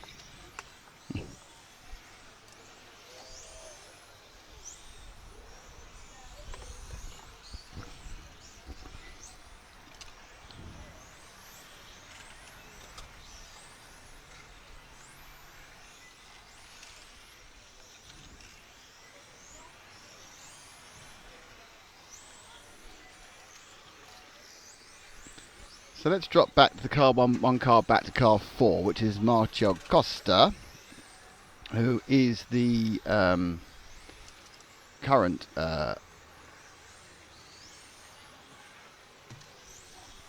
leader of this heat from Switzerland.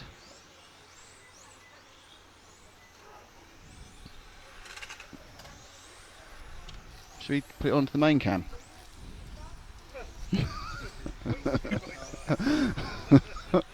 I might not be able to find my sunglasses, but Matt's arguing with a GoPro at the moment. It's quite amusing. It's a fake Chinese GoPro. He's having a bit of a hissy fit with it because it won't do what he wants it to do, which is record things, which is, in fairness, is one of the primary functions you would think of a GoPro.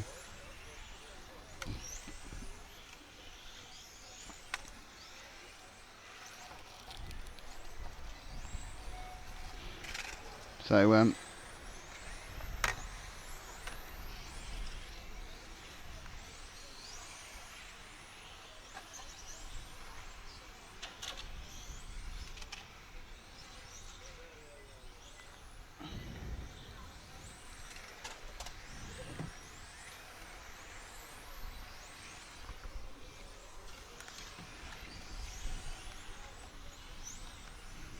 One minute to drive. Positioning up to 4 minutes. 4, 1, 7, 2, 5, 3, 8, 6.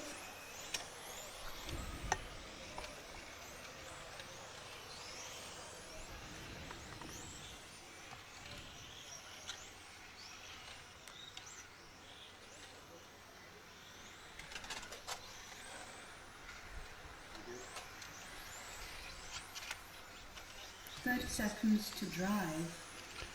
So half a minute to go, and it is still Costa, who's actually on camera and on moving camera now, who's leading.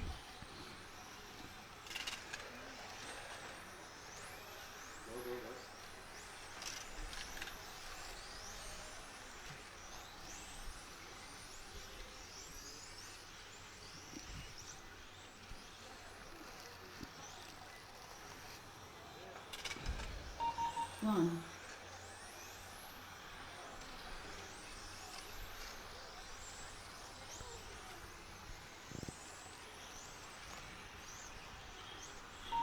2, 7, 8, 4.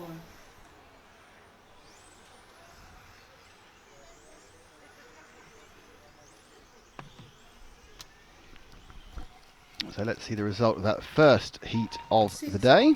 5. If I can get it quickly. Hang on, we have lost the mouse. There's the mouse. Oh, got it just in time before it gets cleared off.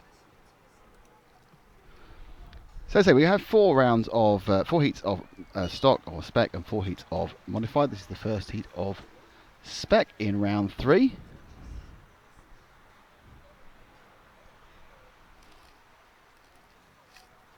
Matt's now doing camera testering. Is that correct? Yeah, is that who was up or who's coming up? That's who was up. Who's coming up, Nick? We changed the font on our screens. That looks like a different font. It's nice. I like it. It is a different It's font. a more poppy font. I think it's good. It's a font. It's called Arial. We haven't used it before, though, have we? We usually use another font whose name I won't reveal. Well, I like it more. But This that one. font isn't on this system, and I reconfigured the system so that we can put the graphics in via the system I am beyond impressed rather by than that. having to make them all in Photoshop. I realise it's been here for 2 days, but I am just sitting here going, "Oh, No, that's no, I good." did it this morning. I did it this morning. When okay. you were having a go at me for being distracted. Yeah, but you weren't doing. Yeah. You weren't doing it on your phone, were you? Yeah. I was finding out how to do something. Yeah, that's the one. Okay, here's the grid for the next one. There we go. Rui de Almeida will Hardim. be leading out in car number 2. I was going to do alternates then, so I can't. So you did the first one, and then we're going to do it together. Go on. Sorry? Do alternate. Go on. Huh? Do it alternate. Let's go. Oh, I've done the first one. Yeah, so you can start again though, because you kind of didn't know what to do. Rui de Almeida. And in 2, it's Hal Hordim. And in 3, in car number 4, Jorge Simoes. Driving car 1, but starting position 4, it's Johan Bukowski. With a 3 on his bonnet, but coming out 5th, Luis Cortiera. With lucky 7, shining bright, on 3 positions on that body shell. He's one position. It's Alvarez Goncalo, but he unfortunately will be starting 6th. He's one position ahead of his namesake. He's in car 8. He's going out number 7. It's Jorge Chalupa. And bringing up the rear only by number, because number 6 is on his car, but number 8 is a good position, is Portugal's Frederic Santos. Car 2 is from Portugal. Car 5 is from Portugal. Car 4 is from Portugal. Car 1 is from France. Car 3 is from Portugal. Car 7 is from Portugal. Car 8 is from Portugal. Car 6 is from Portugal. I'm seeing a trend. Are you? Yes. All the cars are numbers. Yes. Fantastic. I think It's a Portuguese-French sandwich. yes. Literally is. Layers and layers Please of don't search for that. Portuguese. Pardon? Please don't search that on Google. Okay. You made me forget what I was doing. Not quite sure what's going on in the chat now. After no activity for a while, we've had someone post one word and another word. What? Are they finishing each other's sentences? Yes, I think there may be. One posted the well, there we go, look. One? Oh, it's gone down that route, has it? At least it's not. At least it's just a technical description, medical description, isn't it? Yeah. Well, those two seem perfect for each other. They do. They could just go together like love and marriage. Like a Horse like and a glove. carriage. Hand in glove. Huh? Hand in glove. Hand in glove. Some Smiths fans there. So it now is running up for Heat 2, Round 3. Timing? Timing, thank you very much. I do like it when you remind me of all the things I've 30 forgotten. seconds to start. All cars to the starting positions. So Ropey Citroen tries to get going behind us. 2, 5, 4, 1. Alright, now someone's planted their WhatsApp number. That all Pardon? look, we've turned into a dating session now because Delo Ottoni has got his WhatsApp number up for some reason. Oh, dear. And then 10, Elliot, I don't know. 9, 8, It all sounds a bit 7, weird. 6, 5. But I don't know whether to criticise it or just let it go. This is youth today, you youth things. So you prefer this font? Start Yeah, of I think it pops well. car I like it. 2, 5, 4, I think, just like a little tiny change after the time. And I'll probably prefer anything that's slightly different. 7, 8, 6, Obviously, it's not the same as the font we're using for the numbers, but hey ho.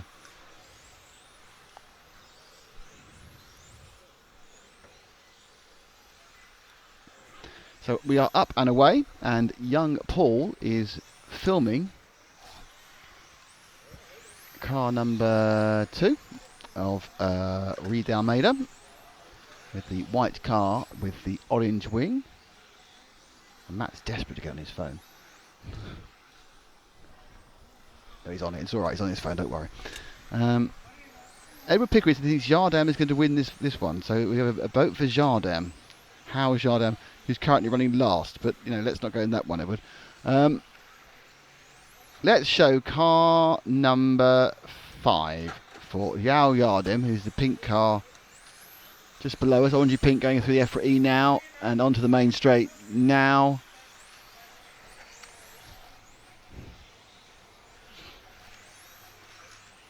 So this is the man Edward Pickering from Japan picks for the win. Really? Yeah, we all said that. What? Really?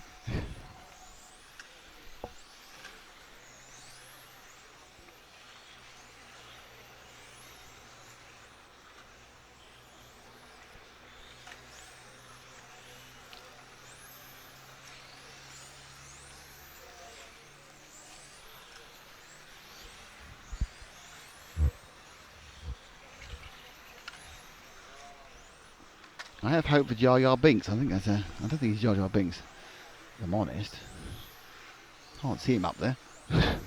Misa, are we racing? Positioning after 2 minutes. 2, 7, 3, 1, 4. So Hardem now goes through the LRP switch, and he's going to come up rapidly onto the Montec M, turns round. Not too much curb there on the Rhino, and then through the very many complicated sections of the EFRA E. Blast it down the straight, only a 10.5, didn't go that fast, but it is downhill, remember. There's a definite gradient downhill if we haul on the anchors, depending on what sort of class you're running.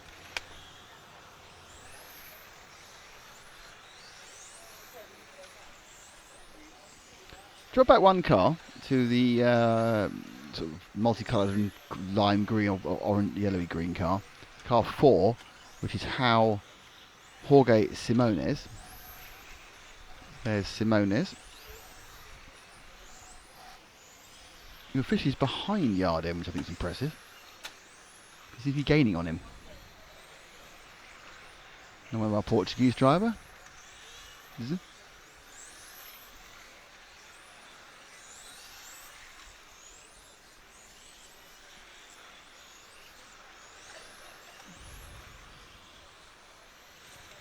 Such a breath of fresh air watching Paul film it.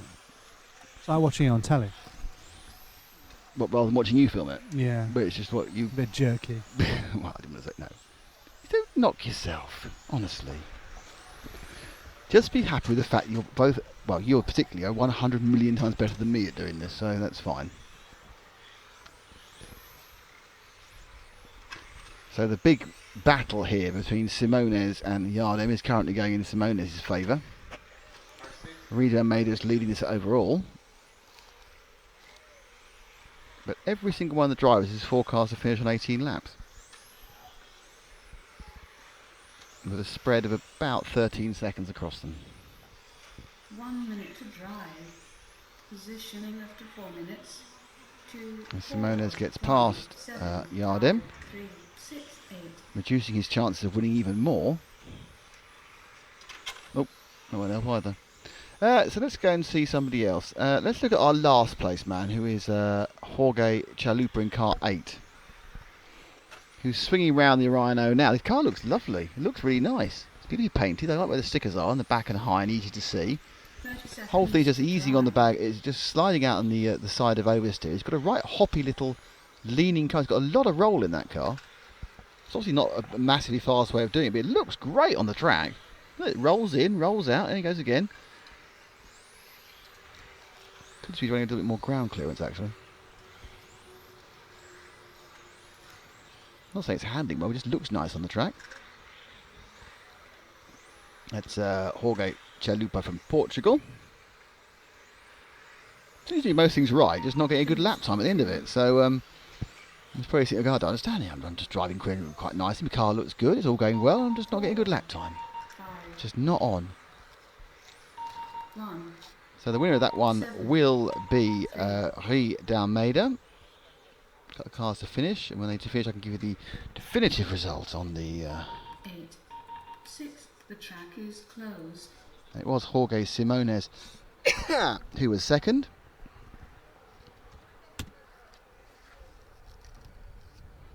We're now being attacked by weird emojis as well on the feed.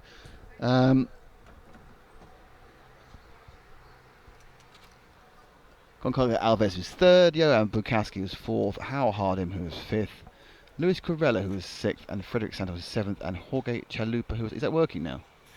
Ow. Is it hot? Charlie says, don't eat mini cards. Micro SD cards can burn. Alright, so Mr. Pickering admitted he's... Pardon? Charge? Mr. Pickering? Admitted his first choice was rubbish. He's now going to try and do better in the second one. Well, I'll make that easy for him, because obviously he's 45 seconds behind us, so let's clear that, and then let's post the grid line up for the next heat, which is Julien Just, Helder Silva, Steve Favrel, Pedro Canastra, Aaron Rose, Aurelien Rivard, Jose Figueiredo, and Bartek Zambritsky. And this is the penultimate heat of the people in the stock side of things. And his computer's broken again, well there we go. Oh, and the dog's upset. It's all going on now, the dogs have turned up. It's when it goes to sleep. I just keep it awake. Really? But like a toddler, you can't, you're only hearing half this conversation. Matt is complaining his Mac is giving him problems every time it goes to sleep. He needs to keep it awake like a toddler. Well, that's all that's said for all of us.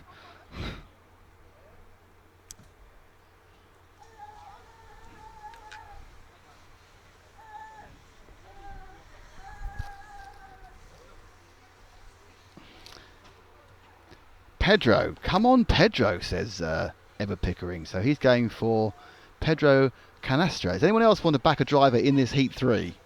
You've got, if you do it now, I'll trust you, even though that actually race in real time would have started probably by the time it actually comes out. So there's your cars. You can see we have a vote from Edward Pickering for Pedro Canastra of Portugal. He's gone away from Julian Hughes. He's gone away from Helder Silva. He's not interested in Steve Favrel. He can't stand Aaron Rose. Aurelien Rivard makes him sick. Jose Figueiredo, he'd rather eat cheese. And Bartek Zambritsky, well, he's just too young. So it's Pedro for Edward Pickering.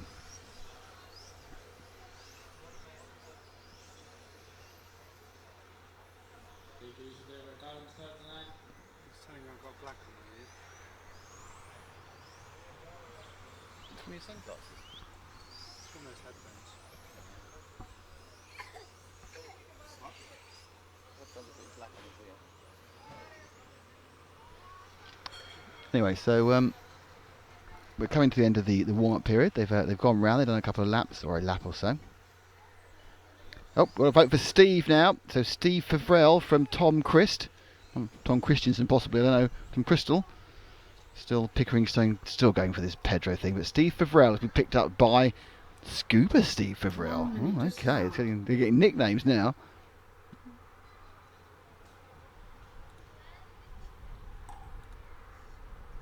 So, suddenly, there's a battle.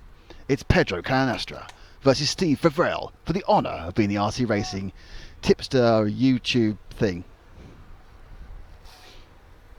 Is there a prize? Is there a prize? The answer to that is not yet. However, if there's significant head of steam is built by someone who gets a lot right, then it could be all going. So we need to start with Steve Favrel, who is Tom Crystal's bet, and he should be the third car off. Did it work? 10, 9, 8, 7, 6, 5, 4, 3, 2, 1. And away, so the third car away will be Scuba Steve Favrel. And then right behind him, Pedro Canastra. You can cut the atmosphere with a knife. As Group 3 goes out. There he is, all green, Fravel, the hopes of Tom Crystal, the second, riding on his wing. Oh, and he's already caused a problem by having oversteered through the Team Durango D, and he's been caught rapidly by evil or wonderful Pedro Canassara, depending how you feel about it, and depending obviously if you are in fact Edward Pickering or not.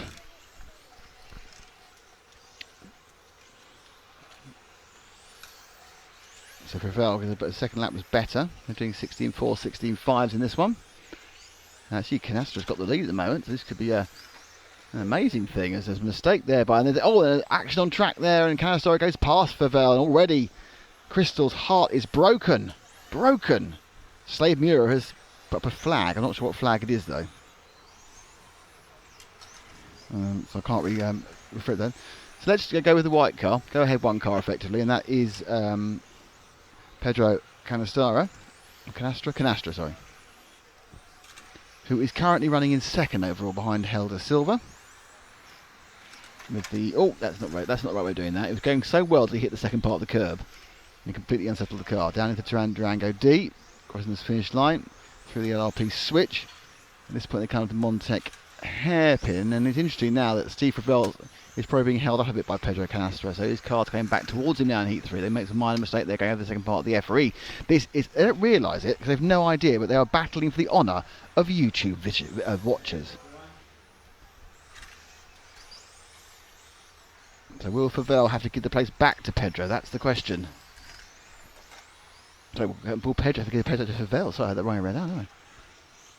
Positioning after 2 minutes. Canastra still in second, Fravel is in fourth. 8, 4, 2, 7, 3, 6.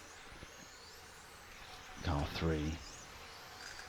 Steve Fravel will get to the inside. He has already now. He's got past Canastra. I really also decide how to pronounce Pedro's name. Pedro Canastra, and suddenly it's all changed, and perhaps Fravel can put down that extra couple of seconds lead and grind Pedro into the dust and make Edward Pickering the happiest man in the world. Actually, no, he's not Pedro, is he?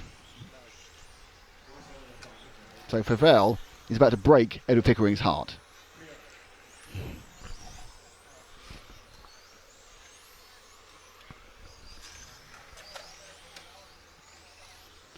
So Fravel crosses the line now, and his last lap was a 16.3, Canastra 16.8. They are only 400ths apart on the clock. This is going to see, there's a mistake there, and it's going to definitely see at this point Fravel take the lead over Canastra, but still not leading. He seems to have gone into second place now behind Helder Silva. Canastra in fourth. Pickering only watching this a minute behind us, but even he's feeling the pain there of a superb comeback drive by Steve Fravel after some problems early on. Cars come to him, but Helder Silva is quite a way up the road, 1.5 seconds. Canastra, meanwhile, is constantly 0.3 of a second slower. He's in fourth overall. He could pick up third overall. There's only 0.1 of a second either way with Aaron Rose, who has Julian Hughes behind him. Hughes has had a problem. 1 minute to drive. Just a minute left. After 4 minutes. It looks like Steve Fravel is going to just take this one. Tom Crystal backing Scuba Steve in Heat 3 here of the third round of qualifying for the 2015 EFRA 1/10th Electric Touring Car Championship, the ISTC Championship here from Torres Novas in Portugal, brought to you by RC Racing TV. That's me, that's Matt, that's Paul, and of course by our very good friends at EFRA and LRP, Team Orion, Team Durango and Montec. All their logos are on the screen. Please visit all the sites and buy all their stuff. Well, it's all over by the shouting now. Unless Fravel makes a massive mistake, we are going to see a great victory. Well, a great second place actually. Canastra is going to be third. So they are going to come together. So our Predicto team has done well. And no, that's not very sporting. Roll, Steve, roll, says Edward Pickering. No, we back all our drivers for a safe run. No hexing them here.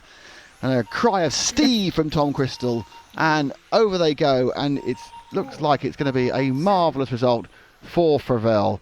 He comes in second place with an extra lap over Canastra. Canastra is the fastest of the 18s, with a 19 lapper. No, he's taken the win! He's taken the win the last lap! Steve Fravel is the winner. Tom Crystal has... Pickering was with thermal now, honestly. The sport is gone, but Tom Crystal has taken a man from nowhere to victory with a simple amount of support. And suddenly, from nowhere, Fravel is a heat winner thanks to the support of RC Racing TV YouTube viewers. Wow. That's amazing. I wouldn't have put any money on either of those two doing particularly well, and they came first and third.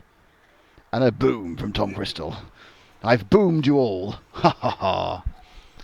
So anyway, so that was that certainly made the heat significantly more fun than it would have been normally. And we are now getting ready for the top heat of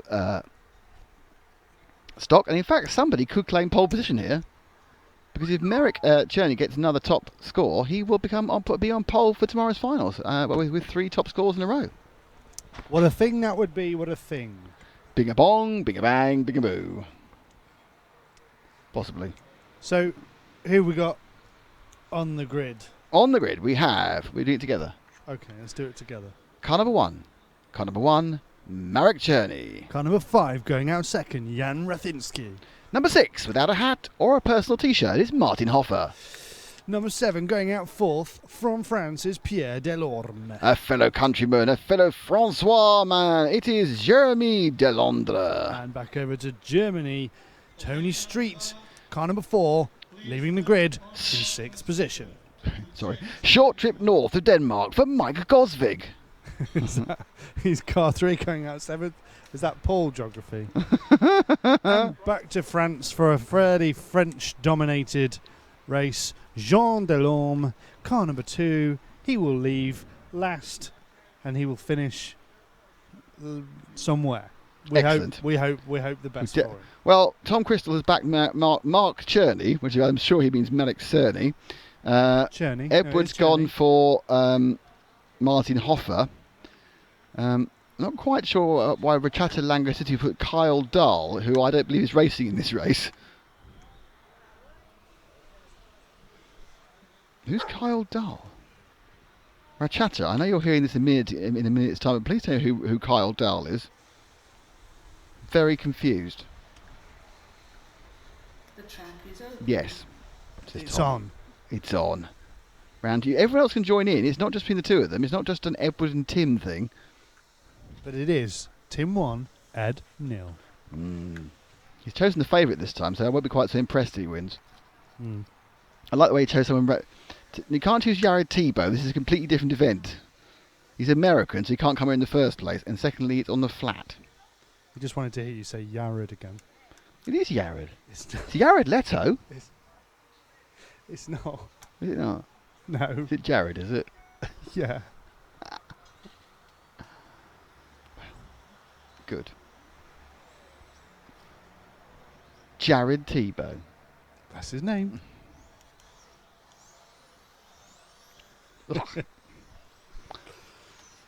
So I think it's Good time. job, he's a forgiving sort, isn't it? That's his gig, isn't it? Forgiving. He's all up with forgiveness and being Christian and telling everyone his problems in the video. Oh, David Austin is going for Rathlisky. We have our third bet now. It's got Cher from Rat, from Hoff, from Dell, from Stir, from Goss, from Dell. We've got 3 Dells. I didn't realise. Delorme, and Delant. Oh, it's 2 brothers and a third person. That's not quite so good, is it? Really? That's where the 3 Dells falls on down. track. Tom Crystal says his hat was nice yesterday, Mr. Hoffer. Was nice. All cars to the starting positions. Start order. So we have a vote for Marek, we have a vote for Jan, and we have a vote for Martin. 4, 3, 2. David Austin joining in the fight now. The fight. You've got to fight for your right to vote for cars who are going to win in a 1/10 Euros. 10, 9, 8.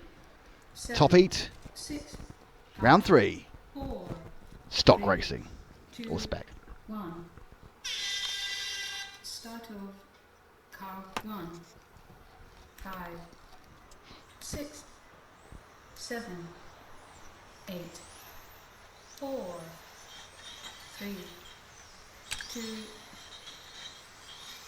And we're underway, and we are with our man who has led virtually every single lap so far, the first 2 heats, and is now leading this one as well after a lap.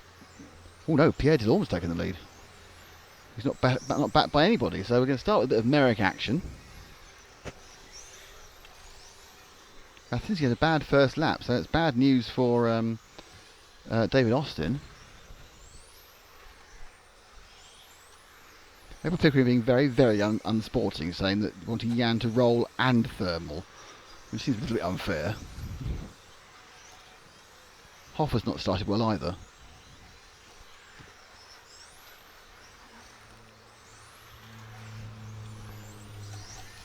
So let's drop back 1 car, and that is to the 5 of Jan Raftinsky, who's running in 4th at the moment.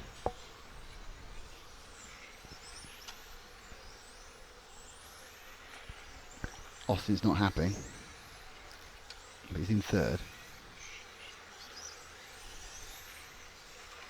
Still check. Oh, car 4 decides to get off the track for no discernible reason, turning straight.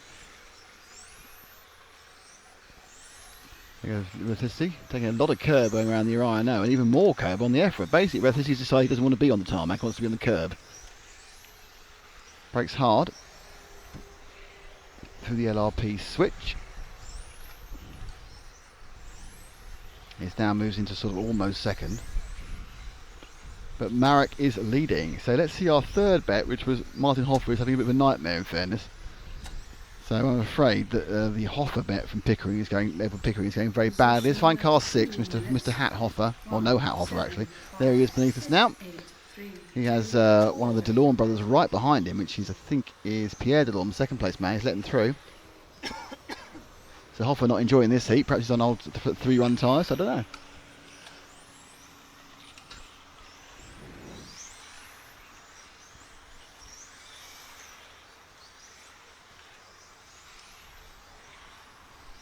I think Pickering's trying to push Hoffer along, but Hoffer's car's not obeying him at all. But Marek Czerny, with halfway down, is once again in the lead of this race by only a 1/10 of a second, in fairness, from Raftinsky. If he wins it, he's on pole.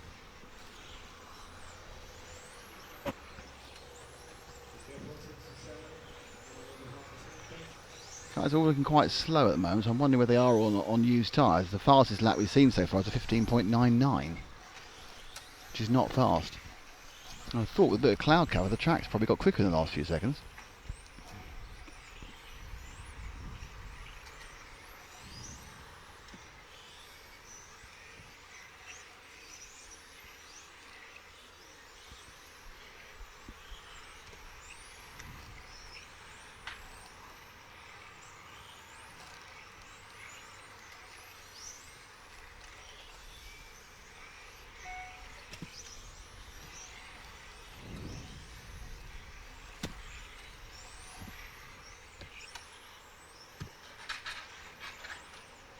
Mistake there from Raftinsky. That's bad news for David Austin because he got himself in the lead then and just made a mistake. And that takes him out of the lead because he did an 18.6. And Marek is now all the way back in the lead again. Let's go and find Marek in car 1. Because it looks like Czerny, with that accident from Raftinsky, is going to pick up the pole, the wins over the round, and therefore have 3 wins in a row, and therefore be on pole for tomorrow's finals. And that gives him a huge amount of advantage because he can just do anything he likes now the next 2 runs. He doesn't have to put any. Obviously, we'll run the oldest tyres again for 2 runs. He'll have the newest possible 2nd set of tyres for the final. 30 seconds to drive.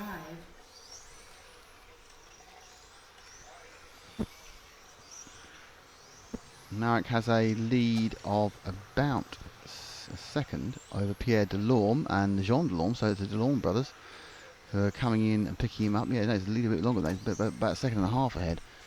So Merrick, who you're watching now, is about to pick up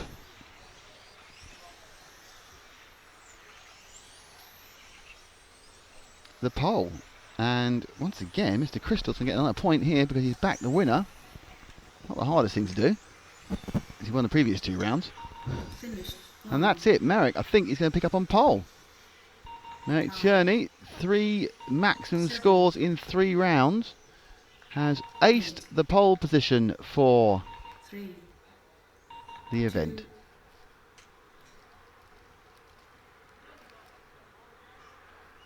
So the final The result track was... is closed.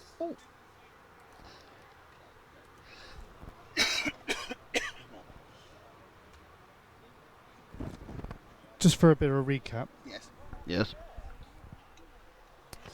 who have TQ'd in the first 2 rounds? Modified. 'Twas Ronald and then Alexander. And Stock? Merrick Cherney, and Merrick Cherney. He's on pole. Okay, so that's 3 photos you need to go and take. Yes. Of Merrick Cherney. 3 times. With your phone. I'm going to that now.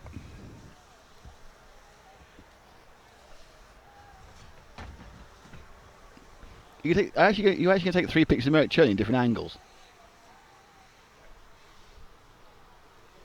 You do that, could have a pose. So yes, the end result there is that of the.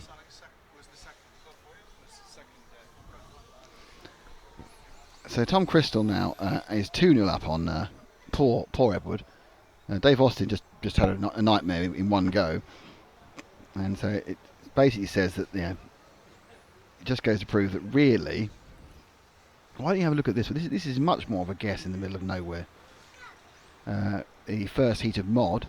Manuel Wagner, Fernando Cordero, Ethan de Witt, Andre Goncalves, Luis Cortez, João Gaio and Fabio Barros. So it's France, Portugal, Belgium, Portugal.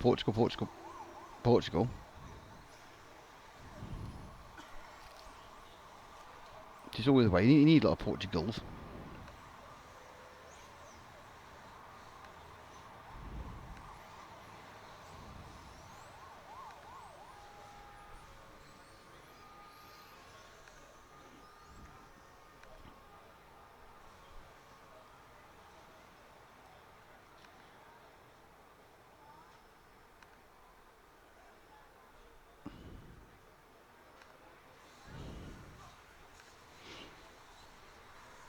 Okay, so now going to the next race, and all right, so Pickering's gone for Fernando Cordero, Ethan de Witt for David Austin. Crystal's down to, is he going to go obvious and go for Wagner, or will he go for, a bit less obvious and go for Goncalves or Cortez or Gaio or Barros? Who knows? So Fernando Cordero of Portugal has been backed by Edward Pickering. David Austin has backed Ethan de Witt. We're waiting to see which Tim Crystal II will pick. Waiting with bated breath in many ways. Come on, Tim. Come on. Tell us you're backing. Got all the names all the names are up there. He's gone for Fanio. Who the hell's Fanio? Oh, Fabio. Do you mean Fabio? He does mean Fabio. That's a really wild choice, Tim. You've chosen the person in the bottom qualifying. But now Tim has my respect. Previously, he'd chosen people who were, how do you say, likely to win. Now he's really gone left field, with the man going last. 1 minute to start. So it's Fernando Cordero, Ethan de Witt and Fabio Barros in the mix. And currently Tom Crystal is winning 2-0. What will happen? Can Fabio Barros break the heart of Dave Austin and Edward Pickering?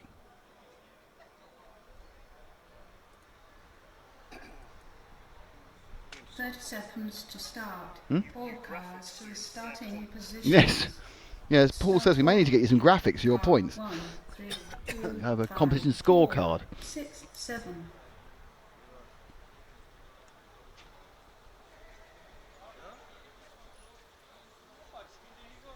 10, 9. We're off. 8, Go with the last car, which is Fabio. 6, 5, 4. Dear Edward, that's a terrible joke. Abra and I believe in you, Fernando. Can we hear the drums as well?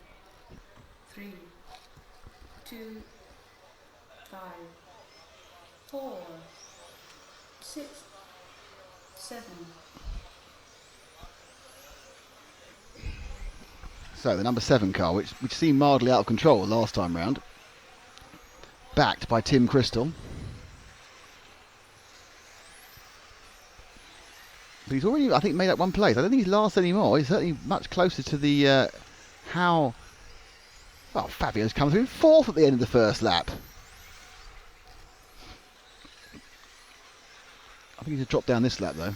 Oh, we missed that horribly missed that part of the corner there on the EFRA. Oh no, he's got past 6. And then he actually forgets to brake at the end of the straight there. Goes round the outside of a little speedway turn. And now he comes through in 6th. Leading it's Fernando's leading. Fernando Cordero has the lead, so it's good news for Edward Pickering. And an error there. And Matt's taking pictures and another error. Oh dear, Fabio's had a nightmare. I think it's pretty fair not to look at Fabio anymore. Let's go see if we can find car 3 of Fernando Cordero. I think he's coming up in front of us now. He is red roof. White and side with some black and yellow flashings. Oh, now Roy Cortes is backing his brother Luis Cortes. That's good. DeWitt for De Win. Oh dear. That's not quite so bad. I mean, I'm not quite so sure. I must admit, I do love an ABBA reference, so I'm not going to be having words with Pickering. It's fine, but DeWitt for De Win. So we're with 3, which is Cordero, who's currently now in 2nd by about a second from Manuel Wagner, but he's still winning. But 8th and DeWitt, car number 2. Let's drop back 1 car to car number 2, which is the yellow into blue car. That's DeWitt from Belgium. That's Dave Austin's bet, and who's currently about 2 seconds behind Fernando Cordero. They're 2nd and 3rd. 3, 2, 4, 5, 7, 6.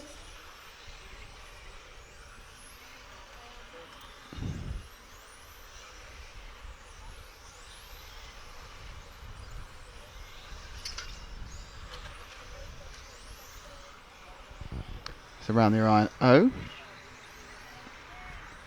So DeWitt there, just kind of slid wide coming through the entrance there. It goes round. So what's this lap time going to be for DeWitt? DeWitt does a 16.3. Best so far is a 15.7 by Fernando, but it's not good enough overall because it's still being led by Manuel Wagner. Let's see if we can find the car 4 of Luis Cortes, also being backed on the YouTube. Here he comes now. There's a white car coming towards us right now.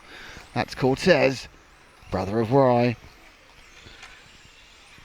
Oh dear, Mr. Austin, you're getting worse. I thought it was quite witty. Dear, oh dear.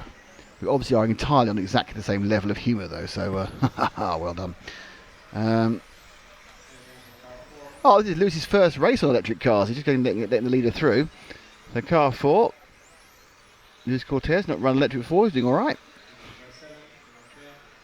He's put a lap on Fabio Barros there. So Cortes now through the Orion O, just trying to keep the car tight. And again, he's not really troubling the curves. Overshot there, too much power. Overshot both 2nd and 3rd sections of the EFRA, which is easy to do when you've got so much power under your trigger finger or your acceleration thumb, depending on what sort of radio you use. He's just got a little bit of hesitation coming at the corner. It's like the 3 machine of Cordero. So we've got Fernando Cordero, we've got Mr. Pickering's pit, and he goes past the 4 there of Cortes. Oh, I don't think he got third. Mr. Pickering's not very evil. Cortes is doing fine. He's just trying to hang on to the coattails of Cordero now. Move forward 1 car to the red roof one, Paul. That is Cordero, who's doing the best of our backed cars here. The order, as you can see, it's Wagner from Cordero, from DeWitt, from Goncalves, from Cortes, from Gaia, from unfortunately Barros, in a very sporting pick, I think, from Tom Crystal. He is living up to his position of being last, much as we thought he might be. Pickering looks like he's going to get a win. Cortes hanging on well to his first electric race. But it is going to be a victory for Manuel Wagner. No one backed him, so he gets no screen time. We're with Fernando Cordero, who has picked up the 2nd overall. Where actually finishes. He's still I thought it was last lap, it's 2 laps ago.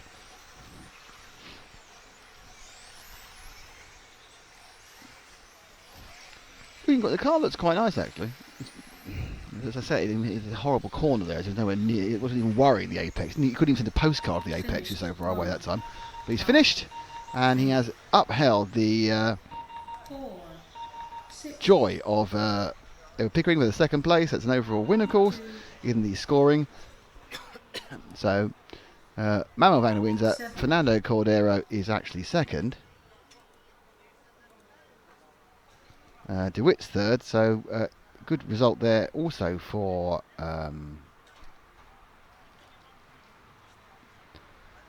Dave Austin. Who's Tom Christensen? Tim Christensen. You know who Tom Christensen is? That's terrible. My RCM, Max Lera 08, go to My RCM. You'll see all the time he's up there. Make sure there's unfortunately they've got 2 listed to European Championships. And for some reason you have to choose one that's actually active. Tom Crystal, the second. You need to put in Tom Christensen, which is spelt with a K, into Google. He's won Le Mans more than any other driver ever.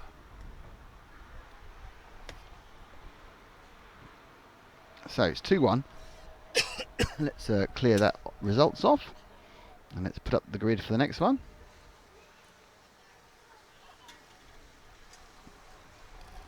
Thomas Vigneron, Cyril Ndai, Jeremy Lemos, Miguel Matias, Carlos Ferrando,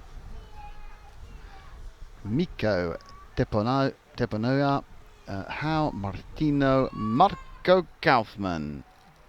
And Paul's crying in the background for some reason, I'm not sure what it is. He's laughing like a toddler, who wouldn't believe it wasn't him.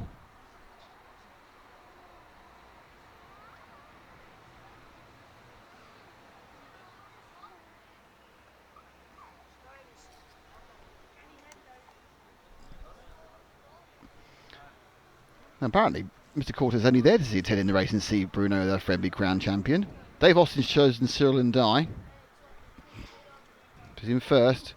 Tom Crystal chose for Carlos Ferrando. Sounds like Carlos Fandango Wheels. I must admit, I'm with Tom there. He's more my famous. It's my famous name in this one. Carlos Ferrando and Cyril Ndai. We're still waiting for the Pickering pick. Come on, Edward. Who are you going to choose? Matthias. Miguel Matias improving every race.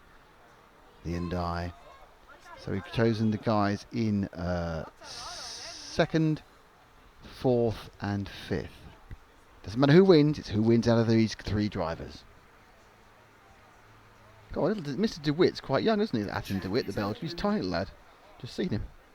About 10, perhaps 11. At the end of the day, you have to return the tires, the race tires, clean, without papers, without cell phone, without nothing. So you have to return the tires in the bags with clean, completely clean. With a tyre announcement there. Better have to give the tyres back at the end of the day. The muck spreading's continued, isn't it? Got some more fruity smells as the muck spreading kicks in again.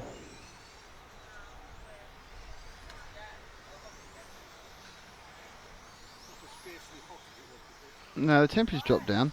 Matthias is a sure bet, probably his home track. No, he lives in I think he lives 100 kilometres away, and he doesn't. This is the first time he's done touring car for, I think, since for like 12 years or something, and even then he was only playing at it. They're all kind of being quite clear, they're all waiting to go. They're all kind of like, oh, let's not quite go now. So we'll be careful. So I'm going to clear the grid, and I'm going to put up the race positions, so we know we have the race positions. There they are. Why do they come in twice? I've no idea. It's a weird build they have.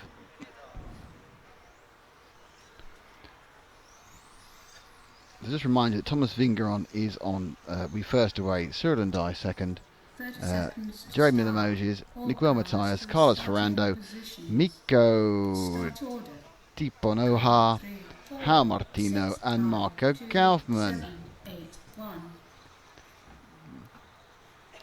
Tim, how could you not watch any of the previous qualifiers? I assume you're probably in a different part of the world and it was probably a bad time zone, but you'll be here for the next 3 rounds, won't you? Oh yeah, now you've got a game going, you ain't going nowhere. 6, 5, 4, 3. So we'll start off with second car away, which is Cyril Ndai, which is the backing of Austin. Dave Ravy says the fruity smell is probably coming from someone on Superbog. We've had some Superbog, and it hasn't had that effect. We have mixed it with Sagnas as well. We've been mixing our Portuguese beers, I'm honest. So Ndai gets away well. In fact, everyone's away reasonably well. In fact, Ndai gets away really well. He's gained quite a bit on Thomas Vingeron.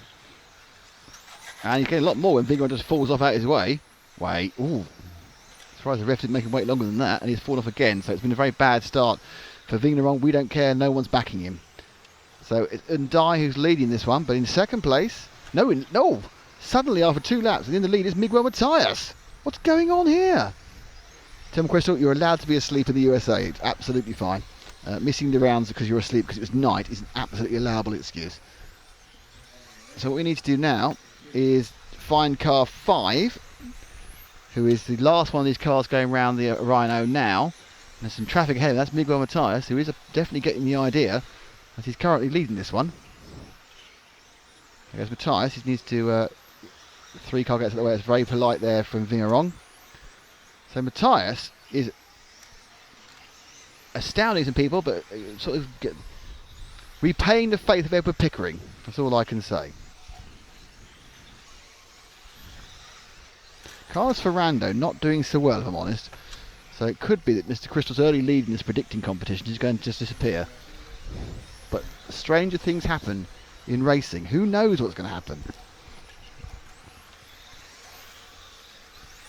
So Matias, the Portuguese multiple national off-road champion. I think he's been on the podium in the off-road championships, 1/8 off-road at Nitro, many times in Europe. I want to say he won it, but I don't think he did. Positioning up to 2 minutes. But he is leading this one from Marco Kaufmann, Jamie Leno, Cyril Ndai. So we're going to need to go and find Carlos Ferrando, which is Tim Crystal's back. That's car number 2.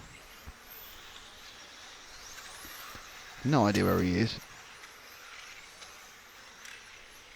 He is that white car there. So there's Ferrando from Spain. Mr. Crystal has backed him the whole way. Doesn't seem particularly out of sorts. Just perhaps not quite up with the pace these other guys in this heat 6 of 8.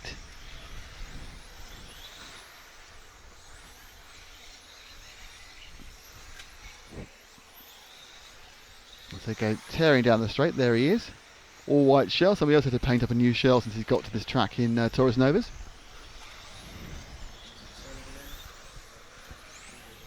Kaufmann now. Oh, Cyril Ndai and Kaufmann and Matias all battling for the lead. Matias only 0.4 of a second ahead of Ndai. There are 2 battles, but it's Marco Kaufmann leading again by 0.6 of a second.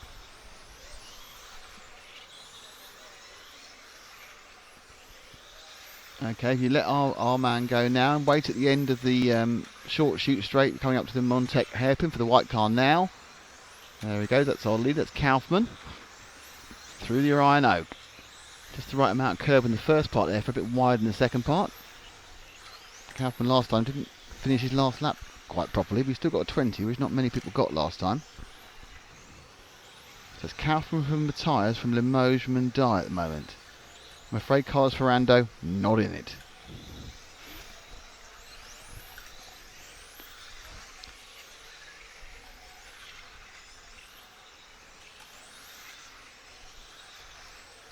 So Kaufmann looking to win this heat for the 2nd time in a row. I've not bothered to take part in the first version of it. 6, 4, 1, Minute to go. 8, 7, 2, 3.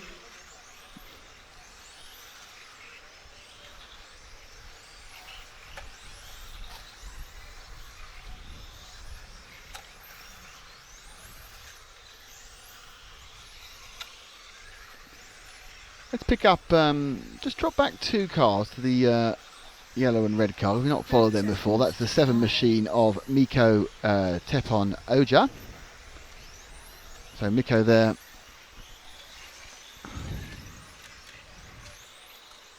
Currently running down in 7th and 6th. Carlos slightly ahead of him. And Jeremy Limoges and Matias still doing a good job. Looks like he's going to hang on to a good position from Matias. Looks like he might just clip the 20 lapper. So everyone's gone a little bit faster this time in this heat. So that shows that sort of drop in track temperature when the sun went in.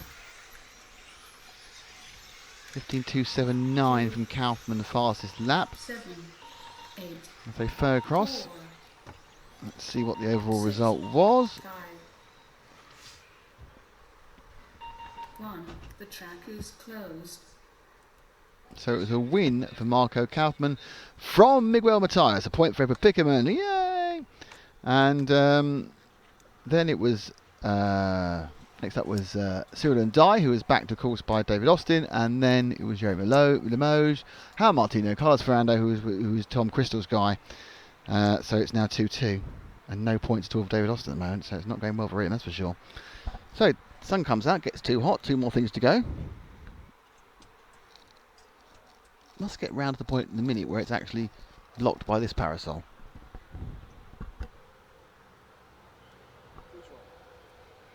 We almost spent half a day erecting. It doesn't really come into play. For another half hour. In half an hour, this parasol. It's much more this space here that's causing an issue.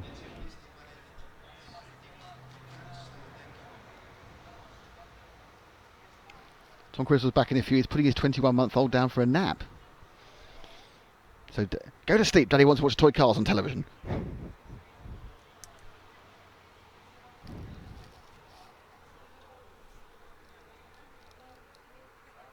Paul, lean forward.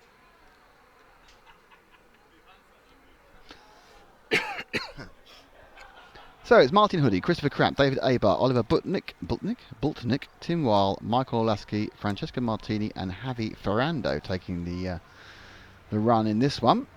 They're all waiting to the last possible minute to put the car on the track and start boiling their tyres.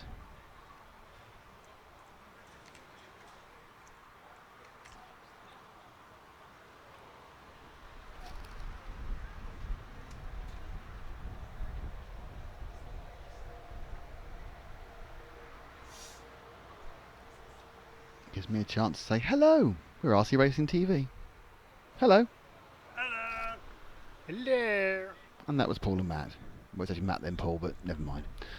This is the 1/10th Electric Touring Car Championships from Torres Novas in Portugal at the Cardozo Model Isimo circuit.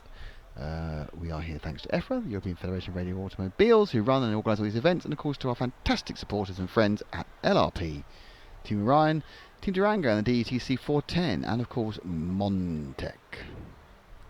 So, penultimate heat of round 3 of qualifying. We currently have 2 people who have taken a TQ in the round so far. Martin Hoodie is the highest rated person in this heat. He's 7th overall at the moment with a 7th and a 10th. He was 7th last time out of the whole set. Looking to get into the back end of the A final.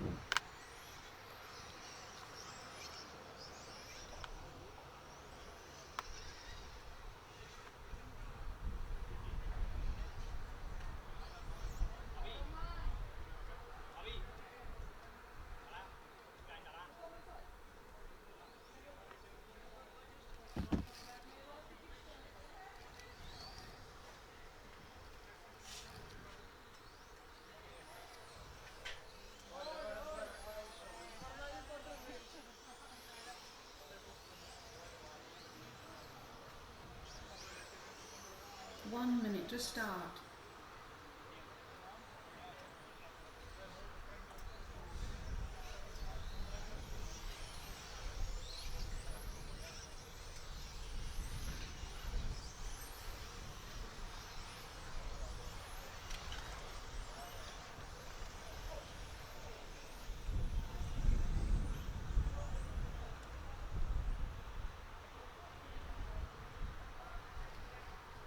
"30 seconds to start.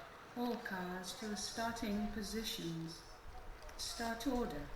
Car 1, 2, 8, 5, 3, 4, 6, 7.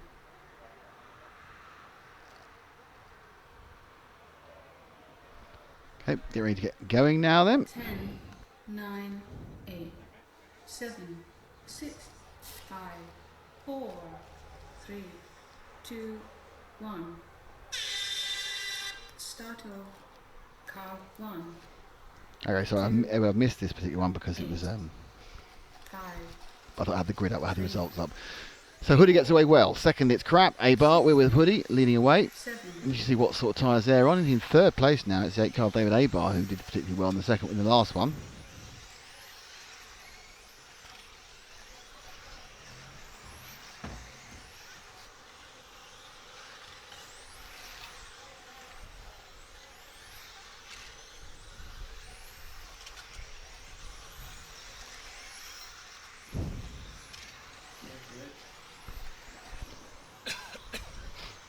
So Hoodie.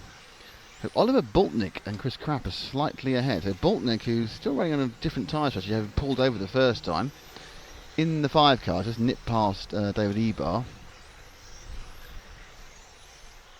Hoodie in second.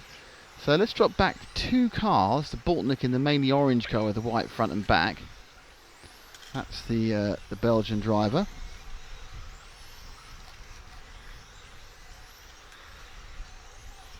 Who is being scored in the lead, and in the lead by about 0.8 of a second. So whatever tyre strategy Oliver's using, it's working well. As he comes into the LRP switch, braking hard as he wants it, nicely taken on the chicane there. I think that's the one area where actually cutting across the curve really is a major advantage, because you are shortening the whole trip there.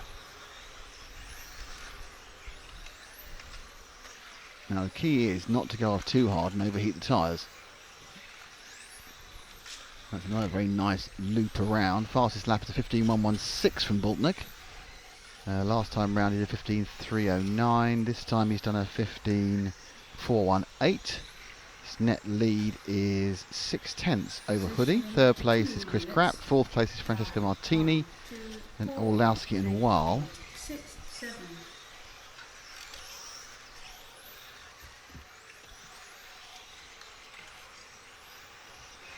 Let's drop back and see if we can show Francesco Martini in car number 6. Not seeing him much. He's just going around the back end of the Orion O now, Paul. Mainly the very green car with the white tail. Martini. Oh, a nasty little bit of oversteer. Well, it was more of a snap out really. He's just trying to get the car to do 17 different things on the limited contact patch there. The interesting thing is, one of the things which cause full-size cars use most to deal with high temperatures is tyre pressures, and that's one thing you have no influence over on these tyres, which are effectively solid, but they do of course have foam inserts rather than actual nothing or rock. But it means you haven't got the ability to monitor tyre pressures, which is absolutely the first thing you go to when you're overheating your tyres or anything else. You start looking at that element of adjustment as the temperature goes up on the track in full-scale cars. So Francesco Martini holding a solid 4th at the moment, but it's still Boltnick from Hoodie from Krapp from Francesco.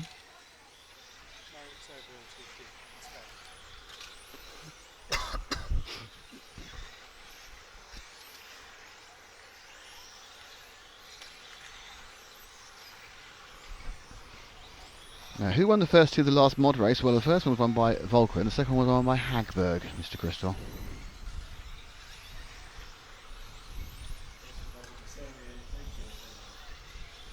Okay, let's drop back a bit to the bright orange car about to go down the main straight. That is Fernando Javi. Javi Fernando, we've not really seen him so much because he's been a little bit towards the back of this heat, so let's give him a little televisual love. 1 minute to drive. As we wait for the final heat of this round, the final heat of round 3 to kick off. 8, 4. Still have 2 more rounds to go.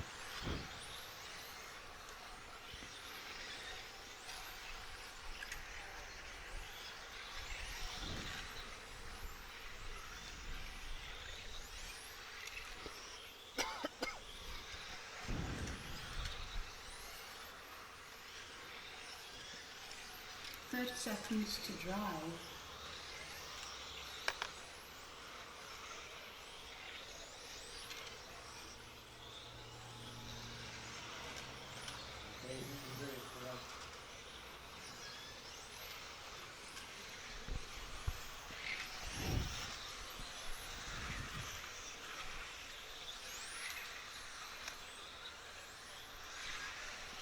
So we're with Ferrando. And, oh, in car 3. Tim Wow has pulled off again. That's the second time he's pulled off in a race. So Wall's having a bit of a nightmare at the moment. Finished 4. As they finish, the rest of them finish. 1, 2, And it looks like a win for Bultnick. He just needs to finish the lap he's on. 8, It is indeed Bultnick who's won this one.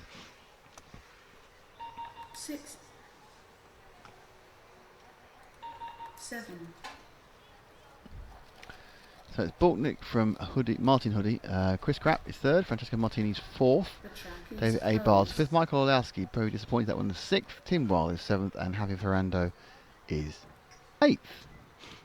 And now we come into the top heat of the third round of qualifying.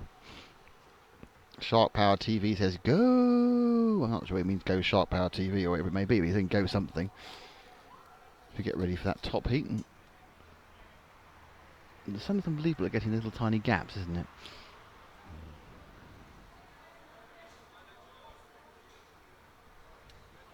Everybody's wearing some RC Racing TV branding Apart from me. Sorry about that. It's behind me. It's on the table. It's not a pantomime. Hmm? It's not a pantomime.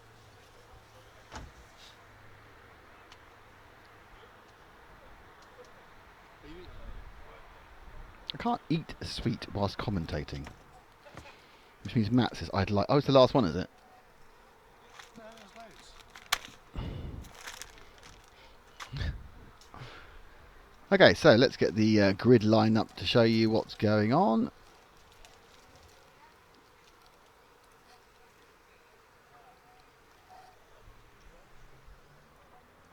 And it's Alexander Hagberg going off first, then Ronald Volker going off second, Bruno Keller going third, Elliot Harper fourth, Vladimir Kotovan fifth, David Perez sixth, Mark Reinhardt seventh, and Loic Jasmine eighth.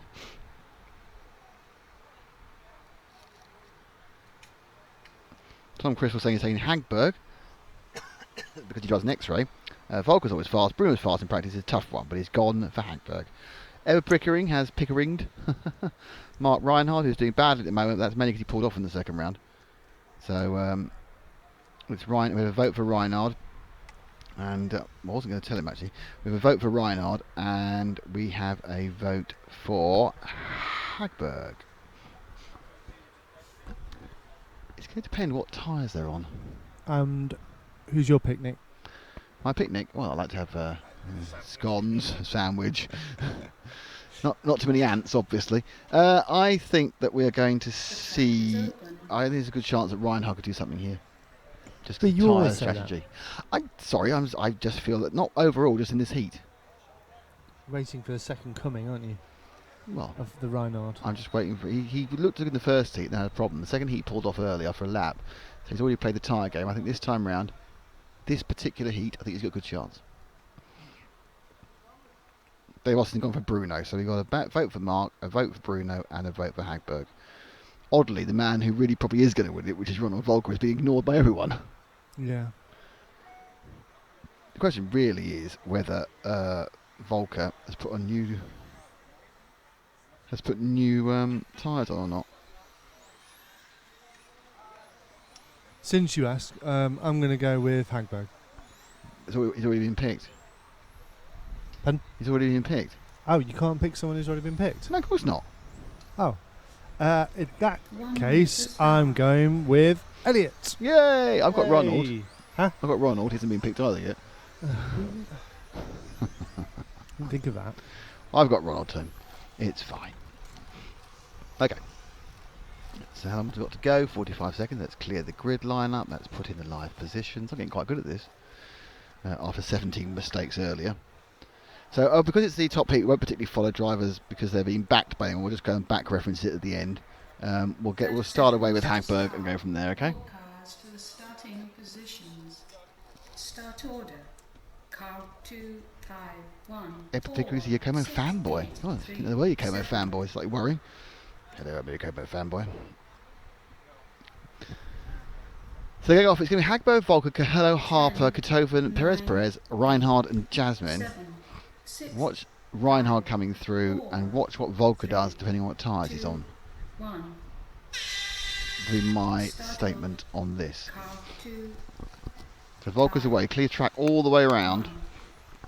4, but what can you do with it? 6, 8, 3, It's quite a circus bit 7. cornering in front of me. Already Perez is in trouble with some horrid oversteer. So their first lap's over. It's 15.3 for Hagberg, 15.4 for Volker, 15.5 for Bruno, 15.7 for Elliott, 16 flat for Katomi. Reinhard, 15.2, straight in the lead. That tyre trick may well have worked. Pulling off already, Perez has pulled out in car 8. So Reinhard, perhaps, is he playing the tyre trick? Has he left something in reserve for this one? But certainly the first lap worked out well for him. Everything's pretty equidistant between 1, 2 and 3 on the track, which is Hagberg, Reinhard and Volker. And Reinhard now has dropped down to second as Hagberg has a 15.051, the best time of the round. Volker is behind him by 3/10 after 2 laps. So my guess is whatever type of tyre they're on, it's the same, be it new or used. Hagberg looking pretty much in control at this point. Reinhard's dropped down to 4th now.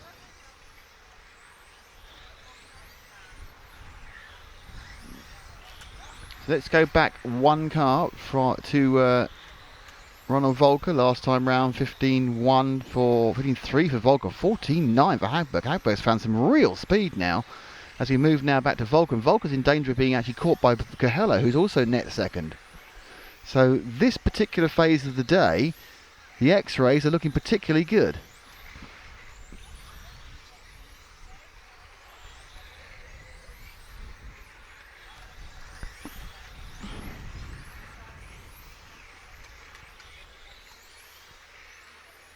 Volker and Cahello swapping positions.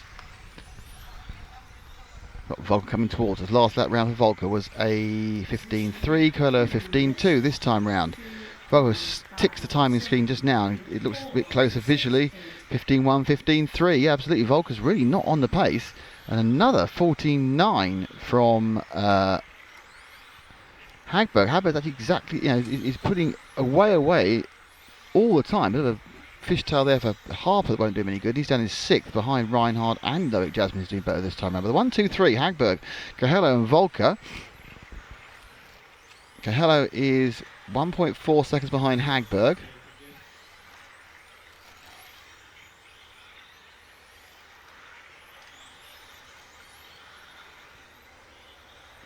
So just move our focus to Cahello, who's behind Volker there.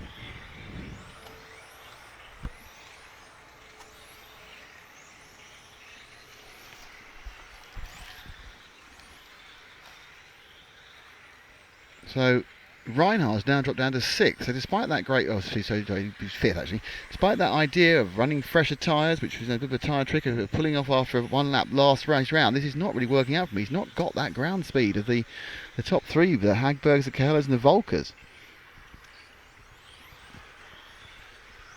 It's very unlikely that both Cahello and Volker are on, as Jeremy Kotovan pulls it up, will be on new tyres on the same heat. So interesting to see what's going on here, but Cahello not really making much of an impression in the white car on the car ahead of him, which is Volker. He is ahead of him on the road by about 0.8 of a second.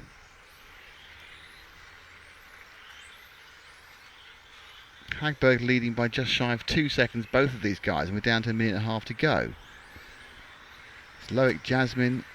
In fact, Loic Jasmin has just peaked himself into 3rd, ahead of Volker. My guess is that that Jasmin is definitely running some new tyres this time round. Reinhard just not making an impression on anybody. Now at this point, Cahello is probably going to say, please can I get by to Volker, and he needs to let him by because he is holding him up to the referee. And that's very good driving there by Volker. Excellent driving. Realised it, led him through. Now the question is, as that will have cost him a tiny amount of time. Yeah, he did 16.2, cost him about 3/4 of a second letting Cahello through. That's going to very much put Jasmin in with a good chance of picking up 3rd if he hadn't just had a bad couple of laps himself. Nope, sorry, that's the wrong way. He's now Jasmin is in 3rd. So it's Hagberg, Cahello, Jasmin and Volker is your order. Volker now hanging on to the back of Cahello. So let's pick up just briefly our leader. He's coming now around the Orion O with the green and white car. That's a pretty much impressive run for Hagberg. Out from the front. 1 more lap to go at this point. I think this may actually be it. Nope. Yep, he's finished and he's going across in a 25.02. But more importantly, that's a second win for Hagberg in a row. So Hagberg wins it. Coelho is second. In third place, 3, 7.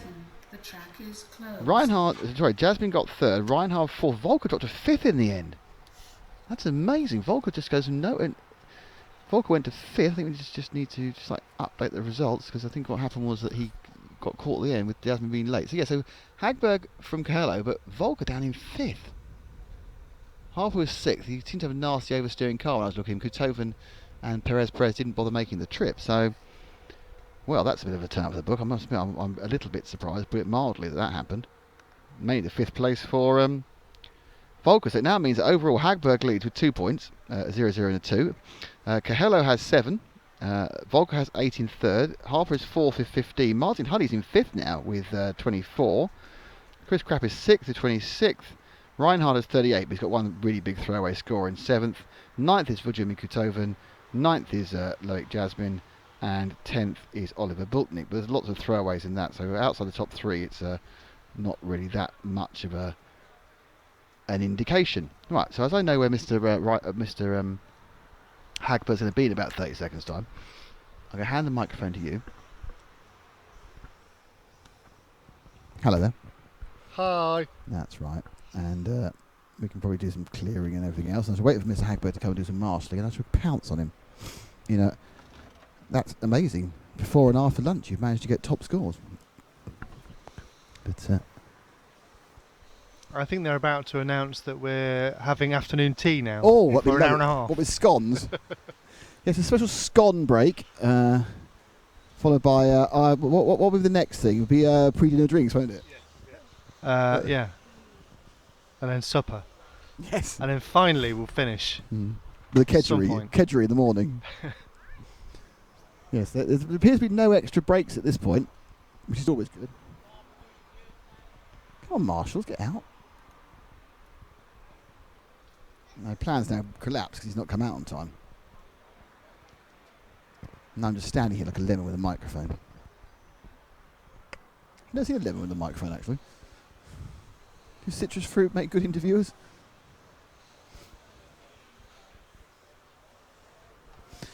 And if you're going to put me on camera, I suppose I need my jacket. Can you wipe my shirt over?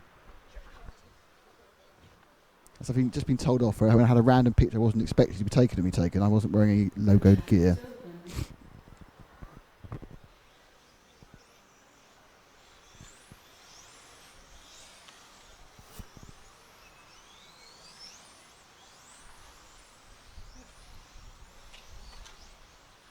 Couldn't find the armhole. Some very athletic, bouncing people doing... Oh, here comes Hagberg, right. Pouncy pounce. So like I'm already waiting for him, like an unpleasant smell, really. I thought it was his dad now.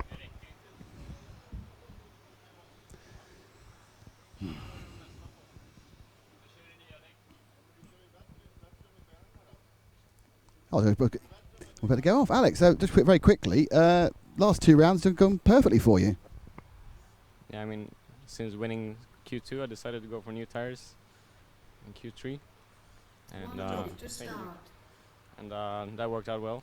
So I'm in a good position now. For the remaining 2 rounds, we'll see what other guys can do. We'll see. So the new tyres. So you run both your sets. Do you think Ronald's run the same set all 3 heats? Yeah, obviously he was on his first set for the first 3 heats, and him and Bruno are gonna have to use new now, and we'll see what they can do. Thanks, Alex. So there we are. So that's well, they do take your tyre strategy. There we are. So it's not all over in any way whatsoever. Start order. Car 1, 4, 3, 2, 5, 7, 6, 8. So we are now getting ready for the next round of heats, and we start off with every picker is ARS being used by the Huddy camp. I think it is, actually. They have had the automatic rear steer knocking about, and off we go. Start off. Car 1, 4, And this is the start of round 4. 2, Complete lack of a lunch break there. 7, Shocking. 6, 8.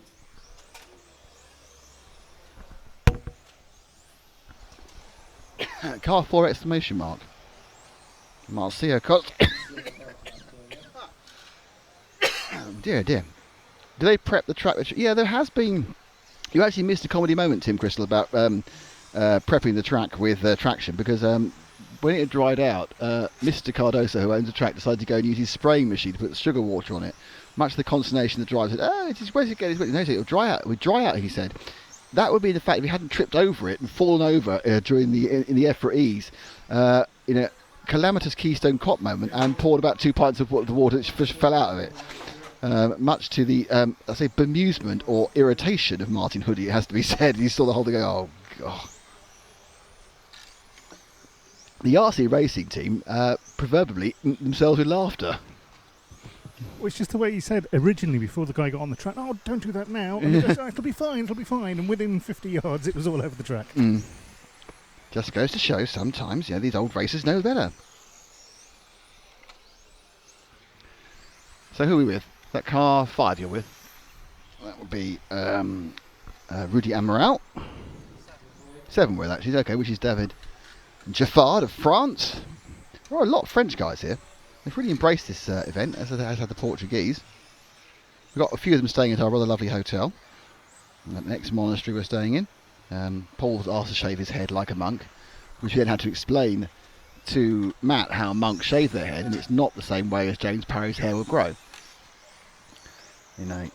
Another random conversation taking part from an RC racing event. Position after 2 minutes.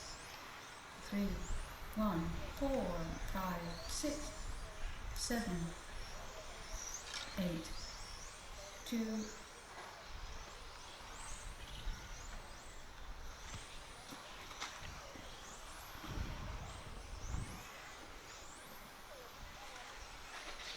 Trying to work out who we've not seen on this one. I don't think we've seen car 2. Oh, he's not running, that's why. Have we seen Yao Grosso? It's a name I wouldn't forget. That's car number 8, Yao Grosso. Can't see him, but we haven't seen him, I don't think. There's a lot of action going on here off the track. There he is. He's coming up the line now. He's white into green with a black wing. Appears to have a slight... That's not the corner. Not even close to the corner. Right, replay. That was a massive curse to come there, wasn't it, really? Poor Mr. Grosso there. There he goes. And he sees it's all going well here, and then that's not the track. Thank you to VRC Pro for our replays. Yeah, that didn't go well. Anyway, so no, he's really not key on the track, is he, at that point? I'll be honest with you, he's the only person I've seen in either class who looks like he might be slightly out of control. Okay, right. He's going to have another go at it this time. He gets out of everyone's way. Right, okay, now, sharp. That's it. Well done. But it doesn't quite count. He can come in race. Right, he's got a clear lap now, and he won't have to let anyone past him. Let's see what he can do. The last time round was an almost clear lap, and that was a 19.5 compared to 16.8 earlier. Come on, Hal. That's it. Oh, he was just desperate to turn in there and just didn't do it. And he's not that bothered by Apex, is he? 4 minutes. 1, 4. I'm not sure he's not really that bothered about where they are. 2. Better lap though, that's an 18.3. Ooh. There's no one 3 years old up there, so that's okay. That is the embarrassing when you have to go at someone like there was a 6-year-old at the 1/8 race who was actually quite good. He had a concentration issue, like for a couple of laps it was great and he had a nightmare, but then you were 6, that's what happens. You start thinking about lollipops and teddy bears and scary bears and that sort of thing. So Grosso now, I did 17.6 last time round, so basically now he's got used to being on telly, things are fine. I don't quite understand why he doesn't cut that short bit of straight, he doesn't go up straight.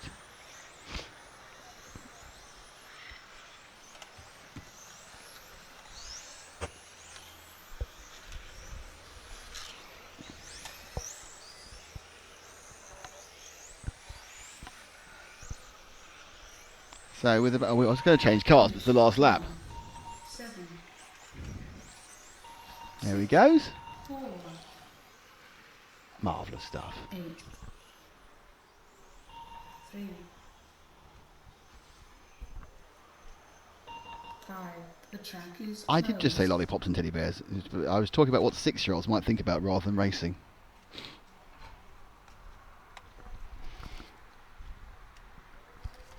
And their minds wander. Obviously, men's minds wander in a different way.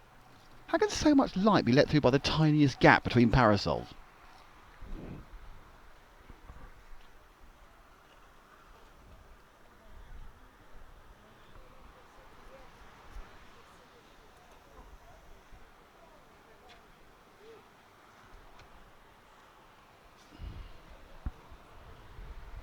So, next up, it's Rai Almeida, Jorge Simones, Hal Hardam, Johan Bolkowski, Goncalo Alves, Luis Carrera, Jorge Chalupa, and Frederic Santos. Let the betting begin, says Edward Pickering. So, is it 2-2 at the moment? I think it is. I won one, didn't I? No, I didn't. I lost it. Actually, who had Hagberg? Between the third one, I've forgotten what the score is. If you're keeping score, tell me, because someone had Hagberg and won a point. And I have to wait a minute to get the answer. One of the things you need to understand is we are a minute ahead of you, because YouTube builds a buffer of about 45 seconds to a minute. So when you type something in, we see it as soon as you type it, but you don't hear us reacting to it for a minute after we've reacted to it. It reminds me of the live super slow-mos, which was quite funny. I told you that story. When I used to work for FOM, they got this new thing, as Formula 1 management used to work on the Formula 1 thing, and they had this new live super slow-mo. So they take the car, they literally do that thing where you slow cars down, so it looks really good. So it would go full speed, and they go live super slow-mo, so it would slow down in front of your eyes. It wasn't like a replay. And they take it through a chicane. Okay? So they did this, and the director was going, okay, I'll go live super slow-mo, fantastic. And when it slowed down, the first half of the chicane, it went, tighter, tighter, tighter. And it went out. And he said, why didn't you go any tighter? And the guy said, what do you mean? I told you to go tighter. He said, it already happened. He said, what do you mean it already happened? It's just, genuinely, the director could not understand how the super slow-mo had already happened when he was asking him to go tighter. Doesn't understand how time works. No! As far as he was concerned, he was seeing it, you could go tighter. The track is open. It genuinely took 3 of them to sit him down talking through the piece of paper. Because he thought we were winding him up. It wasn't me, because I can't bear fools like that. It's already happened. What do you mean it's already happened? I'm watching it. Shocking. Absolutely shocking.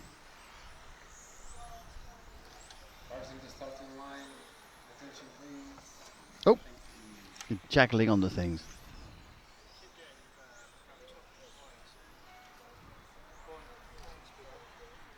Hello, Vaughan. How you doing? Vaughan A. Johnson. It's good to see Vaughan A. How you doing, mate? From Las Vegas, USA. I think there are some BBC drivers. There is, definitely, yes. I can't tell you who it is, though, because that would be, like, accurate knowing what's going on. 1 minute to start.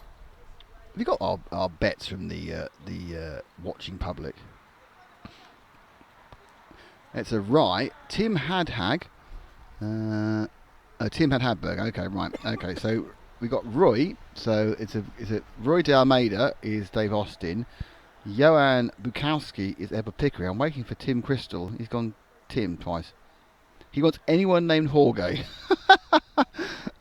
You're having both, are you? 30 seconds. All right. Okay. So quite cleverly, Tim has taken both people called Jorge. Start order. Car 2, 4, 5, 1, 7, 3, 6. So both people called Jorge have been taken by Tim.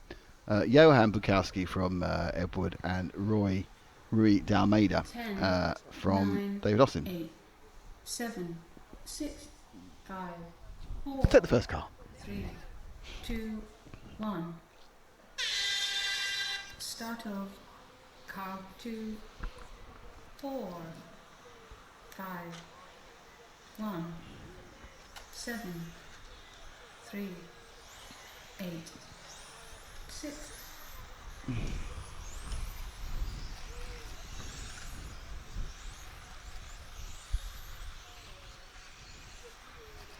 So we're with Roy Dalmeida, who has taken the lead after the first lap. Johan Burkowski is second. The Hallgate is currently a bit further down. And there's a slight rise in the smell of silage again.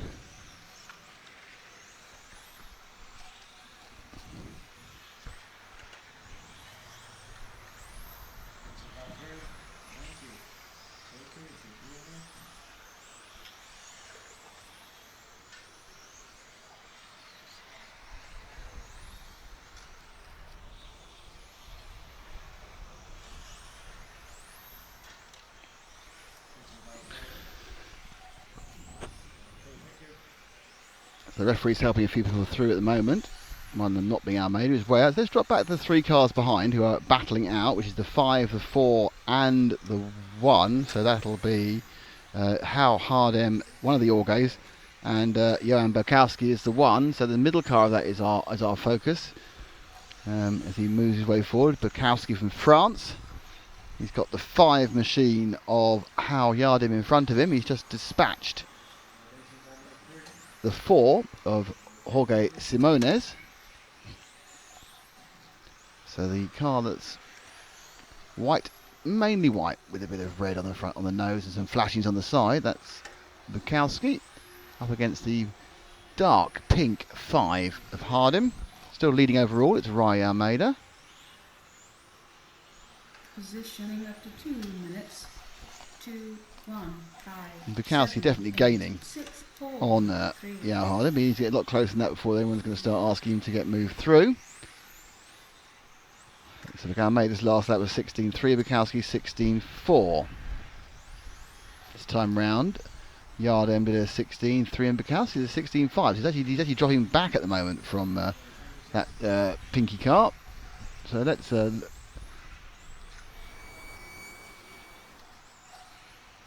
let's move now and have a look at one of the Jorges. It's Jorge Chalupa or Jorge Simone. Simone's in car 4. Where's car 4 when he's at home? There he is. He's going around onto the EFRA E now. So that's Jorge Simones. These cars are actually going really quickly, but they look really slow down the straight compared to the modified ones.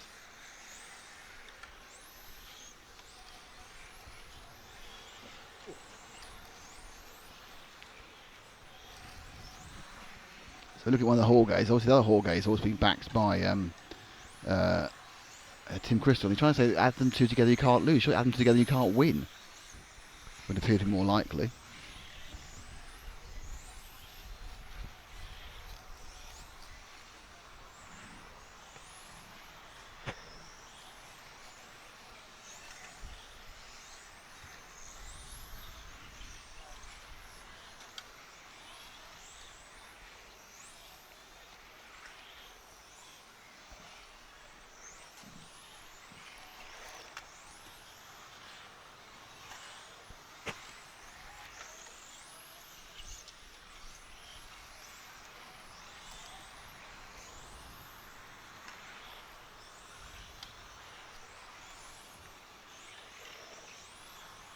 Minute to drive. Positioning after 4 minutes. 2, 5, 1, 8, 7, 6, 4, 3. So it's still Rodamado who's leading this one. Yao Yardim second. Johan Bukowski is in third. Let's find Jorge Chalupa in car 8 because he's not been featured that much and he's actually not doing as badly as normal. He's in 5th. There we are, the 8 car with a nice paint job. There he goes, beneath us now. He's one of the 2 Jorges that are going to do well, but still Rio Demaldo wins this one, who is winning this one with a couple of runs to go. Predicted for a 19.5.13, which is a good time. 19.5.16 predicted for Hal Yardim, sorry. Johan Bukowski, I'm afraid, has dropped into 3rd overall.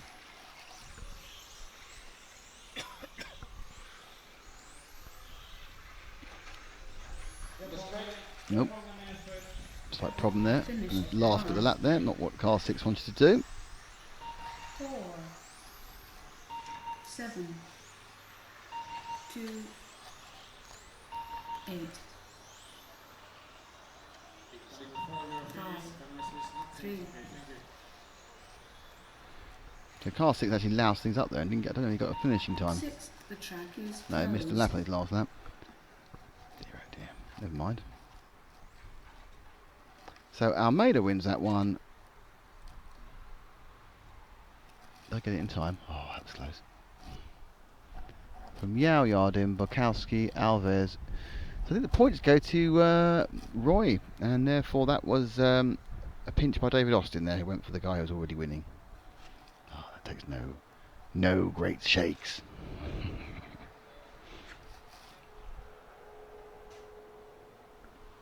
So next up will be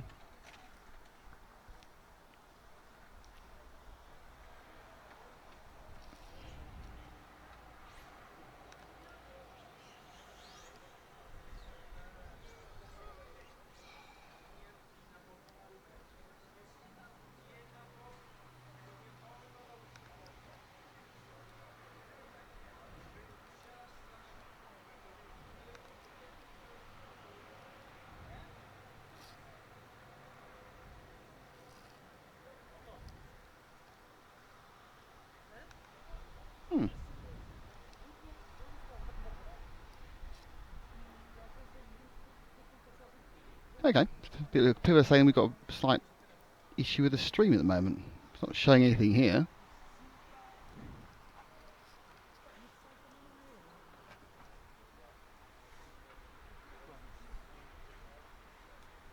It's not showing.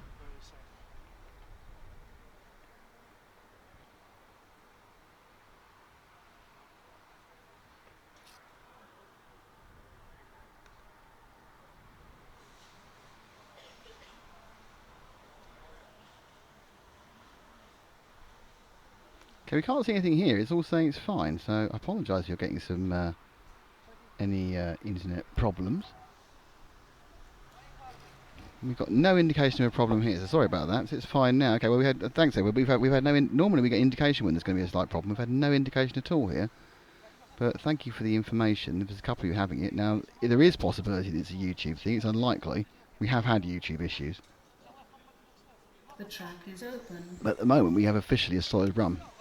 So not sure what the problem is, but we will definitely have a look later. Weird. Sorry, we do know. Thank you for telling us, because we like to know, and normally we do find out. But everything is saying it's fine. So in the famous televisual world, it's fine leaving us. It's obviously somewhere in the ether there's a slight issue.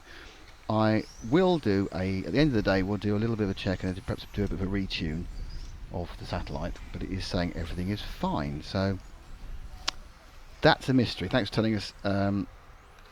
Normally there's something we can do about it, but we can't see anything. So that's a bit worrying.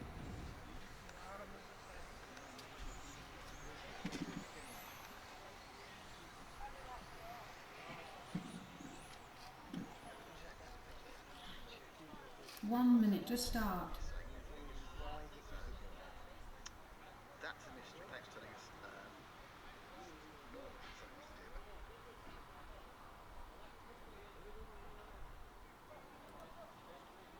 So heat 3 of 4 coming out now.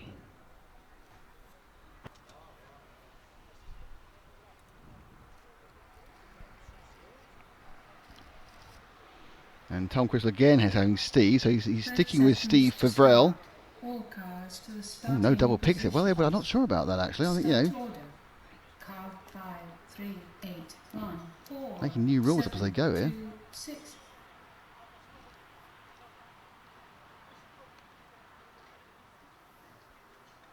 Okay, he's now gone to Pedro 10, instead. 9, 8, 7, 6, 5, 4. So with Pedro Canastara. 2, 1. And they're away. Let's start with the leader, with the first man off, which is Helder Silva. Won, I think, most of these heats so far. 8, Pickering's not picked yet, which he really ought to. 4, 7, 2, 6. Austin's gone for Fav. Steve Favarel.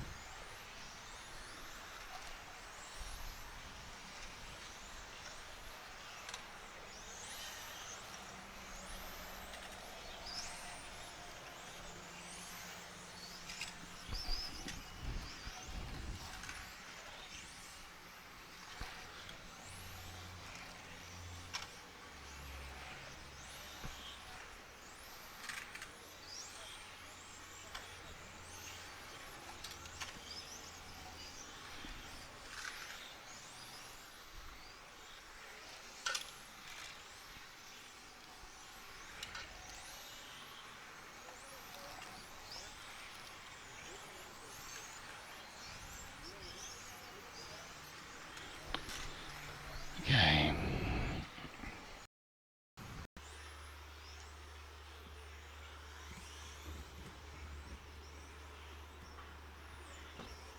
Friday. Solid. Yep.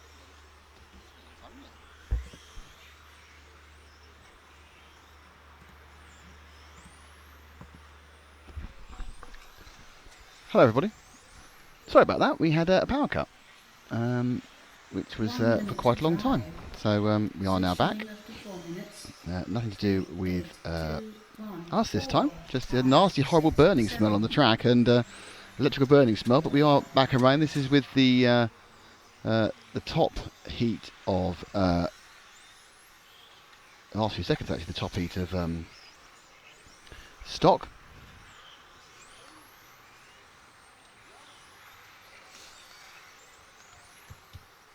30 seconds to drive. And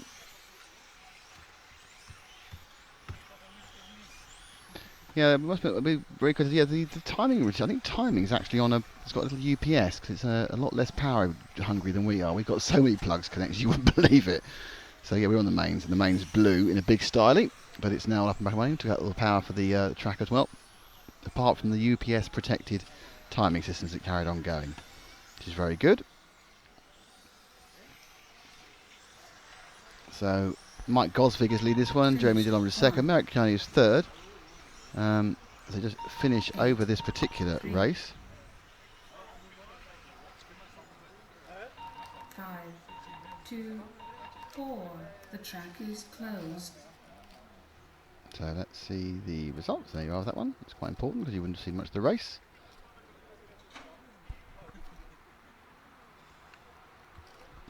We are, of course, running through round 4.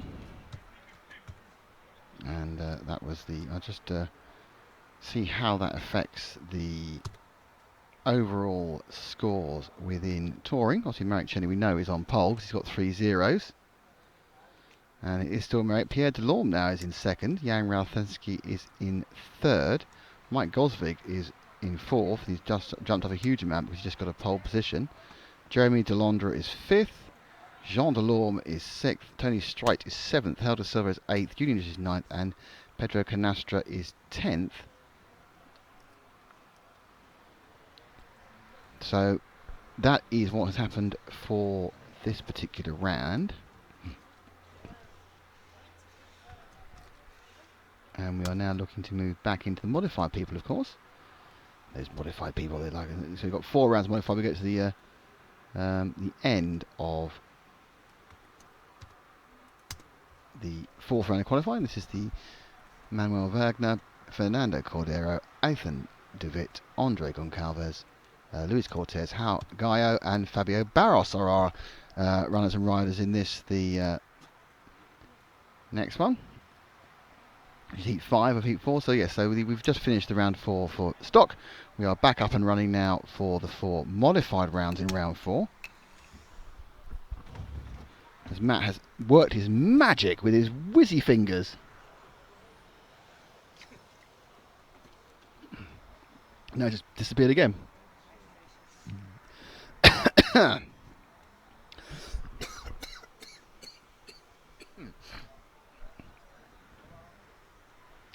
Anyway, so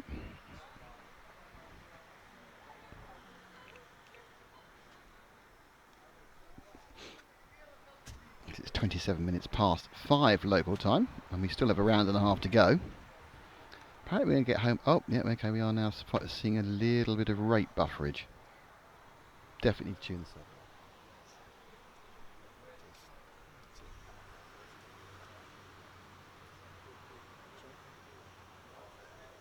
The track is open.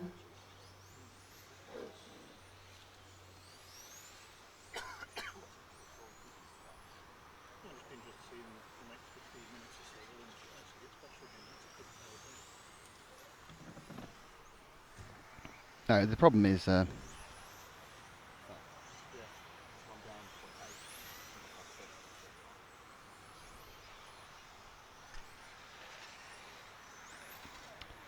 everybody, I know, very excited.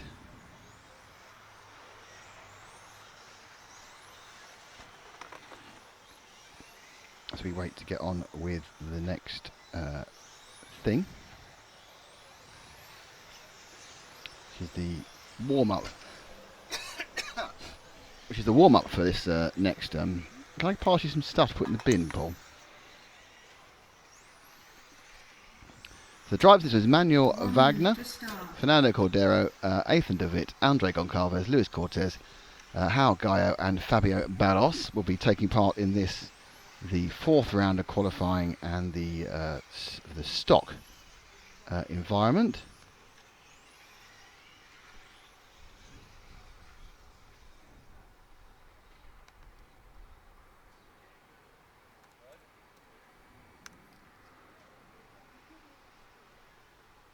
Seconds to start.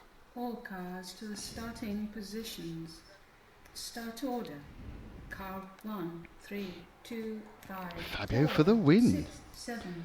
So it's De Witt for Pickering and a Fabio for the win for David Austin. 10, 9, 8, 7, 6, 5, 4, 3, 2, 1. And they're away. Car 1, 3, 2, 5, 4. And Rai Cortez again picks his brother Luis Cortez. We're with the leader, are we? We're up with car 1 there, which is Manuel Wagner.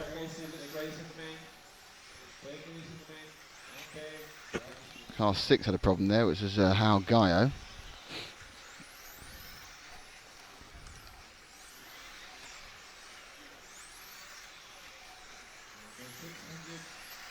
So 1 goes past 6 quite easily. And you instantly see the speed down the straight, not necessarily the control around the corners.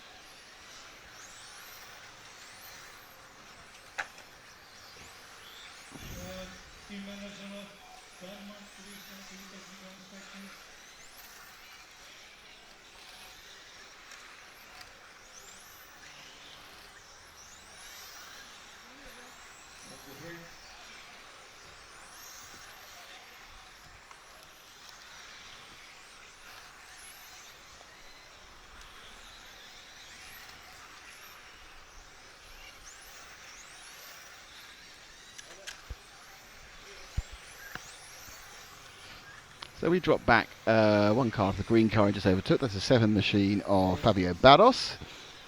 He appears to be learning with us as he goes around the track. More circumspect round the Montec corner there, and he goes into the EFRA E. Taking all the right lines, just not any great speed that time round. Tight around the Durango D before he goes with the LRP switch.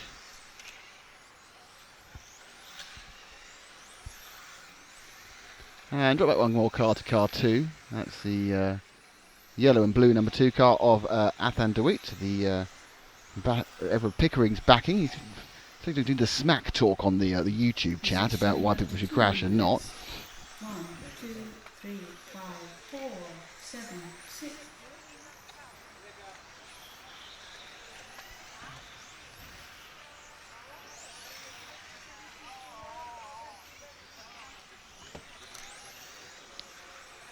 Car 3's made a tremendous mistake coming into the hairpin below us.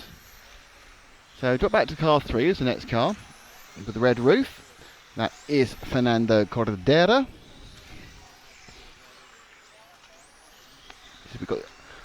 Unfortunately, he got that corner wrong last time, not this time, which when he came in braking, he had all four wheels crossed up like he was backing in a motorbike into the corner.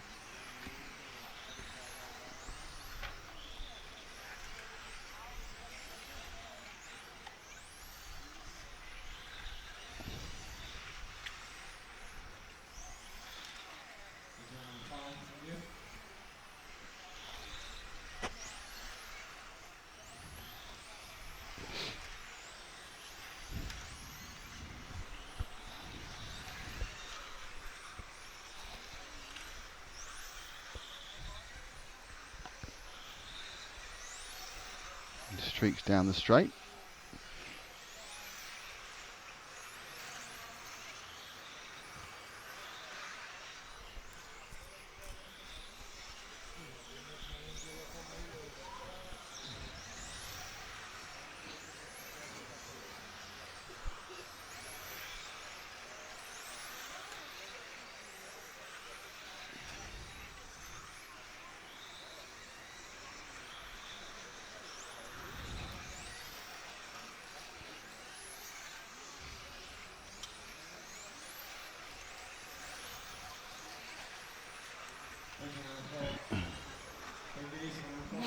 To drive.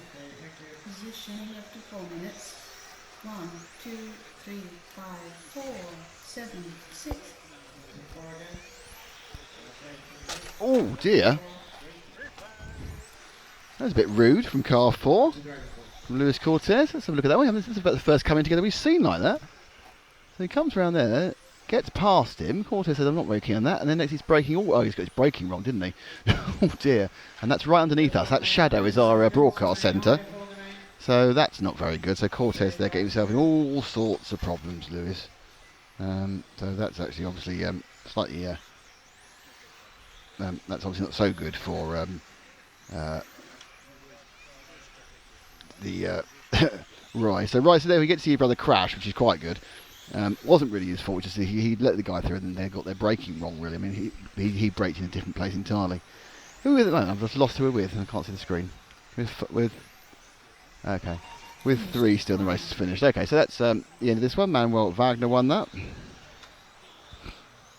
I was impressed that I managed to reactivate the replay since the power cut. Oh, you remembered? There's some amazing, some lateral thinking going on. Pass all those wrappers. Let's start with a tidy up, shall we? Looks like there's been a traveller encampment nearby. 7.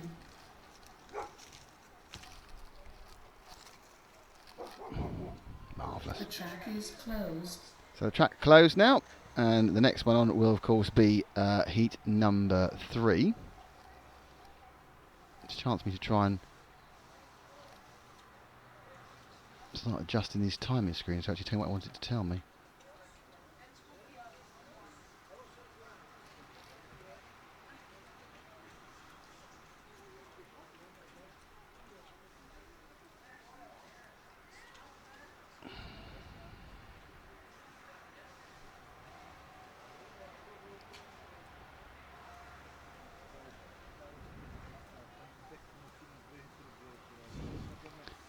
So who's in the next heat?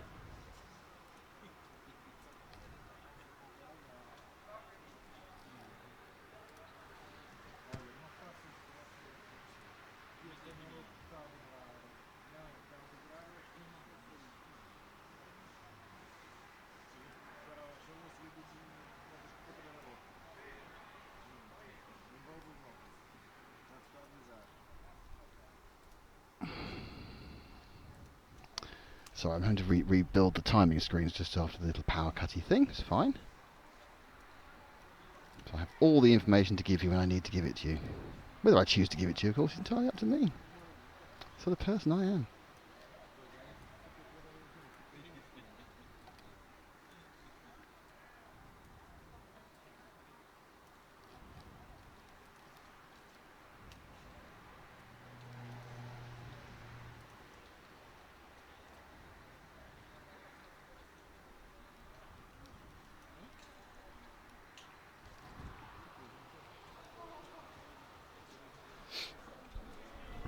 So I've got Cyril and Dine. This one, Miguel Matthias, Thomas Vingeron.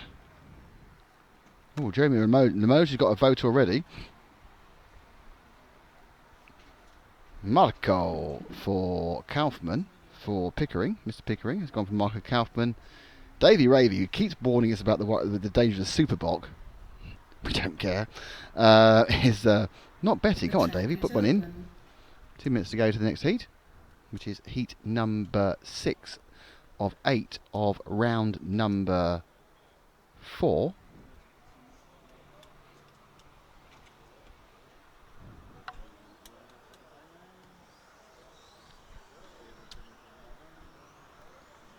$50 escudos. David Ravy actually remembers. We had a long conversation yesterday, which finally Matt's lovely wife Romana broke, because she actually remembered what Portuguese currency was before the Euro. And it was. Give us a chance to breathe in. We're getting heckled. If you're going to heckle on mic. Just flicking pens and heckling backwards is just like, that's really kind of passive aggressive. Heckle me on. No, I don't mind being heckled, but on mic. Come on, off we go. You know, it's one thing not being able to remember what it was before the Euro, but not to remember what the Euro is. I'm a Eurosceptic. Don't believe it exists. 1 minute to start. Thank you. Yes. No, it's putting it all in one place. Well, it was in there, but then we needed the tape. And it went over. Yeah. So that's the place to put it. Cheers for now.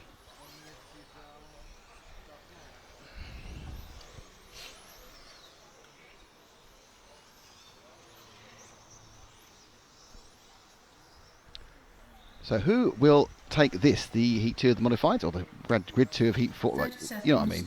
Round 4, Heat 2 of 4, the Modified. Cyril Dye, Miguel Matthias, Thomas Vingeron, Jeremy Limoges, Marco Kaufman, Carlos Ferrando, Mikko Deponoga, and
hello, everybody.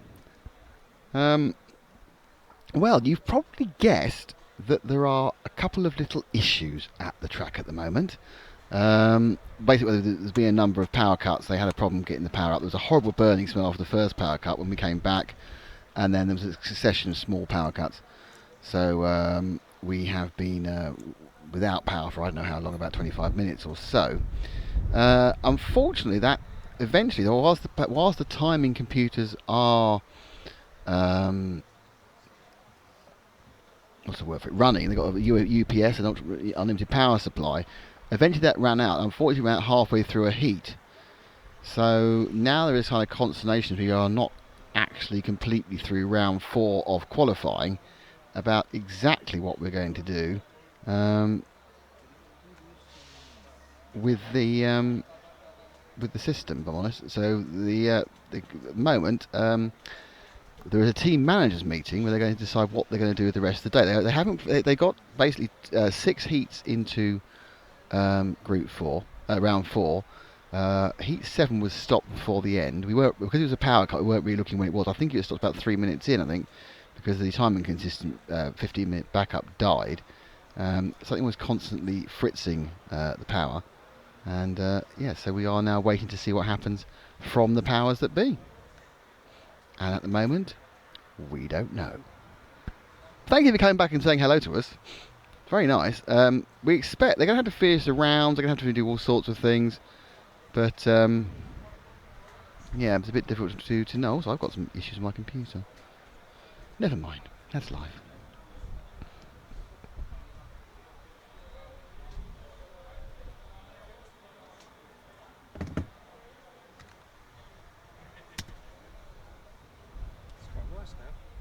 And the weather is now really nice. It's a very good point that's been made there by my erstwhile colleague that the weather's really lovely.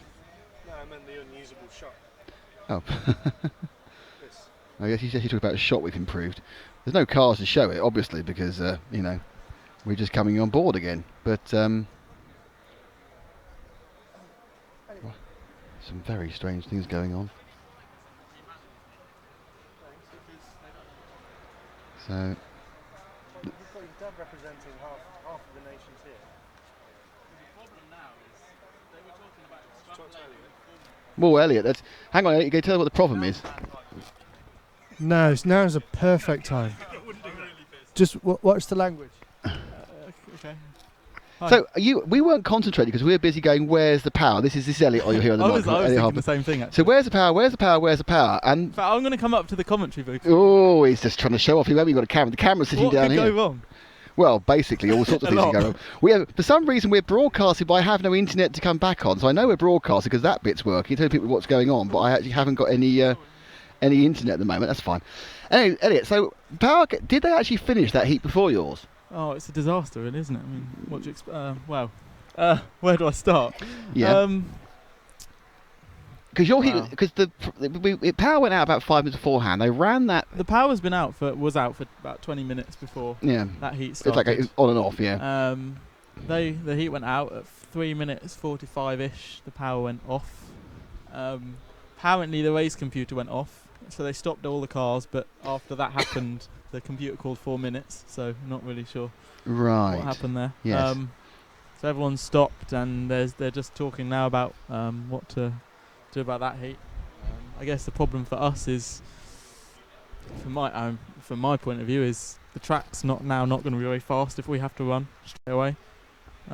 If they extrapolate the run before, then again, fifth minute is going to be the slowest minute. So it's, I don't think there's an easy fix that's going to be a good thing. Well, no, because I mean they've got another round to run. We're already at 10 past Are we 6. live, by the way? Yeah, yeah. Oh, cool. We're already at 10 past 6. We are live. See, this is the point. For some reason, I have an issue about seeing what's going on. Normally, I can see it, but I know we're live because I can Okay. see what's going on So I can elsewhere. give a shout out to my sponsors now. They're gone then. Well, I want to say hi to Ollie Meggett, who's obviously my management team, and Schumacher and Management team. G-Force, Intellect, and all the others. We're back now with the monetary bit. That's all right then. I think that was quite clever of me, actually, wasn't it? You've actually managed to get yourself and announce yourself as we go. It's all going marvellously at the moment. So you're giving Ollie a shout. That's going to make his day. Yeah, well, I don't know if he's watching. He's probably on. Oh, he's way home watching. from work, Well, he so- might be now. He was watching. Put it that was. way. Now he's watching. So. But yeah, I don't know what's going to happen. They're just having a team managers meeting now in the briefing centre behind us. I don't think there's a good outcome from this, and I think it's difficult. I guess ideally what should have happened is they should have stopped the race. When the power went out, they had a chance in between the heats just to stop and give a short break, which I guess should have happened. But yeah, I mean, I think it's hindsight's a wonderful thing. Yeah, I think they should have stopped starting heats. That makes bad English. Stopped starting heats once the power was going all over the shop. I know they got 15 minutes power supply. I mean, the ideal time to have stopped actually was the change between stock and mod. Correct. Which there was a chance, but it wasn't taken. So. I mean, did you smell the horrible electrical smell the first time it went out? I know. First time the power went I'm out, glad I didn't. it smelled like we all thought someone had blown something up in there, but it was a horrible electrical burning because something went fizz at ping really quite seriously, and they got it to work from there. So. Just to put 50p more in the meter. So we it's had not more that. time. It was something in the electrics cried, I'm sorry, at this point I now have so much power going through me, I'm going to spontaneously implode. But, yes, the problem basically is, as far as I can see, I'm sure you agree, is that there's no problem doing round 5, because you can start again from scratch on round 5 and everyone's starting. But what do you do about round 4? Because more importantly, those boys who went out put 3 minutes on their 2 sets of tyres. Yeah. And so they're going to go, hang on, that's not fair. We're going to have to do an extra half run on our tyres, and you're not going to let them get a new set because that's ridiculous. So, unless I can have another new set as well. Yeah. Well, yeah. But then again, Alex Arnold's going to go, well, it's not how my tactics were, and it's going to go. Oh. Alex is in a good position now. Actually, I think it's. Yeah. I think he went and unplugged the power maybe. Well, only if he used it with a huge great sledgehammer. I mean, I think that whilst you're here, let's stop talking about the excitement of today and let's talk more generally. You do realise that the whole team here feels very sorry for you. Really? Well, you have to work with Ollie Meggett every day. I do. I hope he's not listening, but he's on the train. He is. He must be on the train. He won't bother. I actually work about 5 meters away from him. Really? Yeah, it's really depressing. Does he sit there like, constantly talking RC, or even worse than that? Is he constantly talk the spreadsheets? This is absolutely true. Ollie has explained his job to me on 4 occasions.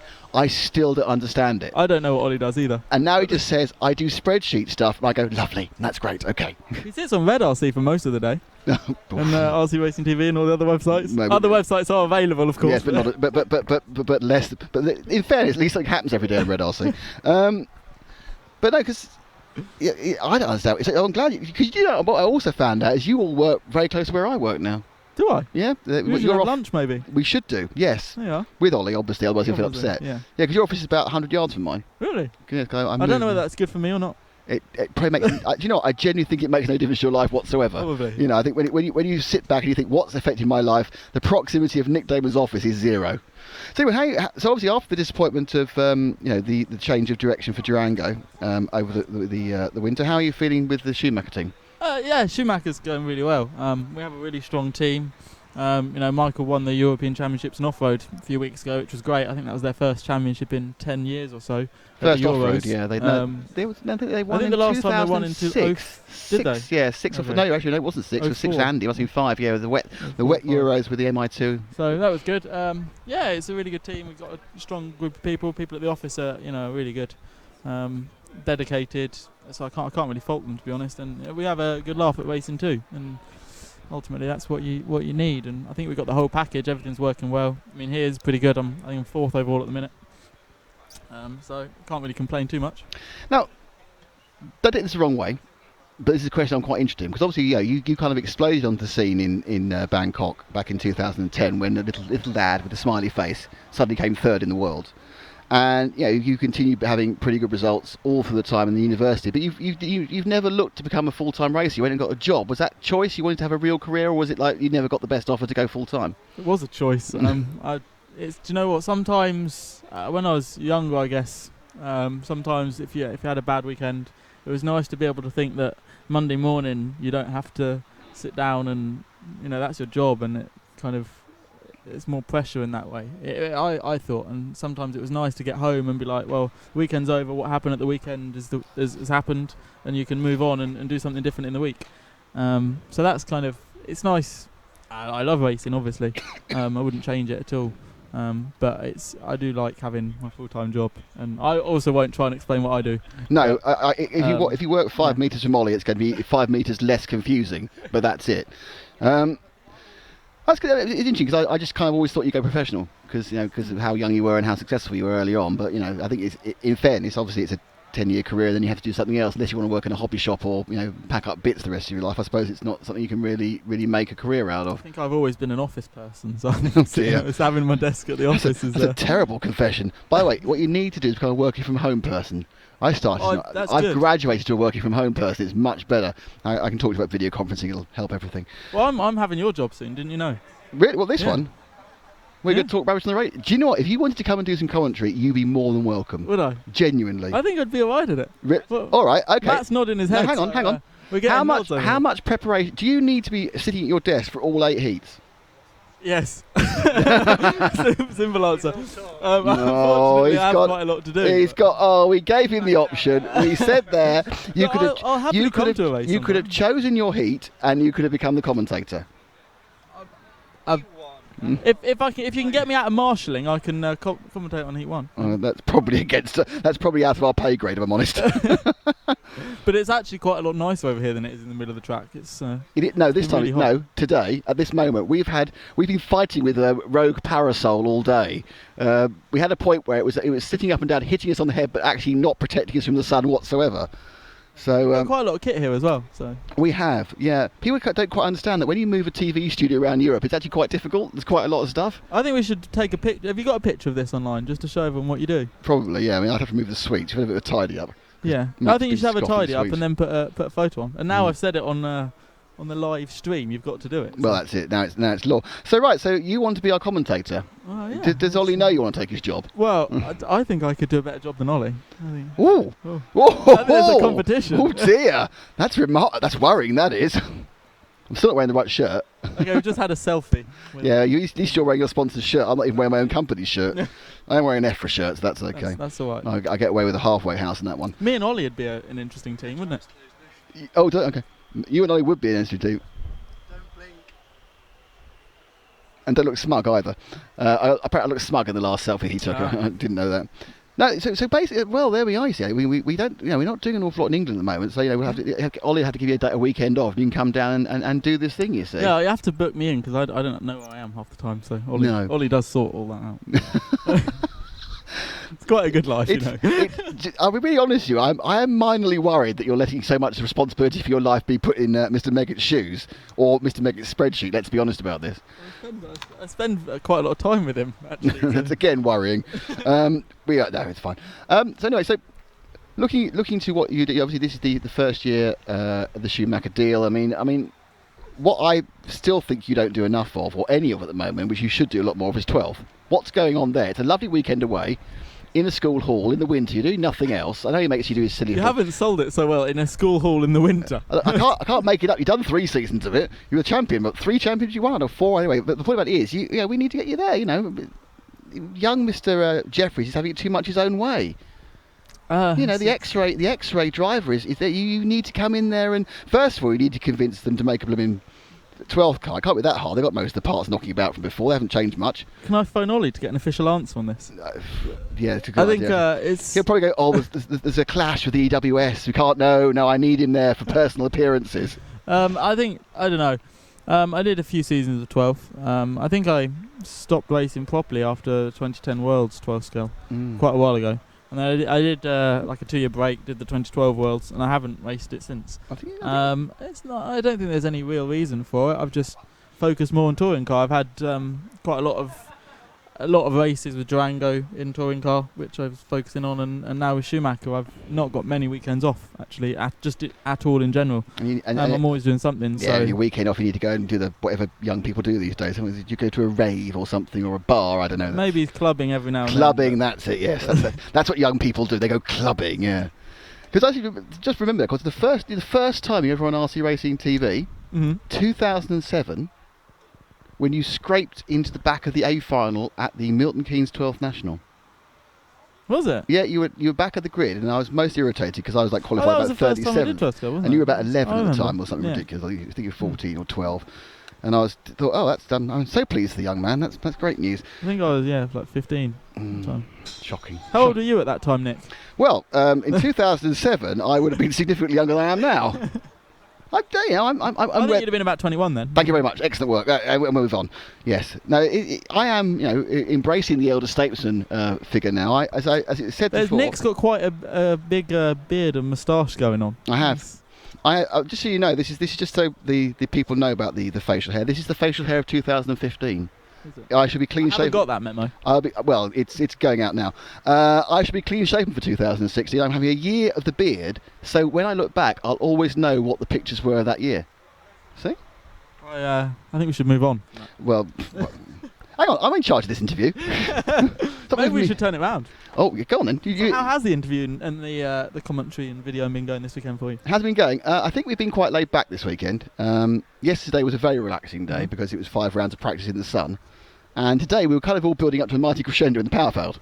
So, but obviously it's like final day tomorrow. Flops, really, in a movie, isn't it? It is very much, yes. So it's the whole thing. We oddly, technically, we have been absolutely fine for once. We've had no problems. Maybe you should run race control. No, not at all.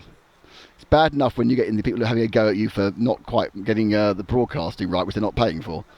No, I don't need to run race control. But yeah, I haven't actually seen any of it this weekend. I've missed out. Well, I see you've got some track cams. We should have done a track walk or something.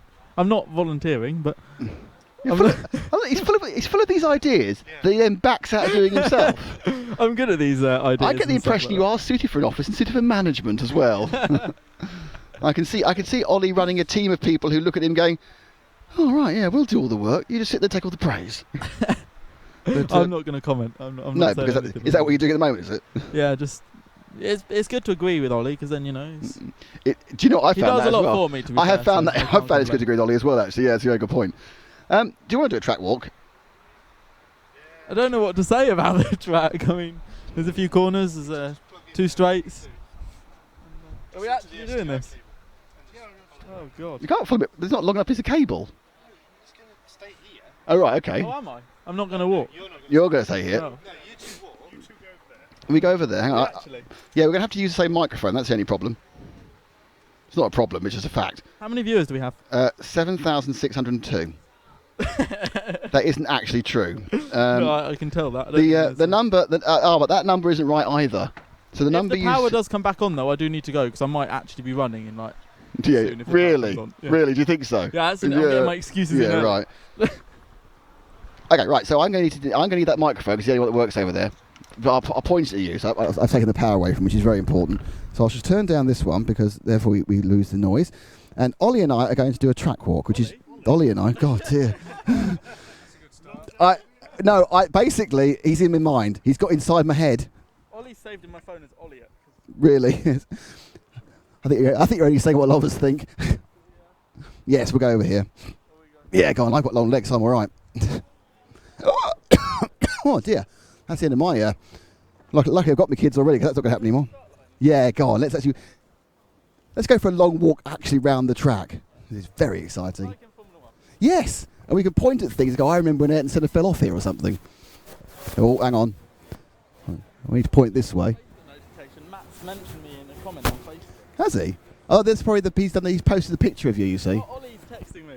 Ollie's texting me saying a nice interview. So Ollie's clearly watching. Hi, Ollie. No, hang on.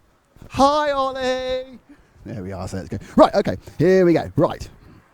Now I think we have to. One of the things I must point out, we're going to need to face that way the whole time for the radio mic. Right. So this is the start line. No.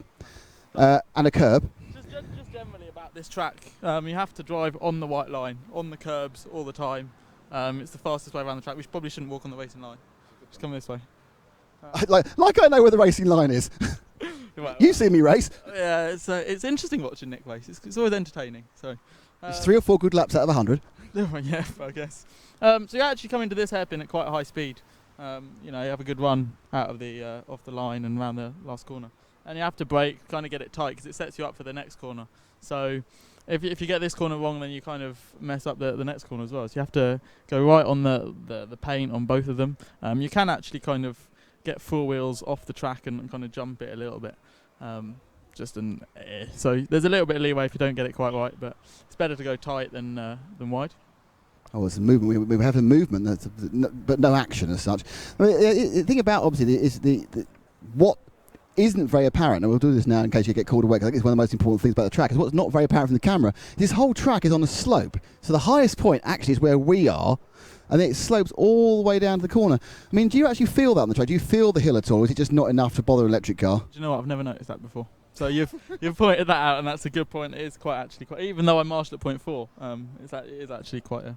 But we'll ignore the fact that I didn't... So focused about that the hill. First, we must point this out. This is the famous greengrocer's grass, normally found underneath some tomatoes or possibly a peach or two. So the first bit of acceleration, a massive run up the straight, then the first bit of very heavy braking. Yeah, so out of this corner that we just spoke about, you have to get on the throttle early, run quite wide, and then kind of cut back in as you get towards the hairpin. Again, as Nick mentioned, you have to brake quite hard into that corner, and again, it's quite easy to overshoot because it's a hairpin and you actually get some quite high speed going into it. And getting that corner right, and again touching the paint as per all the other corners, sets you up nicely. Then you have to straighten the car up coming out of the hairpin, because if you don't, then you get a little bit of a slide on, and then throttle up and brake slightly coming into this double right section that we'll get well. Now, in fairness, what I think about this bit here, this to me, as a casual viewer, is the pace where it all seems to be made or lost, because we certainly see this curb here is the one where you've got to take as much as possible. We'll take 1 inch too much and you're on your back. Yeah, I mean, you have to, as I said, brake into here and ride this curb, which kind of lines you up nicely for the next one. It's quite easy to overshoot here if you don't quite get the braking right. And again, this whole section, you have to be really on the curbs, and if you're not, then you lose time at every section and you can't really get back onto it. So it is, and also you can roll if you get a little bit too much on the curb. It can pull the car around because you get more steering on the curbs. So it's quite high speed. It's nice when you get it right. It's nice, but it's also easy to get it a little bit wrong and majorly wrong if you crash. Now, obviously, you guys are all running ultra power modified. You've got all the power you can want. But do you set it for quite a soft delivery, or are you just terribly skilled with the throttle finger? I mean, because it seems to me that we've seen some of the people in the lower heats have modified, and they're really having massive problems actually controlling the power they've got. Is it a case of just of making the feel as simple as possible? Generally, in this track, it's quite small in general, so you have to run less power, less turbo, less boost, less punch, just to make the car drivable. So that's what you have to do, and that's just in general with the heat as well. The tyres heat up. So we move. Oh, there's a meeting. Hang on. Oh, we're all listening. We decided at the team manager meeting, by vote by majority, to cancel the modified Heat 4. So we have 4 qualifyings and we'll count 2. And we will restart the race in the 5th heat, 5th series, at 7 o'clock. Okay? Okay, so we'll carry on over this announcement, I think. It's probably the best thing to do. I don't know if anyone at home can hear what's going on. As they've just said on the announcement, they're going to cancel the 4th modified round of qualifying and go straight into the 5th round. Unfortunately, as they've just said, it's not fair for anyone. No solution would be. That was the majority vote at the team managers meeting. That's what we'll go with. So I guess that closes off that. And good news for Alex. Yeah, it's actually quite good news for me as well. So yeah, I can't really complain actually about that. But anyway, we'll carry on, and I think what's decided is decided, and we have to go with that now. So I guess there's going to be discussion about it, but from my point of view as a driver, now I just have to focus and do the best I can with what I've got. So just for the case, they were still running 5 rounds for the stock class, the spec class, but the modified class now is just 4 rounds. Those 2 heats gone, and off they go. So well, yeah, I mean, it's different. It's good news for Alex, but now we're at this particular apex. We are now. I actually crashed here in the last practice. I got too much curb. This is a good example. Got too much curb. It pulled me over this ridge that you can see just down here. Maybe you can't see on the camera. And hit the green massive metal cone. We've actually seen a couple of cars come over here and actually smack that bit, and you hear the whole, and then basically just lose all momentum and thinking, that's a few quid of chassis gone there. Yeah, it is, and it's quite abrasive, as you can see. I should face the camera, shouldn't I? It's quite abrasive. But again, you have to clip this corner all 4 wheels so that you can line up. You can see the line to the first of the right hairpins, which we can go over to. Yeah, I mean, this bit, we call this the E section because it's a bit of an E, really, but you kind of go in and out and in. And the very interesting thing is that, as you mentioned, the key to this is being on the white line or on the curb, but a lot of guys are taking very little curb and a lot of white line. Some people are literally hopping over that third bit as much as possible. I think I'm a hopper. You are a hopper, yeah. I mean, is that personal preference, or do you actually think it is quicker to do it that way? Or is it just the way some people get into rhythm and that's how it happens? But it's even in the top heats, there's a kind of the amount of curb on these 3 corners is very different. I think it's the way you drive the track. You can drive it in certain ways. I mean, you obviously have the optimum racing line, which is the fastest, and not everyone can drive that line every time. No one can. And if you drive on a boards track, you drive the racing line or a bit wider. On this track, you can drive the racing line or a bit narrower, because if you go a bit wider, you're a lot slower. And lose a lot of time. So you can kind of there's the optimum, and if you make a mistake, then you go tighter. Whereas on some other tracks, if you make a mistake, you go wider because that's how the track is. Whereas this track's quite good in that way. So if you do a full jump like I have a few times, then that's when you get it wrong, but it doesn't actually lose you time. So it is best. I think the best way is at least 2 wheels on the curb. It makes it turn more rotation. And again, if you get the first of the hairpins right, then you can kind of slingshot into the middle of the track, turn in, and if you clip the 2 wheels on the white and the paint again, you get good steering. I mean, the problem with jumping the second hairpin is when you accelerate and you hit the throttle, sometimes the car can squirm a little bit. So yeah, I mean, it's not too bad, and it's a good track to drive because you can take the curbs, so it's quite rewarding. You know, the car hooks up a lot better on the curbs, and it feels nice to drive. Interestingly, this corner up here, which you're talking about, is actually an example of where RC electric racing is not the same as full-size racing. Because what you come down here, as you said, is you'll come here, you'll take as much curb as possible on a really tight line, and then of course with the marvellousness of with the marvellous power of electrical batteries and speed controllers, you'll scoot off with instant acceleration. If you are running in a real car, you go as wide as possible to carry as much speed as you could to get the acceleration out the straight. So just with the power you have now, you just don't need to do that, do you? Maybe the wheel drivers are getting it wrong. Maybe. They have engines which don't sprawl up like electric motors. Unless you're driving a Tesla. They haven't raced me yet, so. That is true. That could happen. So how hard is it to brake and turn at the end of the straight when you're probably hitting, what, 60, I would think? Yeah, so we're looking down the straight now. You kind of want to be, you don't want to be too wide because then you get no traction and you slide. But you just want to be just to the right of the white lines going down the straight. It's actually quite central for a main straight. And then, as you mentioned, there's really heavy braking at the end of the main straight. If you go wide at the double left, then you lose a lot of time. You can lose 3/10 or so just in that corner. But then you also have less traction and don't set it up for the right hairpin. So you actually lose maybe 4/10 in one lap if you go really wide at the end of the straight. So I think you hear a lot of tyres squealing at the end of the main straight, a lot of very heavy braking, and you can make up time and you can also lose a lot of time. So, but it's actually quite nice when you get it right and you can close on someone because you got the braking right. Now you were here 2 years ago. Do you remember the straight being particularly bumpy? 'Cause I have no idea why they've relayed it. There was one bump that fired me into the wall in practice. Oh yes, the Durango. Yes, it became the Durango corner because you hit it so hard. The Durango corner, and there was a small sign just in my memory, I think, if I remember right. So, yeah, that's how that was. But they resurfaced it. It's flat now. Yeah.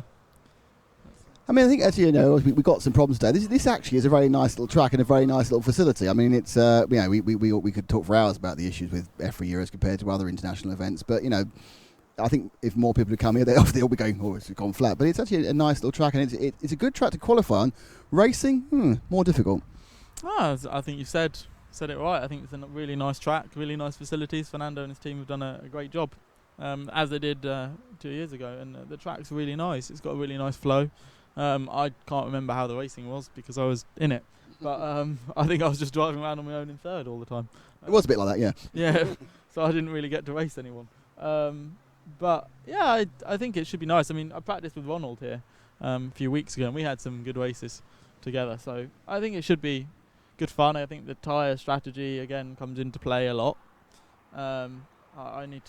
I probably need to call Ollie actually. So if he's if he's around, then I'll call him in 5 minutes. But yeah, because Ollie's got a spreadsheet. I've just got my old addled brain, and I go, oh, don't give that a go. We're like a Formula One team with our office support and team back in the UK. So. Is Ollie like sitting there with a bank of computers looking at all the telemetry you've got there, and he's saying, oh, I've got to assess it. All right, now we need to lose 1 millimetre of ride height, a bit more droop, and more importantly, you need to run 3 tyres on one side. Do it the Williams way. They run different tyres. Yeah. Yeah, I mean, it's an option, I guess, if you run 2 new rears, 2 new fronts or whatever. But I haven't been doing that, but some people did in the past. Ollie sorted out my strategy for this weekend, so... Got to change it now. Yeah, it's actually throwing quite a big spanner into the works. I'm not sure what I'm going to do now. You need a call. And even if I didn't, I probably wouldn't tell you. But no, tell me it's not important. You need to talk to Mr. Megget. If the management's not happy. Elliot, thank you very much. I think you probably have to go back and work out what the hell's gone wrong, what the hell's happening. But thanks for your chat. It's always fun to talk to you. And good luck. And then they say it's all worked out quite well in the end. We'll see after the next round and then see what happens. But thanks, and I'll see you later on. Cheers, mate. Thanks, Elliot. And Ollie, he can take a call now. That's fine. That's Elliot Harper, Schumacher driver, and all-round good egg. Well, as you've been hearing on the tannoy, round 5 will begin again at 7 o'clock, which is about 22 minutes' time. That'll be a complete round. Round 5 for both spec, and then round 4 for mods. That's an interesting thing to handle with the graphics, Matt. Because round 4, of course, has been cancelled, so they will have just 4 rounds of qualifying with the modified. So, interesting situation that. I mean, the fact is that they have been working on the concept of 5 rounds. Now, this wouldn't be a major problem if they had 1 new set per round, because it'd be the same. Because everyone's been running a tyre strategy based on the fact that the 5 sets have to last, and now they've had to run less race, it all gets a bit confusing. Doesn't seem too much consternation at the moment, but I'm sure the recriminations don't start till after qualifying's finished. So what we will do is we will be back with you in about 15 minutes' time with the final round of qualifying starting, believe it or not, at 7 o'clock local time.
5. Q5 and then back to Q4 halfway through. Yeah.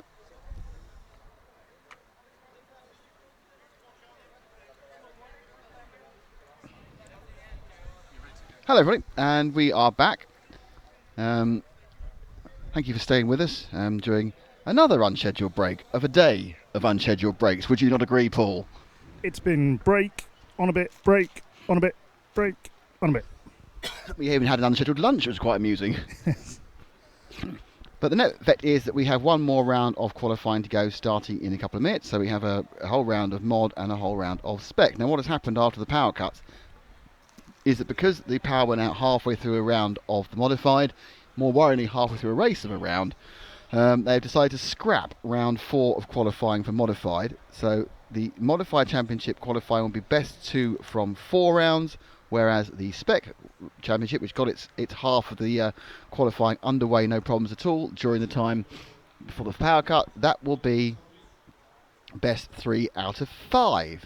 Is that clear, everybody? Crystal. So this is the final round of qualifying for spec, which will say qualifying round 5, and then halfway through, suddenly you'll go back in time to qualifying round 4, because for modified it will be. So, you know, it's one of those weird things. The power, apparently somehow had something really unpleasantly dirty they plugged in, and by that I don't mean it was, you know, naked women or anything. I mean it was very much filthy messing with power supplies and sparked everything out several times, with a fantastic burning smell as well. And walking below us now is the man who's probably quite won now. There's Alex Hagberg, who of course is who TQ'd 2 of the first 3 rounds. He now has 2 TQs. Can't be topped.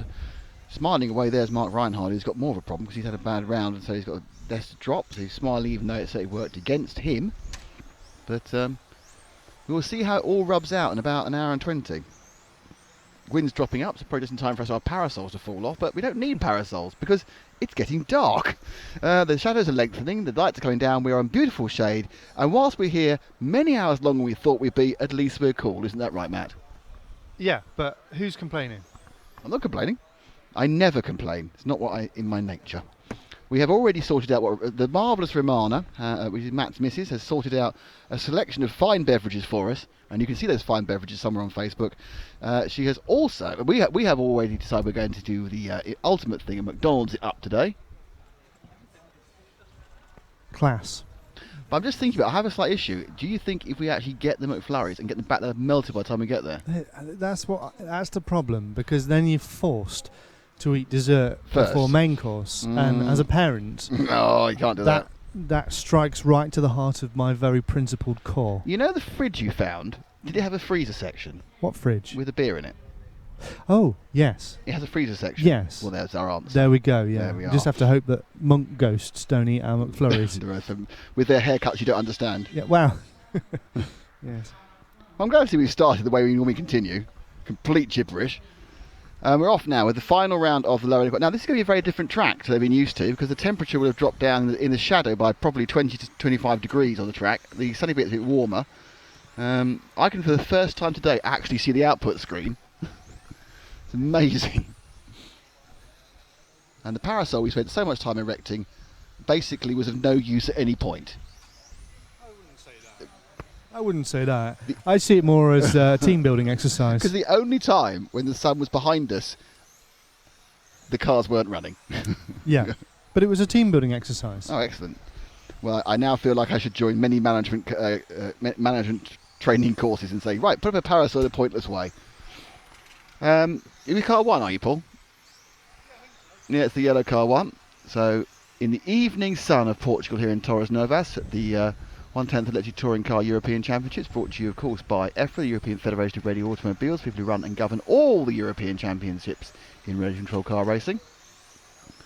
And with our special friends, our sponsors, and our partners, it's LRP Electric, of course, it's Team Orion, it's Team Durango with a DETC 410, and Montec Bodies. Team Orion, of course, just explain, make everything. They make electrics and everything, and LRP make electrics and everything, and they also make other bits and bobs. But basically, they're both fabulous companies with fabulous people.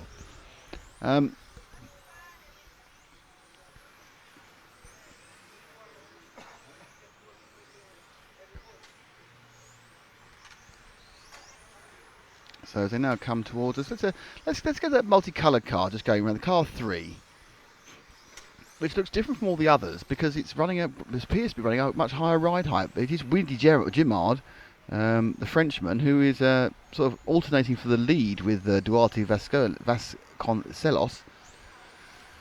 So there goes Widdy with the colourful car. And certainly it's mounted higher off the ground than many of the others.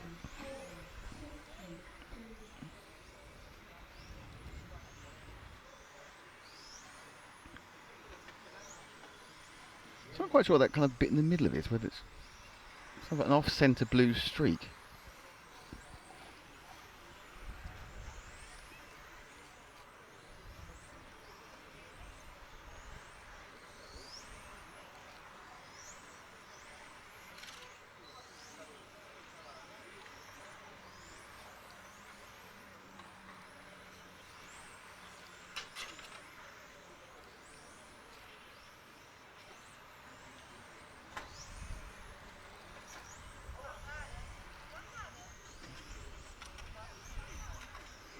So ahead of the three is the car 4 of Marcia Costa, who decided to go over every single curb. And you want to know more about this track, just wind back the stream about 20 minutes, because we had a lovely chat with Elliot Harper, who walked us around the circuit. And I think we broke the record for mentioning Ollie Meggett in any interview, with 117 mentions.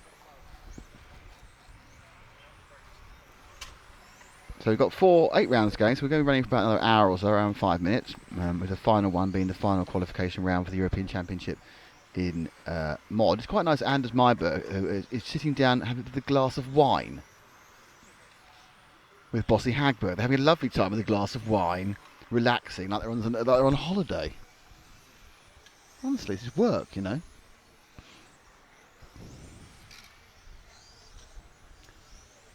So Willie Gimmard's still leading this one, and we are 3.5 minutes down. Let's choose somebody else. Let's go for the orange car 6, about to go on the main straight now, and that is car 6 of Jean-Pierre Rabet.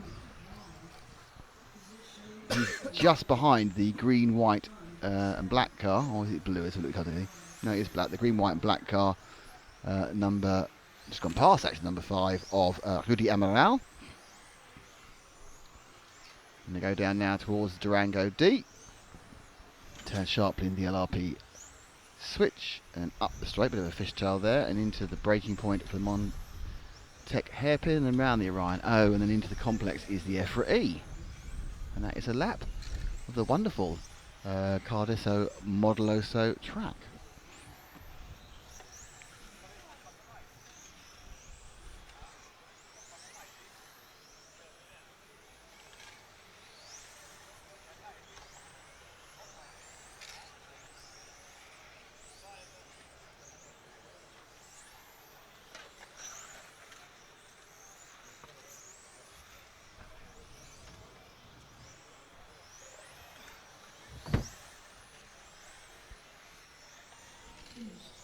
So the end of the first of the 8 heats. It's just coming up now. I can't remember whether it was my turn to do the camera or not. Well, there's just a long break in There between. was. No, I would. No, you were doing it. You were doing it, and then they cancelled the rest of the round. I was just coming to the end. They cancelled the round you were doing, and there's Anders and the glass of wine. So I stood up and did a pointless round. Counted for nothing. Literally counted for nothing. The bits, the Mark modified says bit. hi. Hi, Mark. He's waving, he's smiling, but I think inside he's probably crying, if I'm honest. Yeah. But he's got his name on his T-shirt. Yeah, that's good. Whereas apparently that bloke out there is called Mr. X-Ray. Ollie was on the train, by the way. Was he? But he's now listened back. And he is pleased. Well, I'm pleased he's pleased. And he says that Elliot is learning well. Ah. His young protege. My protege learned well. Race fast, you will, sir. It's not Yoda. But I'm sure he'd like to think of himself as Yoda. I don't know if he's a... Is he a Star Wars fan? Well, he's he's a... What's it? He's a spaceman, isn't he? I mean, Sorry? he's not a space cadet, but he's a particle... No, he's not... What is it? He's a physicist. He's got a physics degree. A rocket scientist. He's sort of a rocket scientist. He's got a physics degree. It's like, blimey.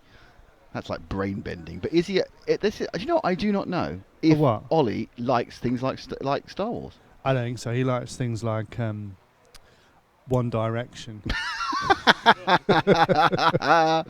Yes, he's hot in those boy bands, but not science fiction films. Doesn't sound massively likely. Sounds mildly insulting, but keep going. In which case, he's had a very bad week. Then, doesn't he? He's in one direction.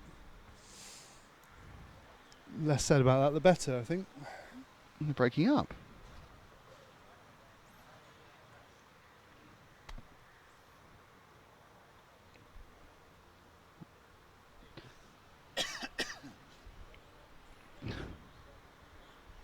See, Paul has now been commented that Frank said, "Why are you looking strange?" And then Willie says, "It's because you're worried someone's going to kick the modem off the table." Well, let's be honest, it's been the last of our worries today. It's been other people's technical issues rather than just ours. But there is always something. Yes, absolutely. There is always something. Do you know what? You said that to me, and I went, "Oh, Matt, stop it! No, it's fine, everything." And you went, "No, there's always something." No, look, everything's the satellite perfect. We've got the spares coming out of our ears. There's no it. Oh, you see, the event we go to, where everything runs perfectly smoothly and everything, down to things being packed away, everything is perfect. I tell you one thing: I'm not getting in the car, or on the plane, or again on a plane. No. Yeah, you always leave it. Last time didn't go very well, and there's one or two other problems knocking about as well. Yeah, thanks, Frank. Frank, yeah. But yeah, it is interesting. It is trying to get an entire TV studio around Europe is not that easy. Seemingly not. I just realised my timing screen is not how I like it, so I'm gonna have to move your big throbbing camera as we wait for Heat 2 to come out.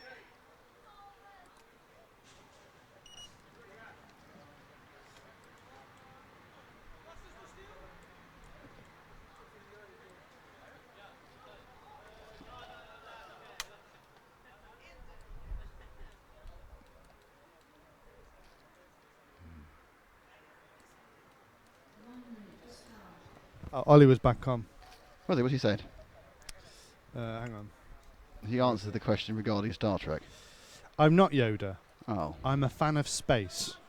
I'm an astrophysicist or rocket scientist. He's a fan of space, but he likes large airy rooms and that sort of thing. I do like Star Wars. Ah. But not Star Trek. Oh, what, the original Star Trek or the later films? You can't not like the original Star Trek. You can't not like the Shat.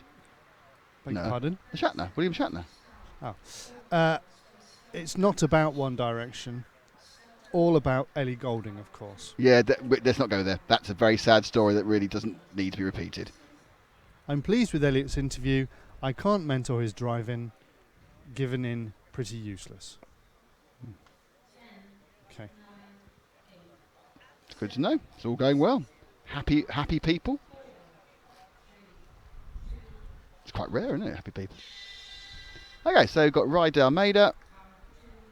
You have Jorge Simones, Hal Hardim, Johan Bukowski, Goncalo Alves, Jorge Chapupa, Luis Carrera, and Frederic Santos. We're doing so well then, and still managed to get it wrong right at the end. And this is the second of the 4 heats, and the track now is virtually entirely in shadow. There's only a few little bits which aren't in shadow, and the wind's got up as well, so it's now quite cooling, quite pleasant, everything. Matt's running away for some unknown reason. So he's spent a long time at the break mending a camera, which is quite impressive. Paul and I did some interviews, and then they just sat around thinking when we're getting tea. So Paul currently is with car number 2, which is right. We've given him a lot of time. Let's just choose someone else. Drop back to car number 7, who's going round the EFRA E now. It looks very understeery. Or power on under. So it's car 7 of Goncalo Alves.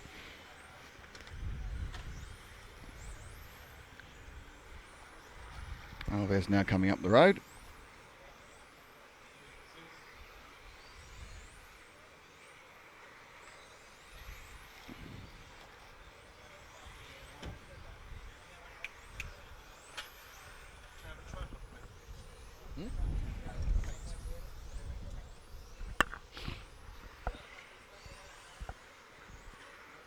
So it's Ryan Almeida who's leading this one away early. Jorge Simones. No, Johan Bukowski got into second. Simones is third. Hal Hardim is fourth. Goncalo Alves, recovering, is in fifth. Can we find car number 3 of Louis Carrera? Because I remember saying his name. There he is, the pink car going around the Rhino now into the EFRA. This is Carrera. The Oracle 7 of the 8 drivers in this heat are Portuguese. We are in the wonderful country of Portugal. And there is the 3 car, carving some very wide lines is Lewis. And he will be lapped, or at least partially lapped quite soon by our leader, Reid Almeida. Oh, that's my coughing. So quite brave on the curbs though, is Lewis. Comes in turn to Durango. In fairness to him, actually, the leader's not catching him that quickly. He looks a little bit ponderous to the left-right there of the switch, the LRP switch. But he's taking some lovely little lines. He's not sure it's really doing him. He's got 16.8. Some reasonable. I think we can see that Almeida is catching him now. That last one was a 16.7. Almeida did a 16.6. So only a very a slight gain. Down he goes again. Carrera just about to finish the lap and gets himself a 16.6 and it's a 16.7 for Almeida. So actually pulled back away again there. So he's running the same pace as the leader, but he's a long way down.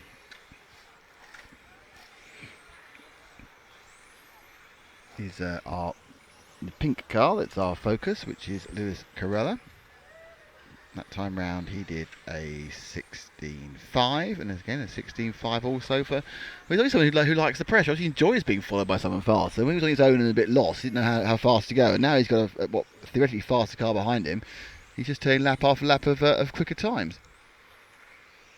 That was 16.7, 16.4. So at this point Almeida's now going to get a bit close and the referees may get Lewis to have to move out the way.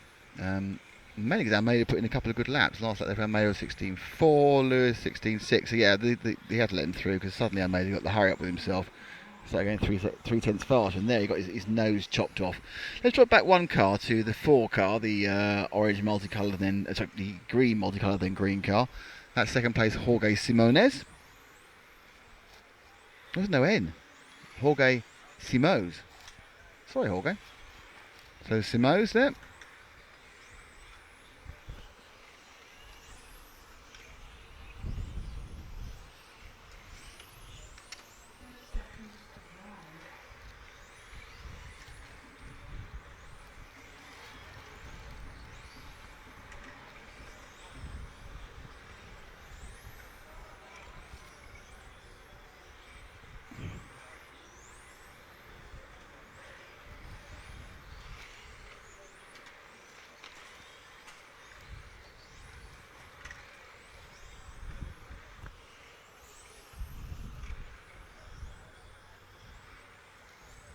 So Simoes goes around there, finishes final lap 16.4, and actually that last lap, which he just did, was the fastest lap of the race. So there we go. We captured, rather than capturing and crashing, which is what normally happens when we come to these people, we captured his fastest lap of the race. That makes us feel good, doesn't it, Paul? Yeah, Paul's very enthusiastic about catching the fastest lap of someone's race. It makes him feel all warm and fuzzy in every possible way. So that's heat 2 of the 8 of the final round of qualifying. And we are now late into the evening. And Paul, who was worried about the difference between light and shade in the track, now isn't going to have to worry anymore. No. Because it's just shade. Yeah. So we were saying earlier about that lunch break and joked about the possibility of a tea break later on, and etc. So that really was a pre-dinner drinks break then. Well, certainly for a couple of them there, because the beers and the wine. Basically, if you're just one of the... I think Anders is on his second glass of wine now. It's fair enough, he's on holiday. Yeah. Why not? We're just sitting there with a picture of some booze in a sink to think about. It's quite sad, really. But, yeah. I mean, in fairness, I have to be honest with you, of all the places we go, this is actually, this time of the day, it's actually incredibly pleasant sitting out here. Oh, yeah, it's absolutely. Really, if we did have the beer, it would be just about perfect. Just sitting around, watch the cars go around, it's quite nice. There's even a gentle breeze taking all the heat out of it. It's just nice, and, oh, it's lovely. No, I'm not the best with the heat, and this just feels lovely. Lovely, lovely, lovely. Not the best with. There's a couple of things you're not the best with, isn't there? Really? Yeah, there's kind of loads of things I'm not the best with. Oh dear. So we've got. Well, I shall press in the thing saying who's in this race. Hang on, this is the grid lineup. Take out that. So there we go. We have Helder Silva from Portugal. We have Julian Just from France. We have Pedro Canastar from Portugal. Aaron Rose from the UK. Steve Favrel from France. Aurélien Rivard from France. Jose Figueiredo from Portugal. And Bartek Zambrudzki from Poland are your competitors in this heat 3 of 4. Say runners and riders. Well, there's no real riding, is there? No. It's kind of cars and controllers. Yeah, all right. Okay. So as the sun slowly sets over the majestic savannah of Portugal. I'm not sure the Portuguese. You can have a Portuguese savannah, I'll be honest with you. My knee is stiffening up slowly. As it does. The dog's getting excited again behind us. It's just when they start up, isn't it? I think it's suddenly a selection of slightly oversized rats are coming towards Yeah, them. Oh, I'm going yeah. to bite them. Non-stop biting.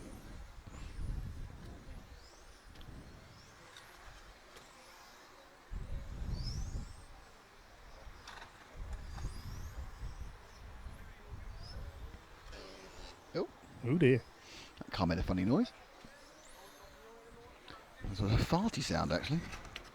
So it's now down to about a minute before you start. Is it a minute? A minute 16. These boys are a bit keen to go out, weren't they? I think what's happened now the track's cooled down, they decide they want to do more warm-up laps. This car 3 he's the one with the issue. He's put a new body shell on that, and that is Steve Favrel, I think. It's too low at front left, I think. He's not bothered about it. But it is too low on the front left. Won't that cost him time when it sort of grinds against the floor? If it was a carpet race, he'd be told to stop because he's damaging the carpet. I don't think he'll damage the tarmac, in fairness. No, I'm just thinking of the friction slowing him down. Well, extra braking. What is braking but for... Yeah, I mean, it's not a good idea. It's not the sort of thing you actually want to have on.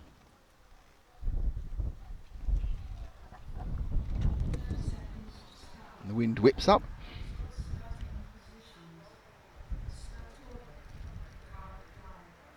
And it'll be Helder Silva away first, then Julian Just, Pedro Canastra, Aaron Rose, Steve Favrel, Aurélien Rivard, Jose Figueiredo, and Bartek Zambrudzki from Poland. So yes, and this is the penultimate of the 4 heats of stock or spec qualifying. And building up to the top heat, we already know that Merrick Sherney will be on pole. He TQ'd the first 3 rounds. Remember, they're running with 2 sets of tyres with 5 runs, or 2 sets of tyres with 4 runs in modified, of course.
So early leader is Steve Favrel with this. Pick up the green car going through start finish and coming around the LRP turn, because this is the Favrel who's put a new body shell, and we managed to seem to stop the thing from rubbing now. He's also leading at the moment, so he goes down the straight. Frenchman. Last lap was a 16.2. Fastest lap though is a 16.148 from Aaron Rose, the Brit. who has an outside chance of making the main event.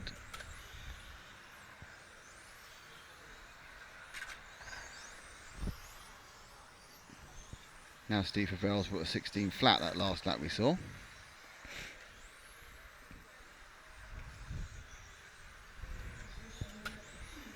So Favel now coming up to put a partial lap on the 8 car of Canastra.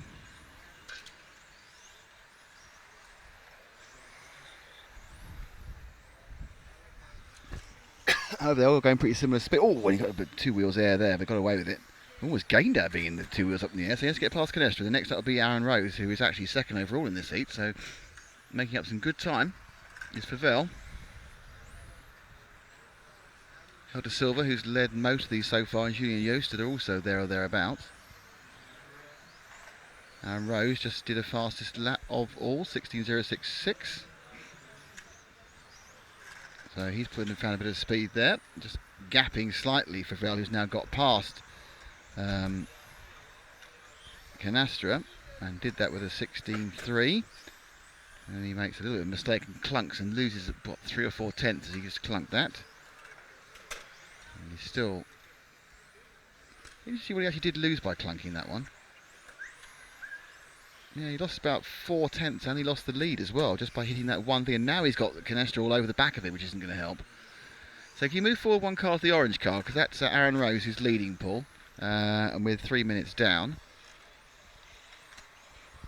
16.5. If you need to go faster than that, he's put in some good laps and some poor laps. He's got quite a wide standard deviations, I'd like to say. He has the fastest lap, but that wasn't 16.5. Isn't going to really. He's on a 16.2 there, so that's again back on the pace he needs to stay in the lead. 16.7 for Favel that time round. Used to 16.2. So Favel, who then fell back behind Canastra, is looking good for Aaron Rose at the moment in this particular round. Next round of 16.488. Again, he needs to do a few more 16.2s. He's being caught up very rapidly by Canastra. Now, interestingly, actually, we're watching Aaron. He's been a bit slow in the last minute of most of his heats. He's probably just running into motor temperature issues. But he should be easy this time. It's cooler. That time round was a 16.67. Again, the speed is going out of the car at the back end of the run. Whether it's Aaron tightening up, I don't know, or whether it's just the case that he really is having some mechanical issues. His overall gap is tiny to the people behind him. That time round was a 16.3. And his absolute lead is 0.003 of a second from Favel. So Favel is a 0.003 of a second on the clock behind Rose. So I think he's probably going to drop that leading position unless he can find a couple of really good laps. 16.39. No, he has dropped it down, and Favel in the green car is now leading this race. Rose is a few hundredths behind. He needs to find a good run or a bad run for someone else. There's some unfortunate need for marshalling. So Rose goes past and onto his last lap, and that one was a 16.5 against a 16.3. So no, so basically Rose has just kind of lost the pace at the end on the car. This has let Favel catch back up again, and he will take the heat, barring a mistake he's not made in the last 2 corners. Rose should get second. He does, and Favel wins it. So that's a nice little close little battle there. The result, as you can see, was Favel wins that one by about 0.2 of a second from Aaron Rose. Julian Joost is third, just another 0.8 tenths back. Pedro Canastra is fourth. Jose Figueiredo is fifth. Bartolomeu Zambriski is Bartek is sixth. Aurelien Rivar is seventh. And Helder Silva, who's won most of the previous rounds, or has won at least some of the previous rounds, is in eighth. There you go. So now time for the top heat of spec. Ooh. Top bacon heat. Yes, that's it. Drag some spec in it. No, I'd like some meat. So the grid lineup is Merrick Cherney, who's already secured TQ in this 5-round qualifying, which it is for modified. So he's already got TQ. Pierre Delorme, who is in second on the grid. Jan Rathensky, who's currently, I think, second overall in points. Mike Gosvig and Jeremy Delandre. Let me just check the spec running, actually. Here's Per Delorme and Jan Ratheski, who are both tied for second overall on 10 points. And in fourth place is Mike Gosvig. But Mike Gosvig won the round that Merrick didn't win. So his points in the bag are quite a bit better. He's a 0 on there, a 5 and a 6. Against a 2-2 and a 6 and a 2-4 and a 4. So if Ratheski can pick up a second, he should ping all the way up into second on the grid behind Czerny, of course, who has 3 zeros and a 3. Only the 3 zeros counting.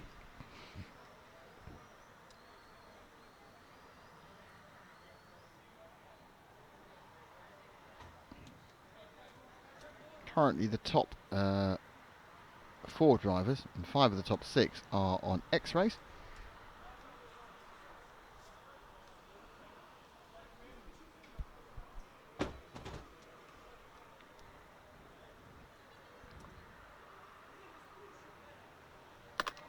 I'd love to know what the track temperature is now compared to how it was about 3 hours ago. Yeah, but I didn't. Matt now comments from the side, put your cheek against it. Doesn't help if I haven't put my cheek against it about 3 hours ago, does it? I can't go, oh, it burns now. Oh, it's cool. So my guess it's about 30 degrees less than it was.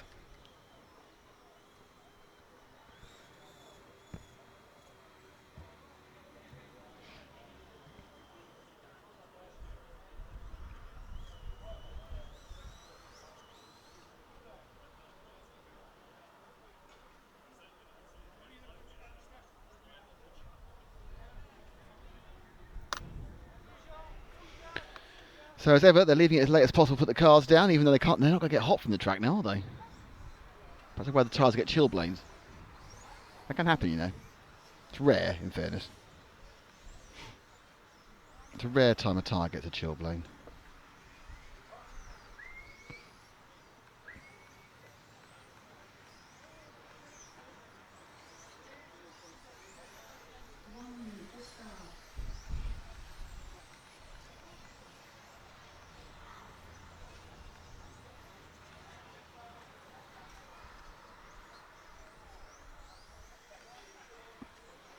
So this is the climax of the qualifying for the spec class. We already know our pole man. We don't know any of the rest of the positions. And the question is, who can touch Merrick? Can anyone touch Merrick? I don't know. Can't touch this. Do.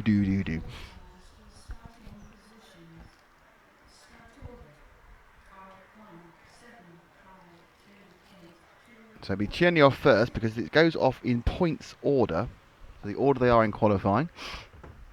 There's a small lad altering the cars around. I'm sure isn't very popular. They don't like small lads altering anything. About half an hour till we see the big fight for pole in the European Championships for mod. And let's just clear the grid. And there goes Merrick on his merry way. Delorme and Ratheski. Let's just drop to car 2 because car 1 isn't that important. He's already on pole. And that's car 7, sure. He's the second car, I should say, but Paul understood my poor English there. And that's Delorme because it's all about the fight behind him between Delorme, Gosvig and Rastinsky, who's going to get second place on the grid for the finals, which start tomorrow morning. 3 legs, of course, for all of them to be crowned the European Spec Champion.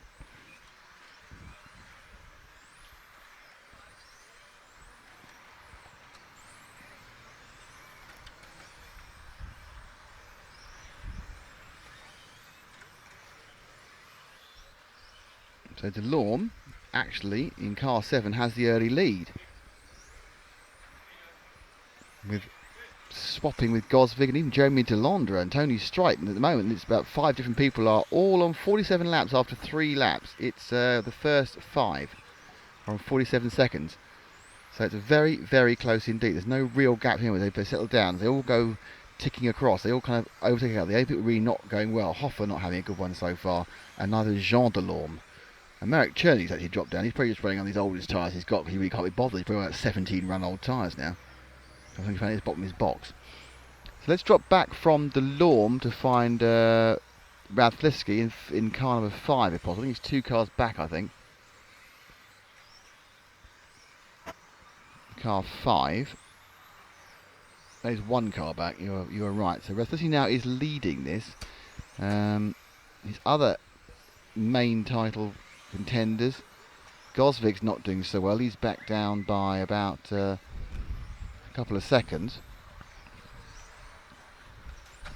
Or a second actually. Jeremy Delorme had a problem, and one of the other cars had a problem there, and that's bad luck for the 7. And Pierre Delorme, that's him out of the running for the second place, or he's improving. He's already currently got second place, but I think that's probably going to end his chance of being second or third. Big accident for the 7 that we were watching earlier on, Pierre Delorme, and the lap time he's just done is a 25. Wow. And he's just given up. No point wasting the tyres at this point. So we're still with Rathinsky, who's still leading it. Merrick Cherney, who's not really involved in this, is in second. Jeremy Jalonda is third, so it's really whether Mike Gosvig can do something. Let's see if I find Gosvig. Gosvig's in car 3, and I think he is probably just across the line now. No, it's car 1. Where is he? And we're on him. So the 3 car comes towards us now through the Montec hairpin, round the Orion O. Needs to start making some real speed, because without getting further forward, he's going to find himself 4th on the grid. Clicks across. He's currently running 3rd in this race, and that probably might be enough points to hop Delorme, but not to get past Rathinsky, of course, who is currently in 2nd, because Marek Cherney has decided, even with ropey tyres, just he's going to be in the lead. It's just more fun being in the lead. So Rathinsky, who has the fastest time as well, 15.6, obviously hadn't got ropey tyres on, or was trying something different. He's come in now and it's really showing a clean pair of heels to all of them. Matt, do you remember who won last year's stock championship? Because you were there. Now then. I remember who won it the year before that at the same track. Not so useful. Who was that? Jan Asma. Ah, right, yes. I'll have to look up tonight who won it last year, so I can. No, don't. I want to remember. Okay, fine. Well, you can remember. You have a couple of beers and remember. So it's not really happening for Gosvig at all. In fact, Jeremy Delondra dropped back 1 car, Paul, and that's Jeremy Delondra, who is ahead of Gosvig and gaining on him. It's Rastinsky actually is got ahead of Merrick again by 0.05 of a second. And that's probably going to be enough for him to end up picking up the... Should have known that buzz in my pocket was Ollie. Was Ollie, telling you who it was. Yeah. He's got a great brain, that boy. That's why he's a rocket scientist. He's got a brain that can remember things. Who was it? Neil Armstrong. No, Merrick Cherney. Merrick won last year. Yeah. Ah, right. Yes, so he's going for the double. He's going for back-to-back. That's good. So Merrick, who is our reigning champion. So as the race comes to a finish, it looks like Merrick may actually... Will he have won this one? We're very close. I think he probably has just picked up this last heat as well. Rathinsky has come 2nd. Tony Strite has come 3rd. Delondra has come... 3 cars didn't finish, so I'll publish that. Delete that. 3 cars. Did Hoffa make... No, Hoffa didn't make 90 in the end. I need to... I won't change it because I'll lose it. Hoffa did get a 19th lap, but he was still back there in 6th. So how has that affected qualifying, I hear you ask? Nick? Yes? You know qualifying, what's happening now? How has that affected it and the overall standings thereof? I will tell you in just a second. No, tell me now. Well, I need to press a couple of extra buttons first. That dog's having a nice time. There's a big kind of playing battle with the dogs. It's just brilliant, the stream.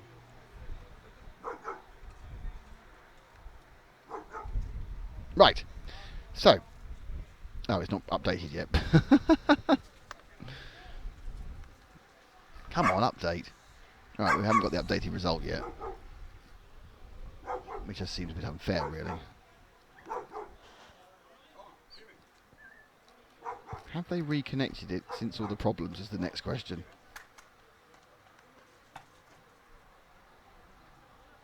It's a really ugly dog as well. Yeah. We can't give you the result, man, because it hasn't updated. Sorry, Paul, you weren't on.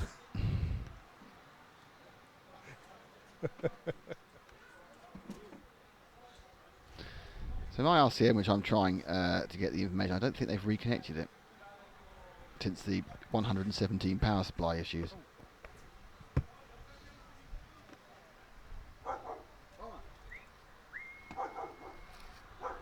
No, it's not been back. It's not back live again.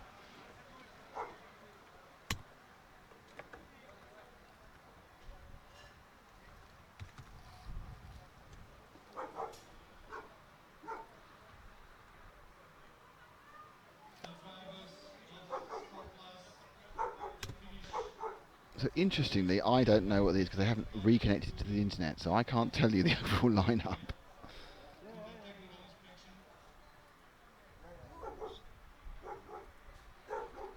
Which is slightly unfortunate. It hasn't been updated from when it crashed last time.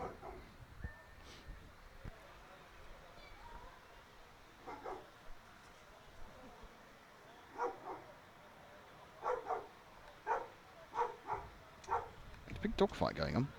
So this is the first of the modified heats, and that will involve Manuel Wagner, Fernando Cordero, Ethan De Witt, Andre Goncalves, Luis Cortez, Hal Gallo and Fabio Barros.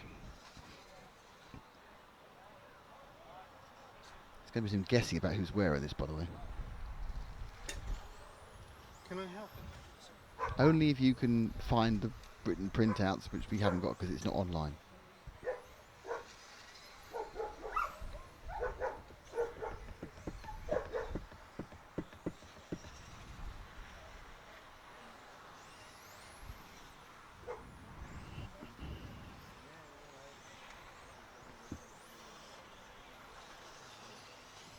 You're trying to use some magic on your phone to find out, to make the connection with the internet for the timing to work.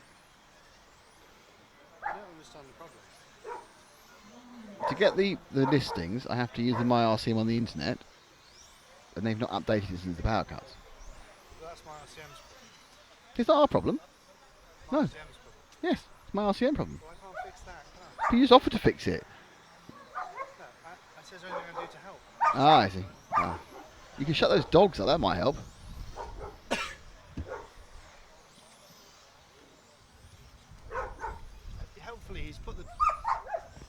Hopefully he's put the dog on a lead, but now he's just standing. I mean, seriously.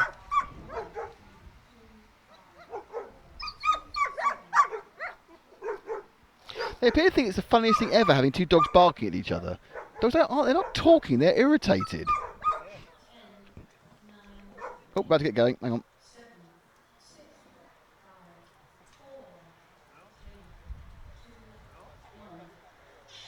And we're off. But we'll be off in a second.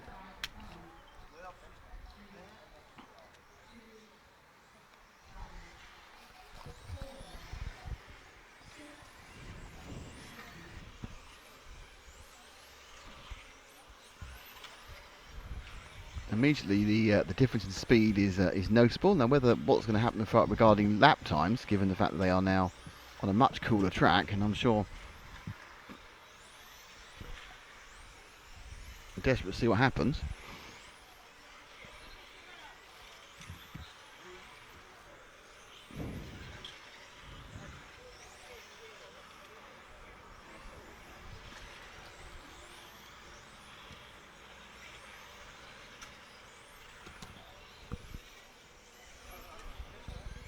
So 15.5 fastest lap for Manuel Wagner, should I say.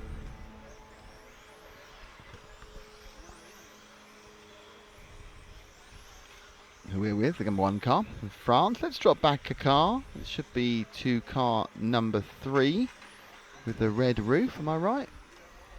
And that is Fernando Cordero. Portugal, just going a bit wide there into the EFRA E and then down the main straight. Fire it down with all the power he can muster, then brake it as hard as possible before he smacks it against the rail at the bottom.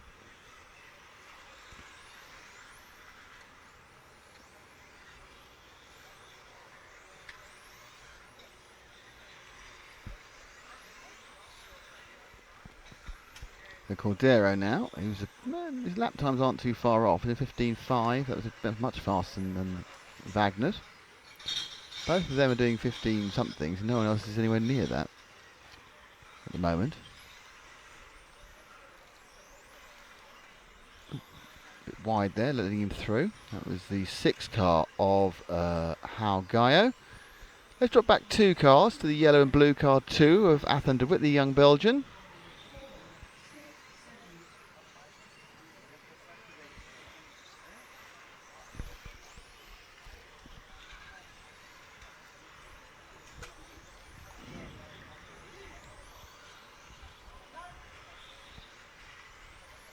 He's fishtailing slightly.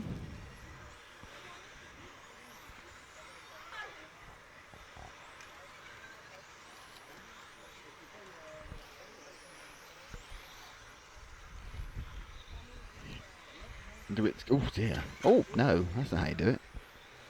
Hippity hoppity on the exit of the EFRA there. Okay, let's drop back one more car. And that will be the number 5 of Andre Goncalves. A couple of Goncalveses are driving here today.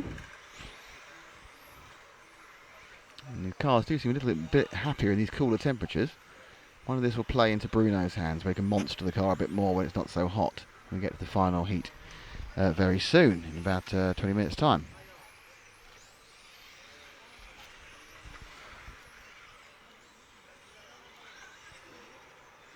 The cars are just thermal, just driving into the straight there, just drifting across the straight is a car.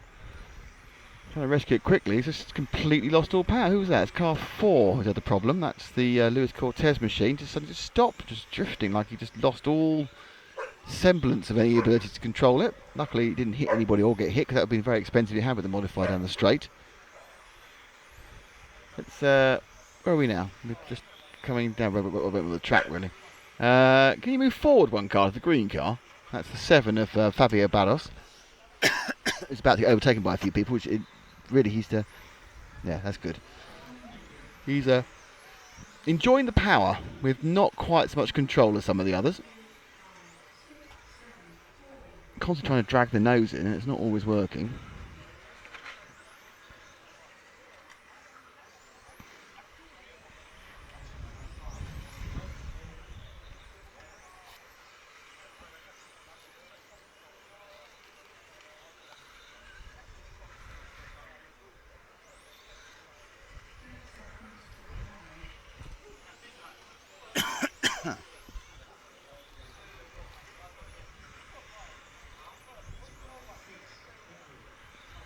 Did you get the car takes about 4 goes to get around each corner? That's wrong.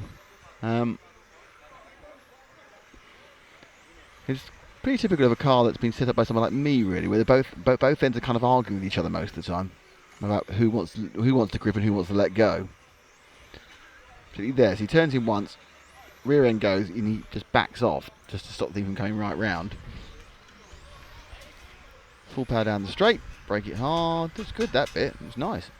But, oh, yep, good so far. Tight to it, and he just finished his lap there. His last lap. There's no real flow to it. It's not that bad, though. And there he goes. So the winner of that was Manuel Wagner. Second was Thomas Vingegaard. Then Miguel. No, I've got the wrong one. Now they've moved to the next heat. That's really naughty. So now you can see who's in the next heat, because I wasn't in time to tell you who's in the last heat. And it is Marco Kaufmann, Thomas Vingegaard, Miguel Matias, Cyril Dye, Jeremy Limoges, Carlos Ferrado, Mico De Benaja, and Hal Martino will make up your runners and riders.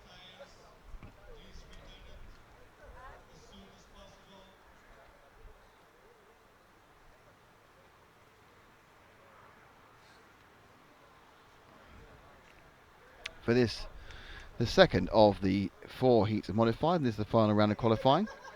But it's heat 4, and it's brilliantly already put in many minutes ago by Matt. It actually says the correct thing. It's gone. Tippity top tap. Qualifying round 4 mod. There we are. I'm getting a big hard stare there for leaving the live timing at the same time as putting the graphics in.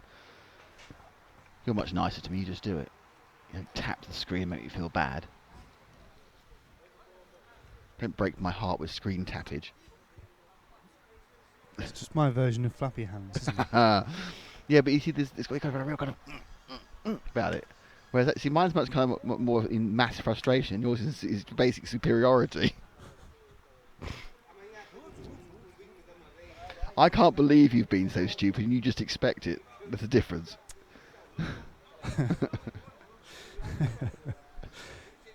Yeah, I suppose. I think that's probably the most accurate thing I said for months. I've got pleased with that. That's probably what sums up in 1 minute. He's done it again. Oh dear. How are they on the chat? Are they hanging in there with us? The guys who are doing the betting have gone because there were several electrical stops, and then I think at that point they went, well, it's Japan. At this point now, it's very, very late at night, and they're probably back tomorrow. But the people are staying with us. We have the people. Are we showing the moon? Oh, I better clear the thing off. Hang on. Oh, that's nice. Don't forget moonshots. Moonshot. That's it. Moonshot trolley again. A moonshot. He's an astrophysicist. You went rude then, didn't you? No, I was thinking of moonshine. No, moonshot is a shot for him because he likes things up in the, up in the sky. Okay. I don't know if he does like things up in the sky particularly, but Davey Ravy has said, thanks for the coverage, guys. See you tomorrow. But you're not hanging on because it's 8 o'clock at home on a Friday. You're not hanging on to watch the last few heats then. Honestly. It's 9 o'clock on Friday in Europe. They're still with us. Well, unlike the spec, it's decisive. Massively decisive. Yeah. So decisive we don't even know what we decided. But with the spec, that was decided. Poll was, yeah, that's right. Yep. Yes, but there's a lot more to play for in mod. In many ways, there's everything to play for. Yeah, everything. The worrying thing is, if Volker gets TQ, I've no idea how they do the tie break. So without a digital requirement, I will have to send a reconnaissance man to find out for me. Mark Reinhardt? Yes, that's right. Yes. And if you weren't listening yesterday, that'd mean nothing to you. And even if you were, to be honest. It'd mean nothing to you.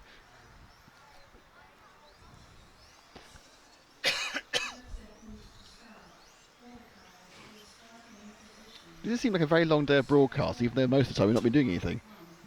Do you think How long have we been on air? Well, we came on a bit. We got here quite early. We didn't actually come on air till 10:30, so... So do you think this file will ever complete? Might do, one day. Why is it? Suddenly to attention leaps Paul.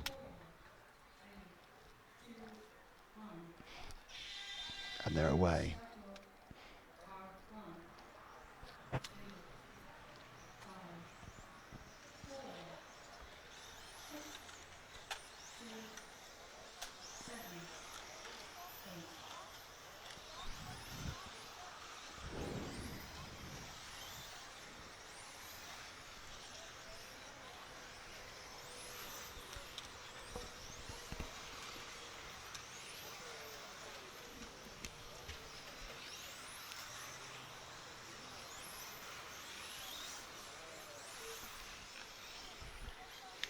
So, oh, Dave's still here. So he just said thank you, and he stayed anyway, which is good because he's only on 20 minutes, Davey. You know what else can happen? So we're still throwing Marco Kaufmann, one of the men who dropped out of a heat of modified to save his tyres, and now is thinking, why did I do that? They cancelled the heat anyway. So he's running on these much cooler conditions, and he's got a 14.897. So I can tell you right now, it's way quicker now than it was when the sun was out.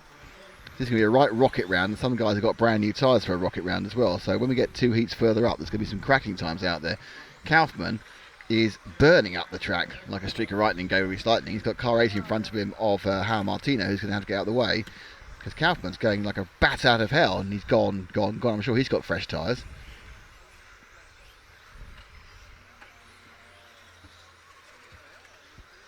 Sticking in a succession of sub 15-second laps. That's a 14.833 there, but I think that's mostly because the track now is much quicker. Don't forget there's 2 more heats to go yet of qualifying for modified.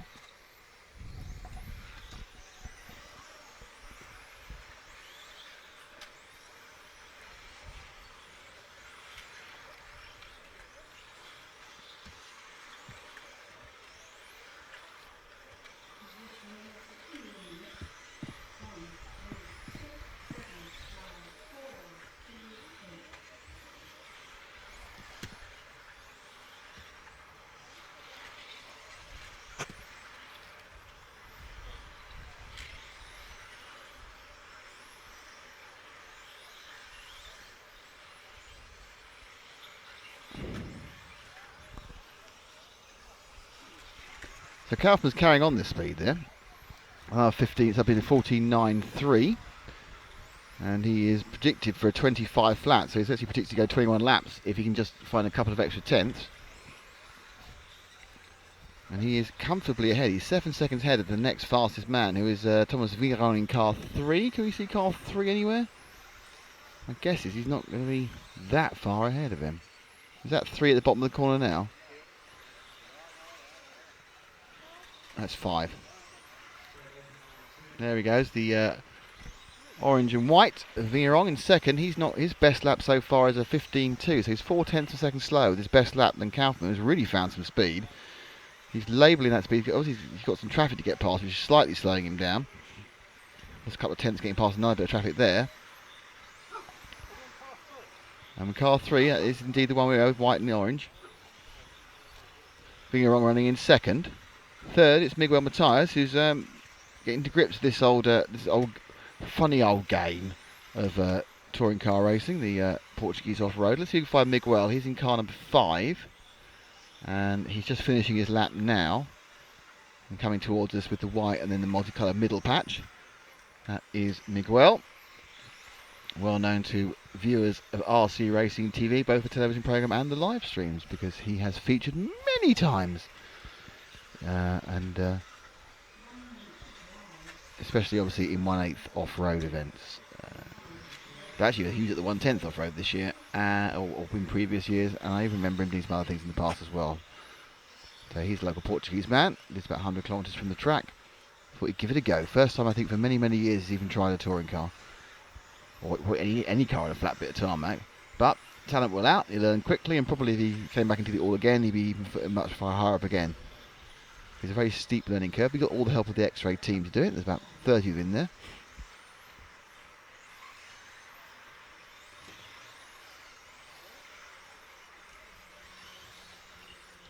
Blatting down the straight. Just a little kind of slight washout there from the 5. Kaufmann's still going really quickly. Just can't go sub 15 at the moment. He's just going 15.1, 15.2. It means he won't get the 21 lapper. Matthias now about to start his last lap. He is still on the 3rd place in this heat.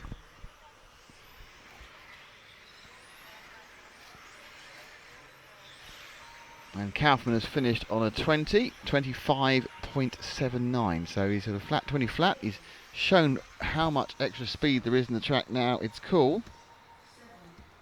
So we're going to see some pretty damn quick stuff coming up in a few minutes' time, I would think.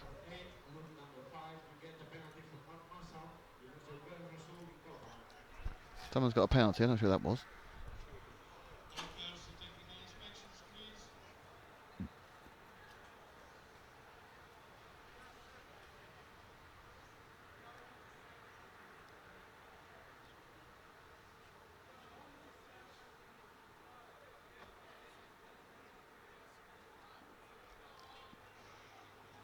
There's your results. A pretty good, impressive thing for Marco.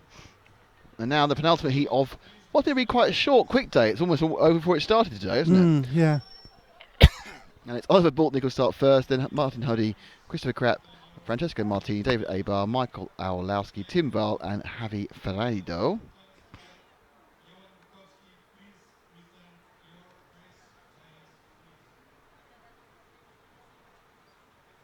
Still not updating on the my RCM qualifying. So I'm afraid we're going to have to do some guessing about who comes what in this last couple of laps. last couple of laps, last couple of races. We have a countdown now before the second set of modified drivers go out. We will get a finish just before it's dark, possibly.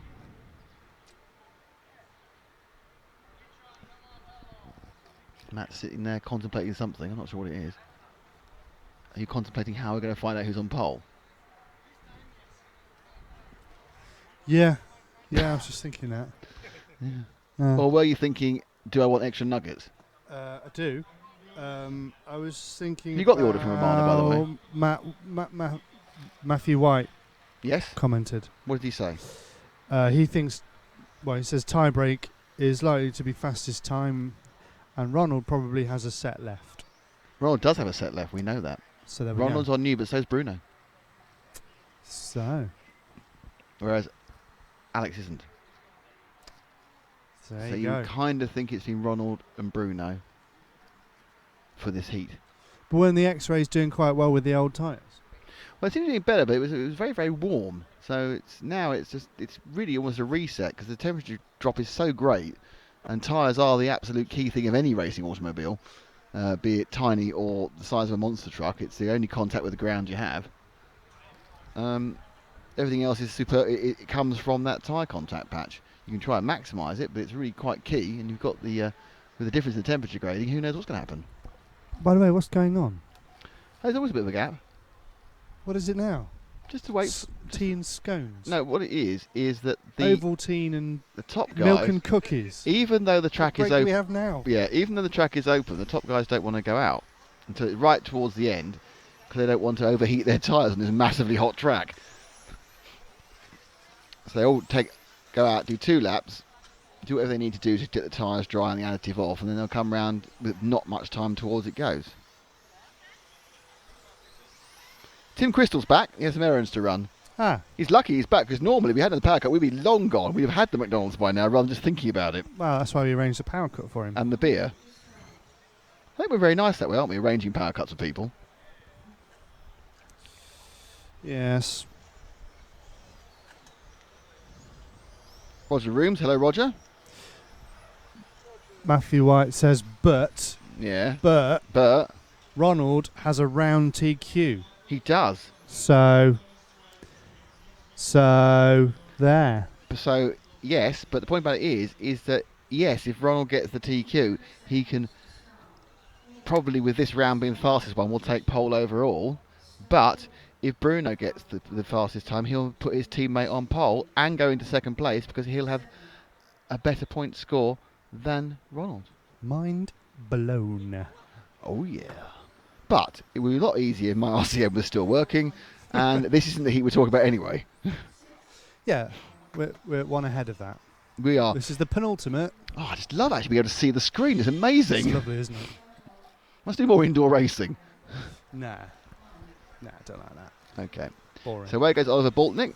Let's see how fast he is with the probably new. He also dropped a heat, so with a new tyre. Well, may have new tyres because they obviously did an extra half run. These guys. So the first lap for Boltnick is in the book, and that is a 14.856. And he's the only person on 14 at the moment. In fact, he's 4/10 faster than anybody, so he's absolutely gone off like a scalded cat. Not that I've ever scalded a cat to see how fast they go. Second lap's 14.8, so Boltnick is straight on it with 2 14.8s. Roger, it's fine for being so late. Roger says he's sorry he's so late. It's not a problem. You can watch the whole day back on the stream, and you can skip the bits where he won't able to do anything because there was no power, or it was lunch, or it was emergency lunch, or it was a team meeting. There generally was an emergency lunch break. We're not making this up. Yep. And then there was the cheese and crackers. Yeah. And then there was we need to have another meeting about the meeting break. So Boltnick looking very, very fast indeed. It's the first lap he's done, which is over 15 seconds. Christopher Krapp now in car 2 is also picking up some speed. So we drop back 2 cars, I think, to car 2, because we just go past Martin Hoodie and to the next car. That's car 2, which is Krapp, who's currently second. The guy in front of him is Hoodie in car 1.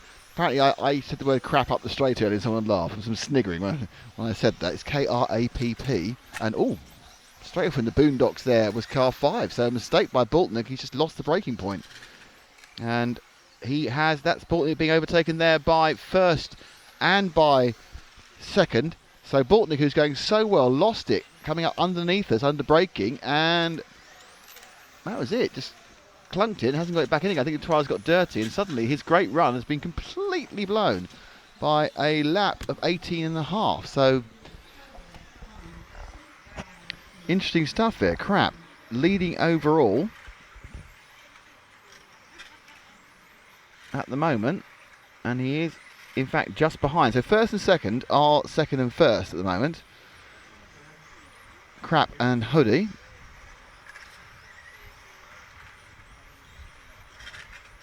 The car 1, they both look incredibly similar from a distance in their paint jobs, but the car 1, which is Hoodie, is leading from car 3. Sorry, car 2, which is Crap, but Crap is leading in second. Now catching them up is Boltnick's now dropped off the back of them. So this is the battle for the fastest time, but neither at the moment are going to go as fast as Kaufman did in the last one with his 5:00.79. They're all predicted for 25:01. So Kaufman's time on what was obviously a saved set of new tyres is absolutely blistering. He's going to give him a lovely little haul of points. Certainly he's safe in the B. Can he scrape in the back of the A is the question.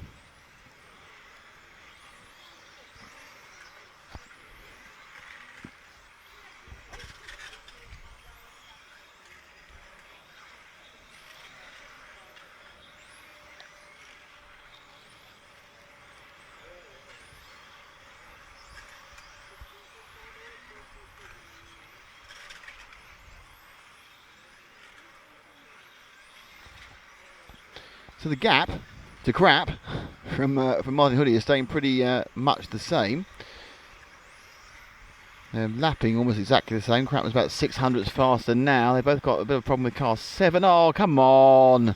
That was very poor driving from Javi Ferrando there. He let one through, then got himself completely confused and ruined Crap's lap. Crap lost half a second there. My guess is he will actually trail up onto the back of Martin Hoodie's car quite quickly. But those half seconds don't come back, and there'll be lost points later on. Boltnick's lost his lethal speed at the start of the race is gone. He's kind of sat where he is, probably licking his wounds from that mistake. Hoodie is about 3/10 in second place, so he is leading on the track. This Crap goes down the straight. And we are now down to the last 43 seconds of penultimate heat of the day.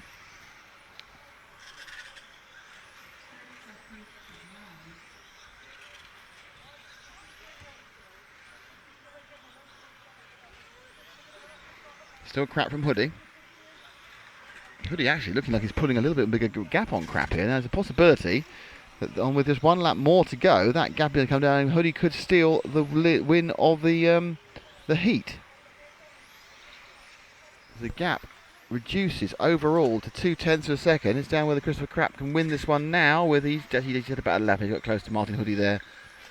So Crap now will take this one, but only with a 25:02. So Kaufman remains the fastest person so far.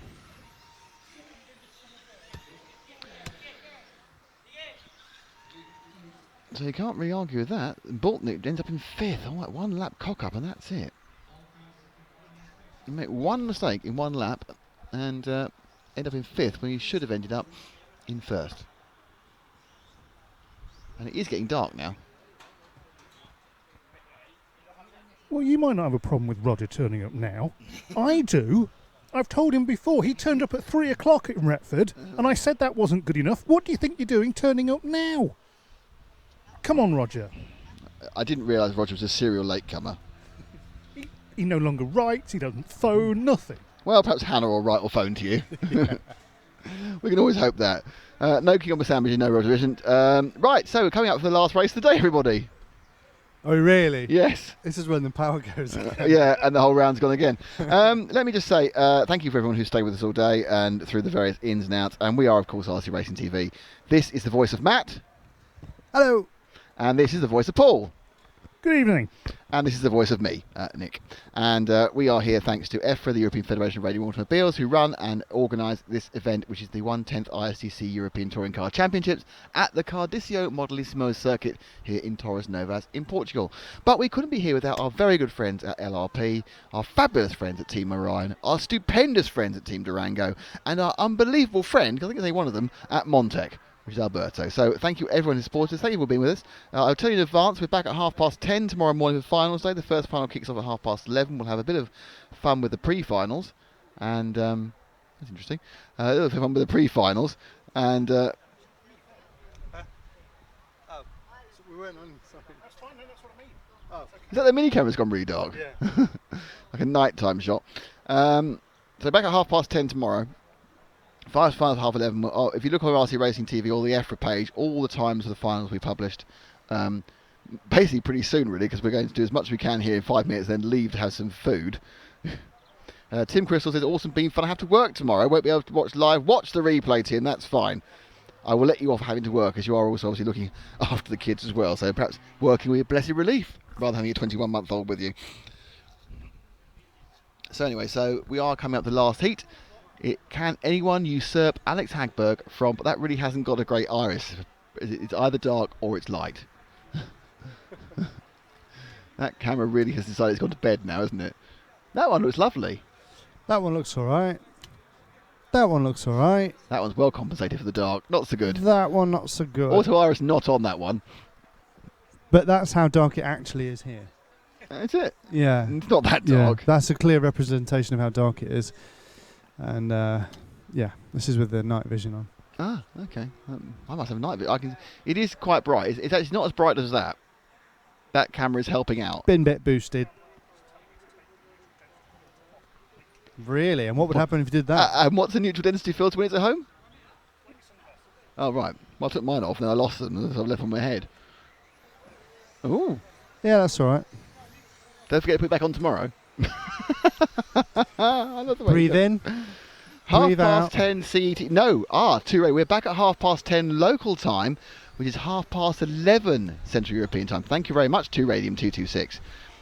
Naming yourself after a radioactive isotope. Ollie will be pleased. It's all gone blurry now. What's Why? happened there? Oh, it's just lost its light. It can't take it. No, it's not. Something's happened to it. There's no one there. It's been attacked by Vaseline. Look how clear that one is. I know, because it's got more light coming into it. No, it's not. So anyway, we need to say that it's Alexander Hagberg, Ronald Volker, Bruno Cahello, Elliot Harper, Mark Reinhard, Loic Yasmin, Viljami Kutuvan and David Perez. And we need to follow the second car off, because we're going to follow off Ronald and see what he can do, because he is the man who needs to get a 0-point score, a top score in this round, to take a 00 pointage and be tied on points with Alexander, and then we have to guess who's fastest. But his fastest time, I'm pretty sure the fastest time will be in this one, which due to the temperature will be a rocket round. It's exciting, isn't it? You excited? So thank you all. It's the last race of the day. Please don't have a power cut or anything like that.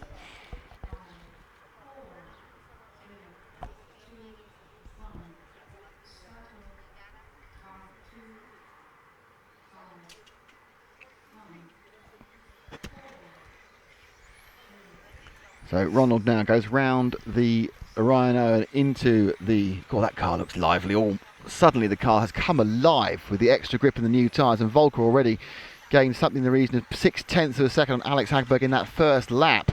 Problem for the 8 car, Perez, and the marshals slightly undersight the drivers.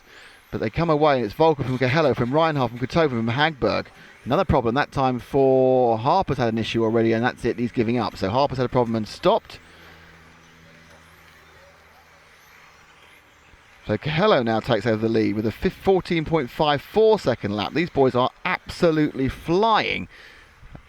And Cahello is going to do his teammate a favour if he can keep this up, because he will be... If you see now what happened is that Hagberg effectively is slowing down Volker, not deliberately, just by being there.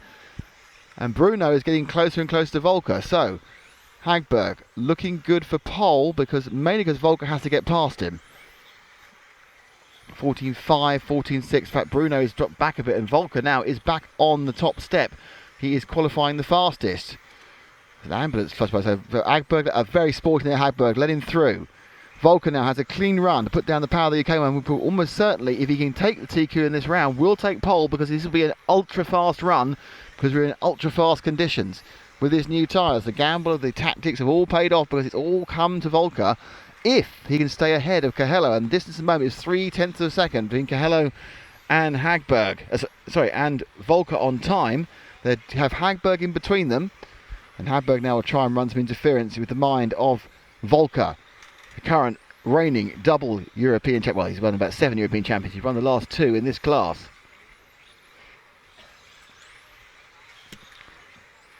That lap round, Volker 14.8. Coelho 14.5. So Coelho pulls back 0.3 of a second. The gap is down to 0.3.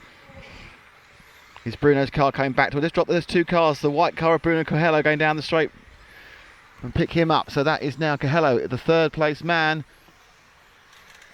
As he clips in, he's second, and he's now done a lap of 14.8 to 14.7. So at that point, he just dropped very slightly off Volker. Volker comes round now with just under half of the race gone. That lap for Volker was a 14.7. Coelho a 14.6.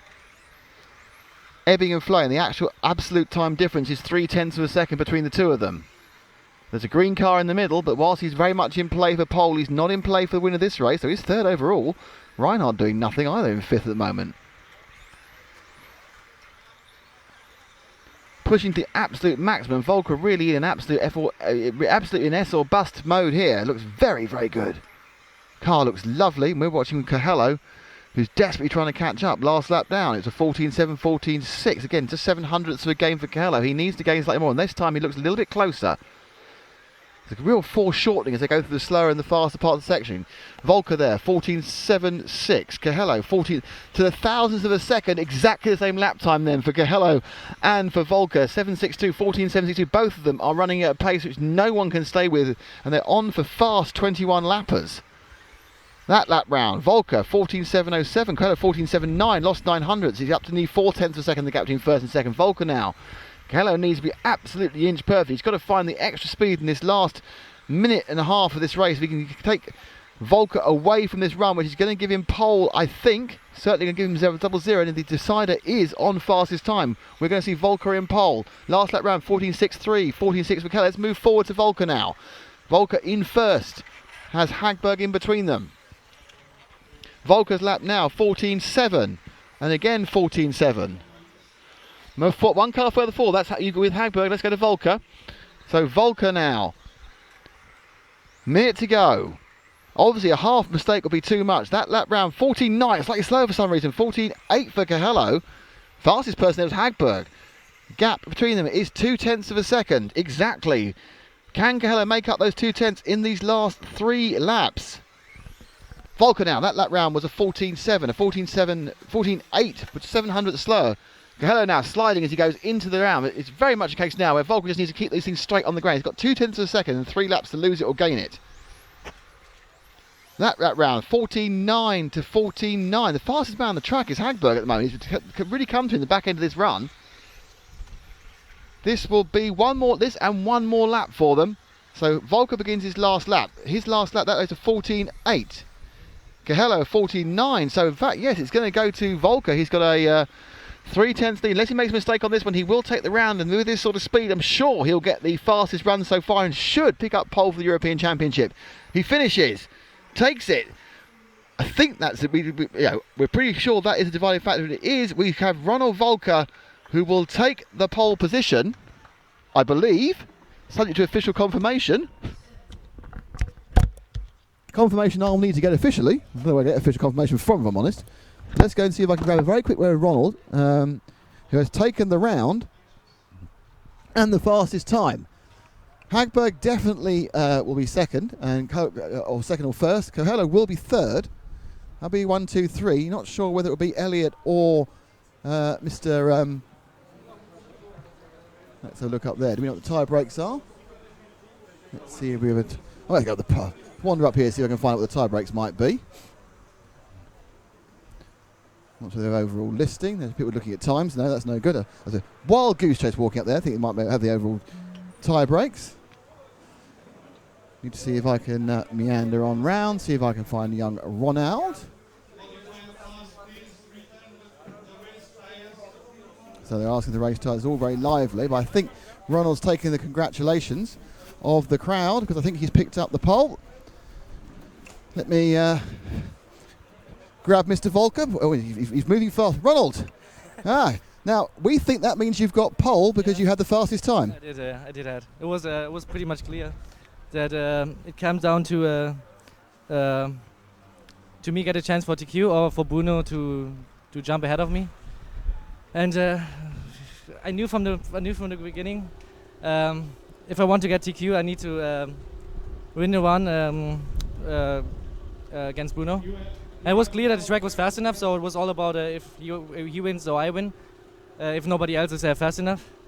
And I'm super happy to get it done. I mean, I got very lucky that I had to change the rules after the power went off. So I must say I was not the fastest overall today, but I got away a bit lucky. And for tomorrow will be interesting as X-Ray showed some great pace, and it will be very difficult for me to stay ahead of them. Yeah, I think you still had a great final. Now, how much better was the track in that last run with the cool conditions? Yeah, it was a day and night change. It was the sun is gone. It's just a little bit windy, and this makes always a huge influence. Why are you staying? Makes me looking more tiny.